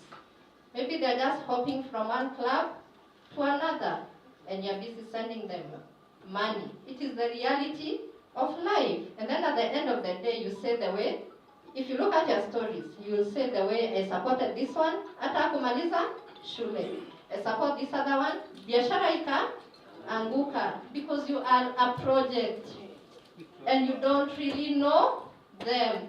Please get to know them for who they really are. Okay?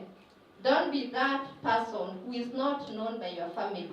And another thing I want to mention is the majority of us here, and I know we have big kids, and those who still have kids in high school, we are thinking of how we can send them abroad. And our success is measured on how many we have sent to Australia, how many we have sent to Canada. I know here we don't send them to UAE or to maybe Kuwait or Qatar, but I know we are sending them to Australia, Canada. Now you have 3 kids, you have 4 kids, you have 5, and you are very proud. Mkiongea na wenzako unaambia, nani wangu alienda Australia, and I have nothing against these countries. Mwingine ako US, mwingine ako Spain, mwingine ako Germany, si ndio? Mwingine ako Netherlands. You are very proud of that. There's something one of the incidences I should have mentioned that really taught me about this. In our village, the one thing, this is a study that whose hypothesis is not yet proven, but I have seen it with my eyes. Families in the village that are very poor, socially they are very together. Families in the village that have done exemplary well, socially they are very badly off because their kids are not even there. Ni ukweli? So wenye wamefanya vizuri sana, watoto hata hawako Kenya, wako ng'ambo. So huyu mama ako 60, 70, 80. Watoto wote wako ng'ambo. Huyu mama nani anampatiaga maji akitaka? Ni ukweli mumemwekea piping, si ndio? Na kila kitu. But once in a while the systems will fail. And all she can do with her kids are video calls. Okay? Kuna wengine watoto sasa ni sisi. Tuko Nairobi, tuko Kisumu, tuko Mombasa, we are all over. So if something is happening at home, we can get there in a few days, 3-4 days. But in the meantime, our neighbor is looking after them. So when you go there, I go home, I'm told, hey Lydia, hiyo juzi ingine your mother hakulala vizuri kabisa. But then there is the parent with the kids whose sons and daughters are there. Wameolewa tu hapo. The sons are probably drunkards. They're the ones we laugh at. The daughters, some of them didn't even get married. Wanakujaga kibarua kwetu, si ndio? Now who is rich? Who is rich socially? Huyu mwenye mtoto wake anakuja kibarua kwetu. Wakati ameanza kuhip, watoto wake wanamkimbiza level 5, si ndio? Hata kama wataomba gari kwetu. Juu walikuwa wamekuja kibarua kwetu watasema, Baba Lydia, mama yetu tafadhali tukimbizie wapi? That person is socially rich. I have nothing against sending your kids to wherever. But I want you to think about your future. Because they'll go there, they'll start their own families, they're going to be very successful.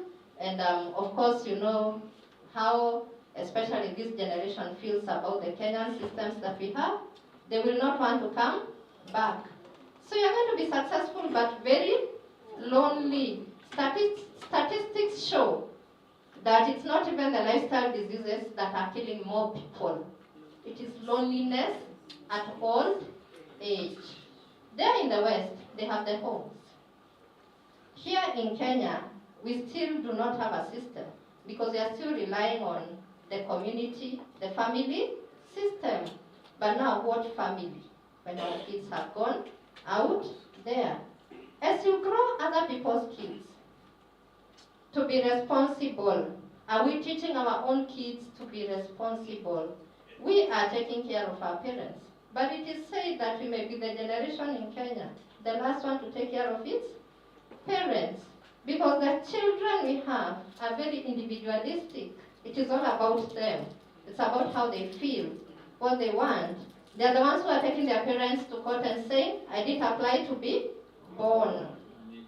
You brought me here, not because I wanted, but because you so much wanted a child. So continue taking care of me. So as we continue mentoring other people's boys to become responsible people, what are we doing about our own? I have a classmate from my high school days who tells me to date, like now I tell her, yesterday I was working elsewhere, then I tell her, no, I'm going to Kisumu, there's this and this I'm doing. And then she tells me, Lydia, me, I can't do those things that you keep on doing. Because if I wanted 100,000 today, my mother can give me. Actually, the mother was a principal of a school back in my day. So what have you done with your kids? You teach them that you can provide, you can provide, you can provide. They don't know where to draw the boundary, okay, or to draw the line. So they are 40, you are still providing for them. By the time you are 80, what do you think they want? They are wondering when you'll die. Kwa sababu unawafinyia sana, si ndio? Uko na properties za mamilioni and you're not providing because now they have lifestyles. See, you have taught them to be people of class and sophisticated, si ndio? and they pick Ubers, not border borders. They don't even walk. Senor. So now they want, their lifestyle is demanding for more. But now you are thinking, so-and-so's daughter is 30 and they're already married and responsible. The son is 30 and they're already something. But mine is still calling me, asking for money. It is because, and I'm not saying this is wrong, please don't get me wrong. We spend all our time mentoring other people's children. And we forgot to mentor our own. I have young daughters, and one of the things that I like to tell them, and they normally tell me, Aki, mom, you are so mean. Sometimes they'll ask for something. Like now, this holiday was a 3 weeks holiday. So one of my daughter comes and the hairstyle they want will cost me 10,000 for 3 weeks. And I told them, you know what, you're going to have lines. It's only 3 weeks. Or you're going to have a blow dry. Or you can cut your hair, by the way. And you know, they tell me, Mom, you're so mean. And I tell them, yes, because there has to be something that you desire that is not provided in my house.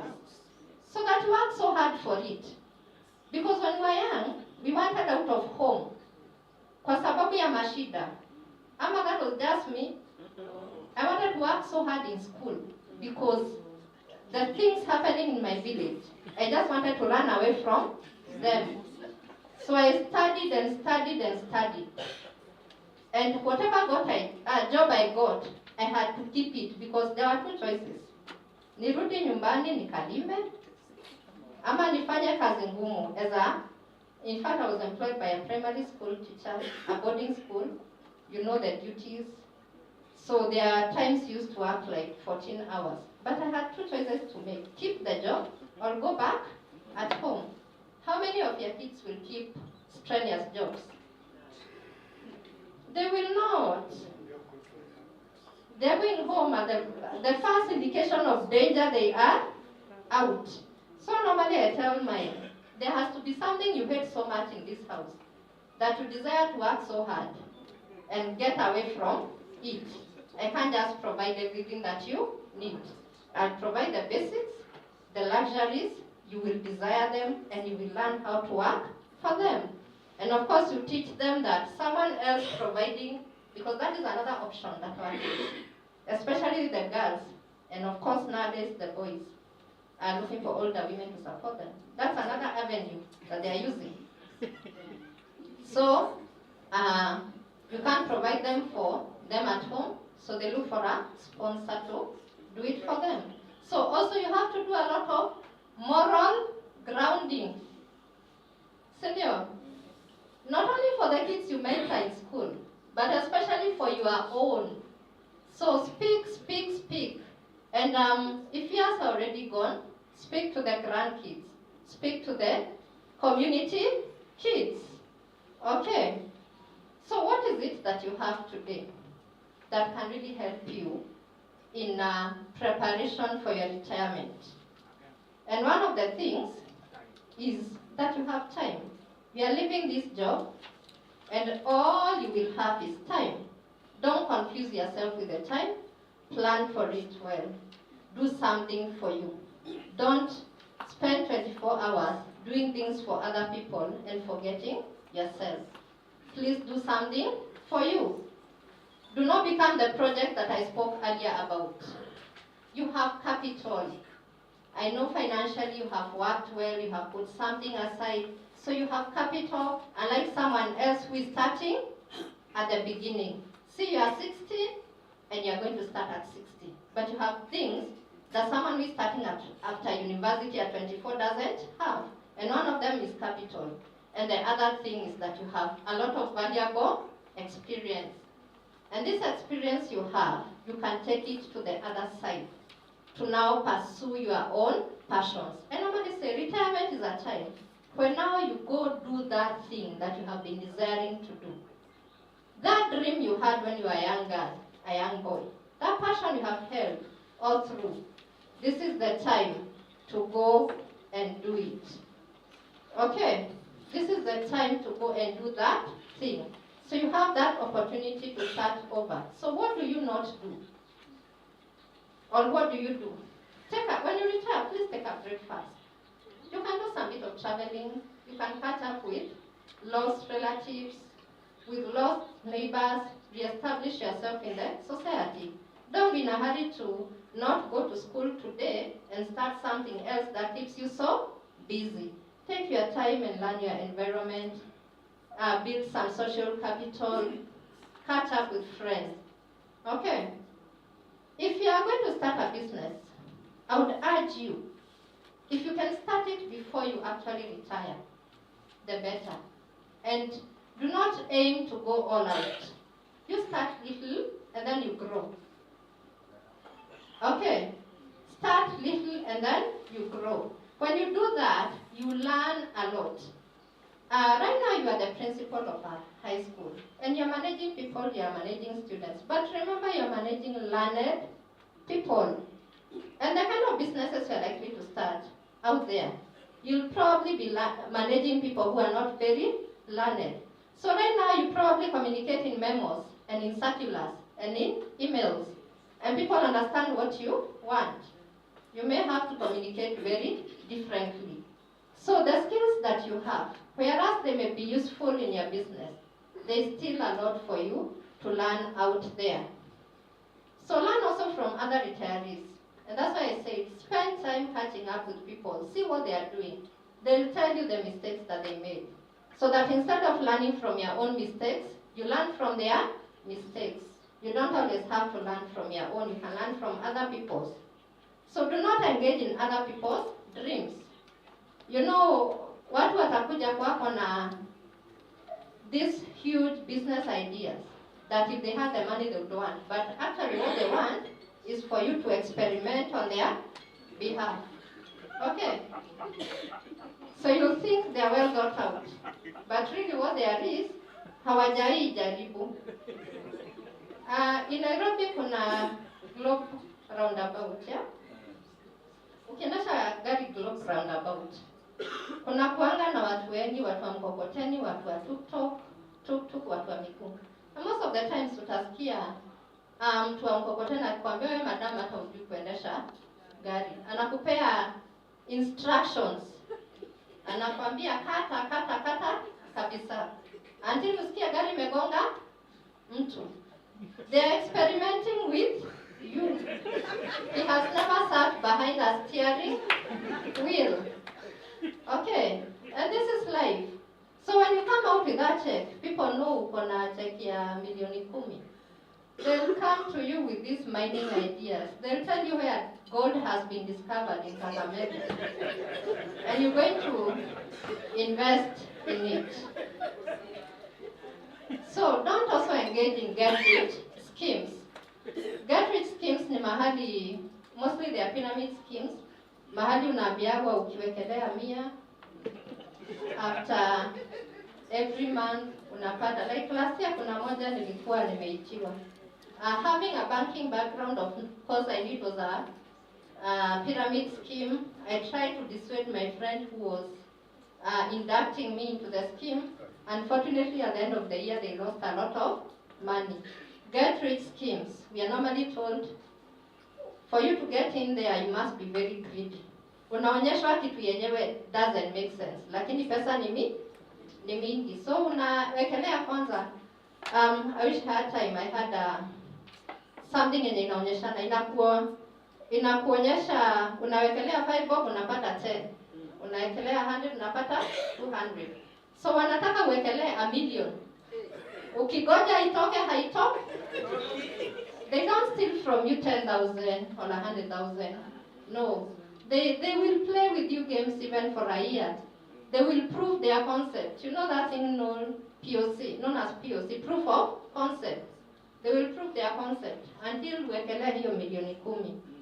Hautaiona tena. Then don't put all your money in one basket. Diversify. And because we don't have much time, I just wanted to show you. Let me mention. So these businesses that you're going to start, who are going to be your majority employees? So ni Gen Z na Gen Alpha. Na Try understand their values and their culture. They don't believe in the things that our generation believed in. No, they don't. They don't believe in stressful jobs. The minute you stress up or out. I have a cousin who is in the Kenya School of Law, and she's living with me. 2 days ago, she told me she's been called for an interview. And she told me that she was to go at noon. But akaniambia, so she came, normally sometimes I work from home. So she comes to my home office, tells me, just a minute, I wanted to inquire something from you. Nikamuuliza nini, akaniambia, to go for an interview. It was at 10 a.m. And where she was to go for the interview is about 2 hours from my home. So, alikuwa ameambiwa aende interview noon, lakini akawaandikia email, akauliza naweza kuja 2 p.m. And she was very serious. Real story 2 days ago, my own cousin. So akaniambia hawajanijibu email. So I looked at her and I told her, if I was the employer, I wouldn't give you the job. But she was very serious. She told me, but noon doesn't work for me. And these guys need to know that there are hours that don't work for me from the onset. This girl, I am housing her. I am feeding her. Can you imagine? But she doesn't care. What she cares is that the job that she gets is aligned to her values and her timelines. So she told me, if they won't understand my timings right now, because she's in KSL and her classes are in the morning, if they don't understand right now, then they are better off not giving me the job. It's how they feel. And that's why I told you, my own kids, I tell them, there has to be something you hate so much in this house that you want to get out. Because if you don't do that with them, they're in their comfort zone. Hakuna kitu wamekosa kwao, so why do they need stressful jobs? So those are the people you'll be working them. Instead of trying to change them, because you cannot. And even if you fire one, the next one you hire is the same. Tunasemaga same bail. Bail ni moja. Sindio? So instead of trying to change them, please try to learn them. Learn them and work with their values. I said I'm a climate change enthusiast, and I know the majority of you are doing farming. And because I do not have time, all I would want to ask you is there are a lot of opportunities around this area in carbon sequestration. We are already doing it in our own small ways, especially if we are farmers, we have trees in our farms. Let's try and find out how can we benefit from what we are already doing. Because that is one of the agendas that is being driven by the world. And it is something that we can all benefit from, especially in funding. Interest-free funding, sometimes even grants and donations. So let's learn about that. Technology is very key when you're dealing with that generation that I spoke about. They don't believe in those memos. They want you to send them a message and communicate. Sometimes they'll send you a message and tell you they're not coming to work. Or most of the times they'll send you a message and you get. So learn to use technology if you're going to work with them. And of course, social media. Saa ingine watapost kitu kwa social media na wanafikiria ulifaa kuona. And so they think they've already communicated to you. Okay. The other thing I wanted to mention, please do not start. I know I say don't put all your eggs in one basket. But now I also want to say, don't start multiple projects that you're not going to be able to finish. So you have rentals, hapa, zimebaki, unaambia watu, hiyo imebaki tu painting na tiles, pesa ianze kuingia. On this other side umeanza farming, nayo unaambia watu na hiyo tu imebaki drip irrigation. On this other side, umeanza kabiashara kengine, nako unasema hapo nikipata 200,000 hivi, katakuwa pesa. You understand? So umeplant pale, lakini huku bakisha pesa ya fertilizer na kupalilia. Okay.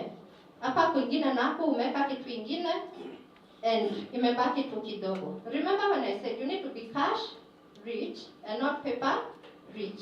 So you find yourself with 3, 4, 5 projects zenye tu zimebaki kidogo ziive, but they're not giving you money. Please make sure, if it's a cash-intensive project, before you move to the next, make sure that this one is already giving you the cash. If I had time, I'd have spoken about the cash cow, but I believe that we shall have another opportunity to speak about it. Alafu vitu hatuelewi, story na forex, bitcoins, you know, watu wanasema pesa iko mingi. Unless we really understand, let us not take our monies there. Okay.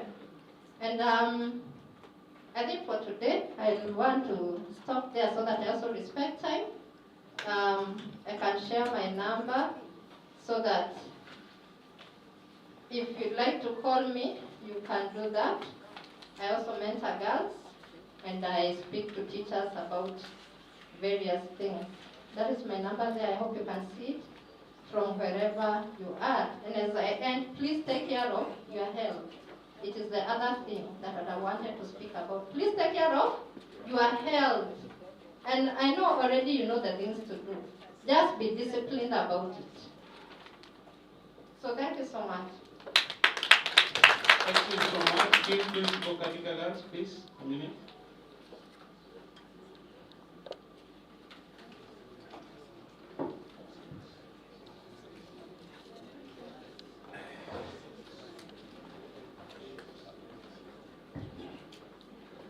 Thank you very much. I stand here in front of you to appreciate our speaker, Dr. Lydia Kabuya, very young retiree. But I also understand that retirement is about choice.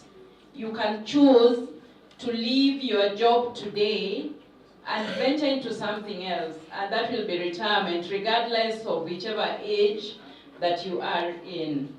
Thank you very much for your very, very heartfelt, very touchy, very inspiring message on retirement. Thank you for reminding us that it is not that bad. It is not that bad if we prepare for it.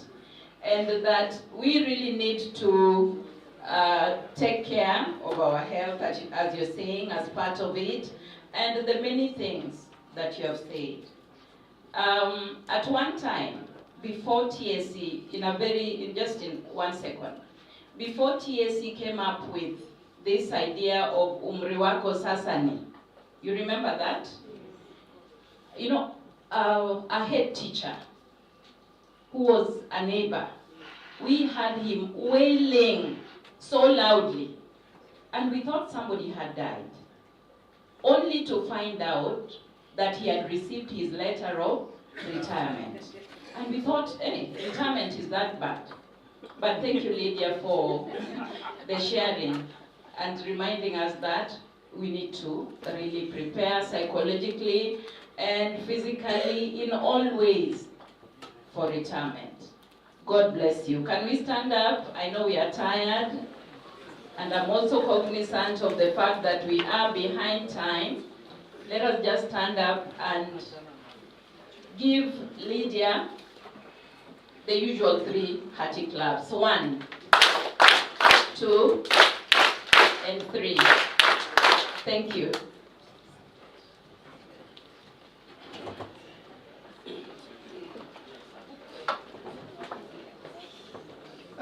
Thank you very much, Dr. for a wonderful job. Thank you very much. We shall invite you again, the county. Our colleagues, I beg for only one thing. Just give us a total advancement of 10 minutes and we shall be through. Just a request, humble request. Then I'll make some final remark on our gala tonight. Allow me to have a good with people here. We have a copycat. Are you here? Not there. We go to copycat, not here. Then we have Mr. Mburu. To the one, 2 minutes. Thank you very much, Chair and the Kessha leadership and honorable delegates. Good afternoon. My name is Simon. I'm wondering why you don't want to sit down, but it's okay.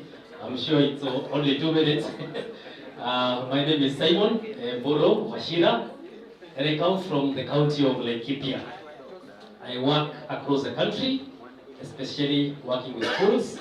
I work as an academic trainer, and I train students on matters, revision techniques and study habits, and teachers on exciting teaching skills.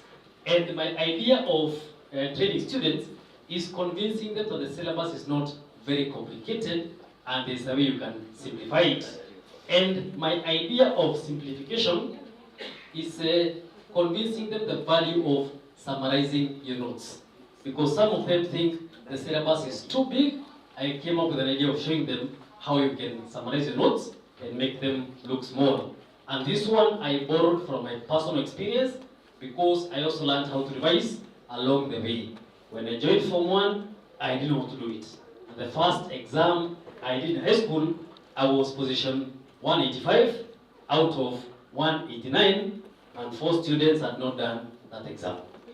But by the grace of God, in KCSE I excelled, and I did very well. In KCSE I was the best, and I got an A- in KCSE. So here is the idea that I'm training students to do. Simplify your work by coming up with summary notes. And I want to look at the book I'm holding right now. You see this book? It's a small book, right? This book, as small as it is, this is a syllabus for Form 1 and Form 2 chemistry in a summarized format. Form 3 and Form 4 ndio hii. Kwa hivyo syllabus ya chemistry, jameni angalia.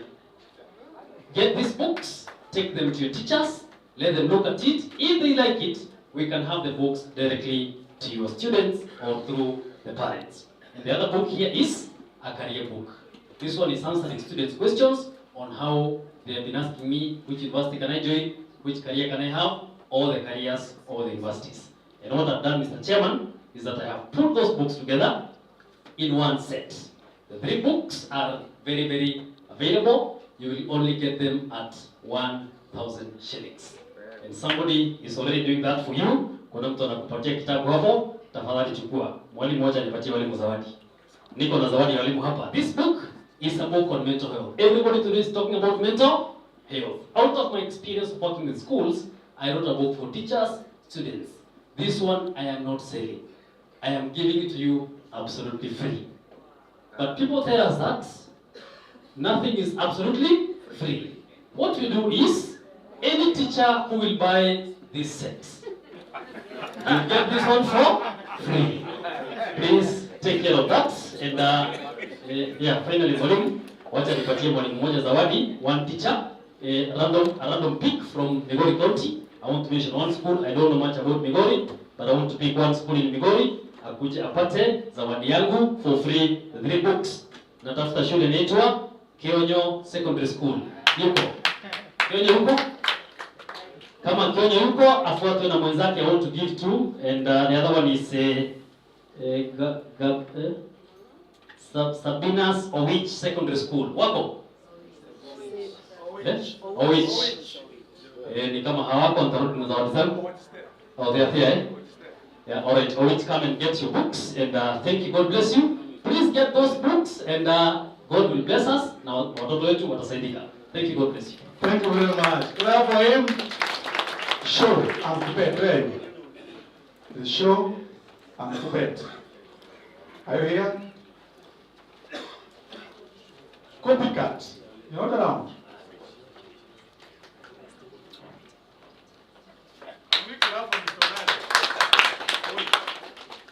Thank you very much, Chair. Thank you, I'll take even less than 2. My name is Isaac Nyamori. I'm here on behalf of the Agricultural Society of Kenya, East Africa Show, Kisumu. When you talk about show, ladies who are here from South Nyanza know about the Kindu show. Okay, Omodoi show. But now I'm here to talk about Kisumu show.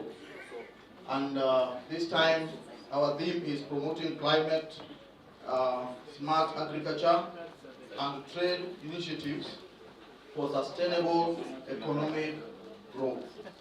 When are the shows this year? We have our shows beginning from the date 16th to 20th of July. 16th to 20th of July this year, 2025. And I'm here to just invite the schools to bring students to the show. Why would we want to bring students to the show? Show provides a learning opportunity for the students in agriculture. They can also use that opportunity to even identify good universities that they want to attend. It also offers business opportunities for you. And what are the charges? Now we are saying, when you come as a school, we will be charging 150 shillings per student and 200 shillings per adult. But when you have 40 students, we give one entry free for the teacher. 40 per 40 students, there's one entry free.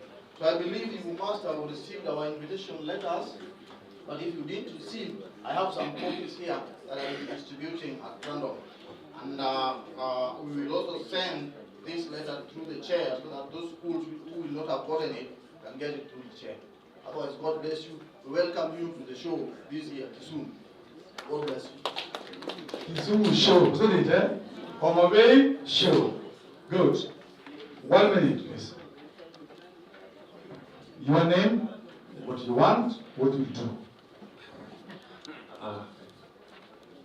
Good evening, our principals.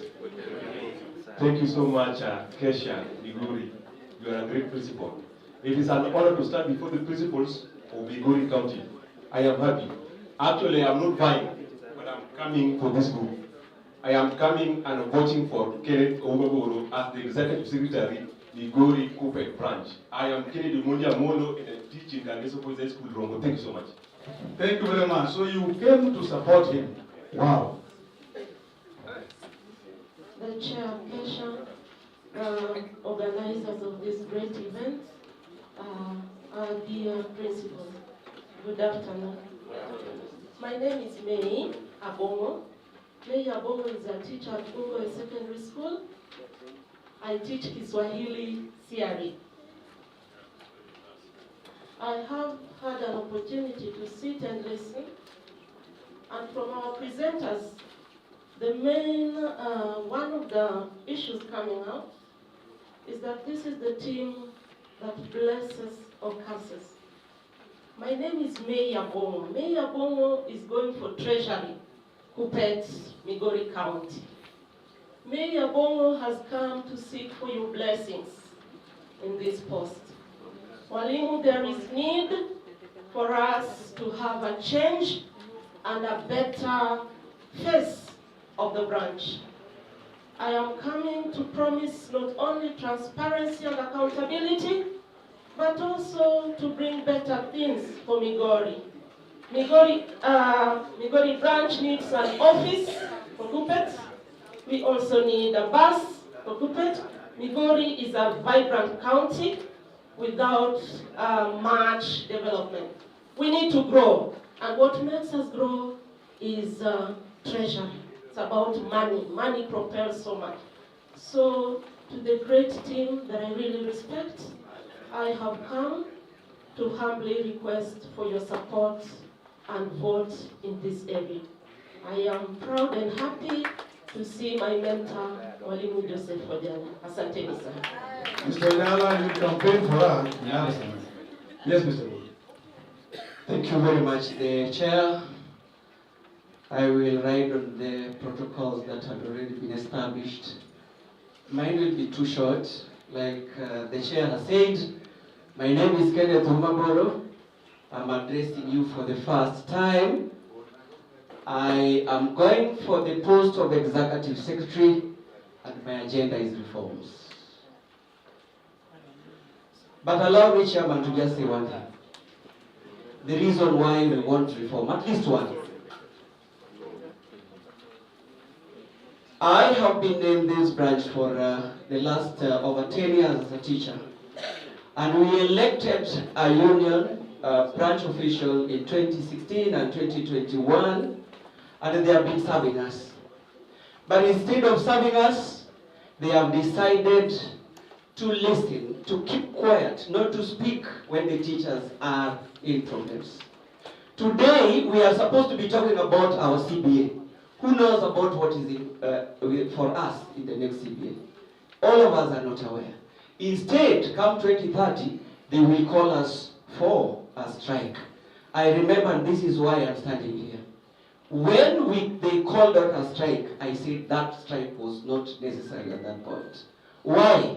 Because we are called on the table of negotiation and we have never negotiated for ourselves. We wait until some other people give us a bargaining agreement, we sign, and then we want it to be implemented. Our branch has transformed itself into a militia group. I want to apologize on behalf of unionists. I know many heads here were chased 1 hour during the last strike. You had to part with some little money to be left. Otherwise, you will run. Some of you, I told, even jumped off the fence. It was very unfortunate. I promise that we will be proactive and not be reactive. Thank you very much, and may God bless you. Thank you very much, Timburu. Okay? I want to bring apology of the Executive Secretary, Mr. Jasolo.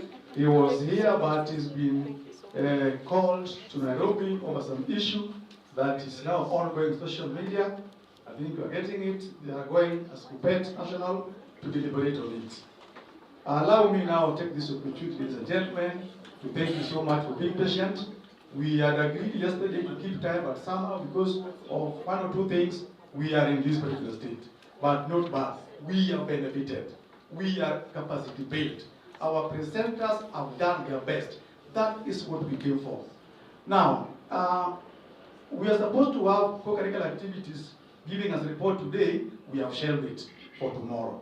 We shall get time so that the 5 of them will give a brief report for tomorrow. We also have a case I presented this morning about Mr. Manganga Ezekiel, who is unwell. We agreed that you deposit at least 500 shillings only to your sub-county treasurer, so that tomorrow in the morning we collect and we get announcement here what each sub-county has contributed, and we hand over to the chairperson of that sub-county and the welfare of the county. Lastly, today, I expect the entire Migori team, led by our CCASO, who is here today, to be at Ranalo. Ranalo is in Mlimani here. I think Mr. Nyako will get some communication there to give direction. Time is 6:30. It rains. Mr. Mohoni will tell you how it rained on us yesterday, last night. It rains. So we expect everybody to be at Ranalo at 6:30 p.m. We shall go there and get seated, and we shall be served meal. Serious meals, of course. So you do not eat anywhere. Go and eat there. It is serious buffet. 3 proteins, you will get them there. 3 carbohydrates, you will get them there. Assorted mboga, you will get them there. 8. So, be there. Thereafter, after getting that plus water for supper, you'll also have a voucher. That voucher is like the Noah's Ark. You enter in total. Those of us, I want to talk about 2 groups. Group A, which forms the majority. There are people who will be sober throughout. You'll get, if you go for water, 2 bottles of water. If you go for Del Monte, 1 packet of Del Monte. If you go for tea, 2 cans of tea. If you go for soda, 2 bottles of soda. The other group, the Methodists. That group now. You don't want water, you don't want tea, you don't want soda, you don't want Del Monte. But you want something else. It's allowed. The Bible says, take a little for your health. If you take Tusker, you take 2 bottles. If you take Pilsner, you take 2 bottles. If you take Guinness, you take 2 bottles. If you belong to where I belong, where we take wine, 2 glasses of wine. Are we together? Mr. Nabo, nimeacha kitu kingine. Na hivyo, very good. Baada ya hiyo, our SDA this afternoon is to go and look for a dancing gear. That's what we can shop around. So that we shall dance as Migori County. Do your best. Are we together? Do your best. We shall have assorted music. Already we have hired a DJ who will be having songs from Christian to Muslim, Kikuria, Kiloya, Ijaluo. We shall all be together today. Are we together? So we will be there from 6:30. After supper, those things I talked about. But music will be there in the news. Tomorrow, we have serious sessions. Please, as much as we shall do our best, I've always learned Migori team, very sober. You can go, like last night I was somewhere, and I found Migori team, the table was very different.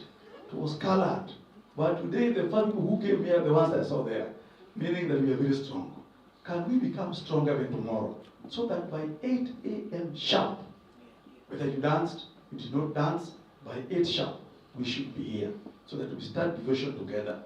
Then we have our workshop, conference ending at 1. That is our expectation. Otherwise, thank you so much, ladies and gentlemen. I think I've given that information. The Ranalo is in Limani. Mr. Nyaba will share something in our wall direction. In case you do not know, just write Ranalo in Limani.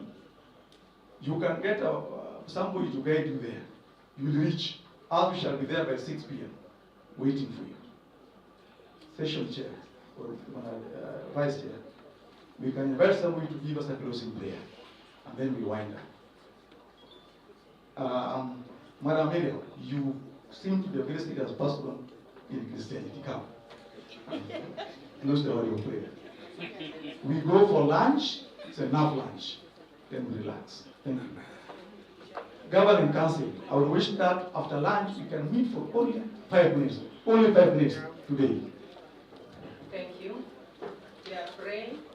Father, in the name of Jesus, I want to thank you for the day. I want to thank you for what we have learned. As we disperse for our lunch, may you guide us and protect us. As we meet in the evening, be with us and guide us through till we meet tomorrow. In Jesus' name I pray. Amen. We want to continue to thank our IT guys here on live streaming. Keep it up for more.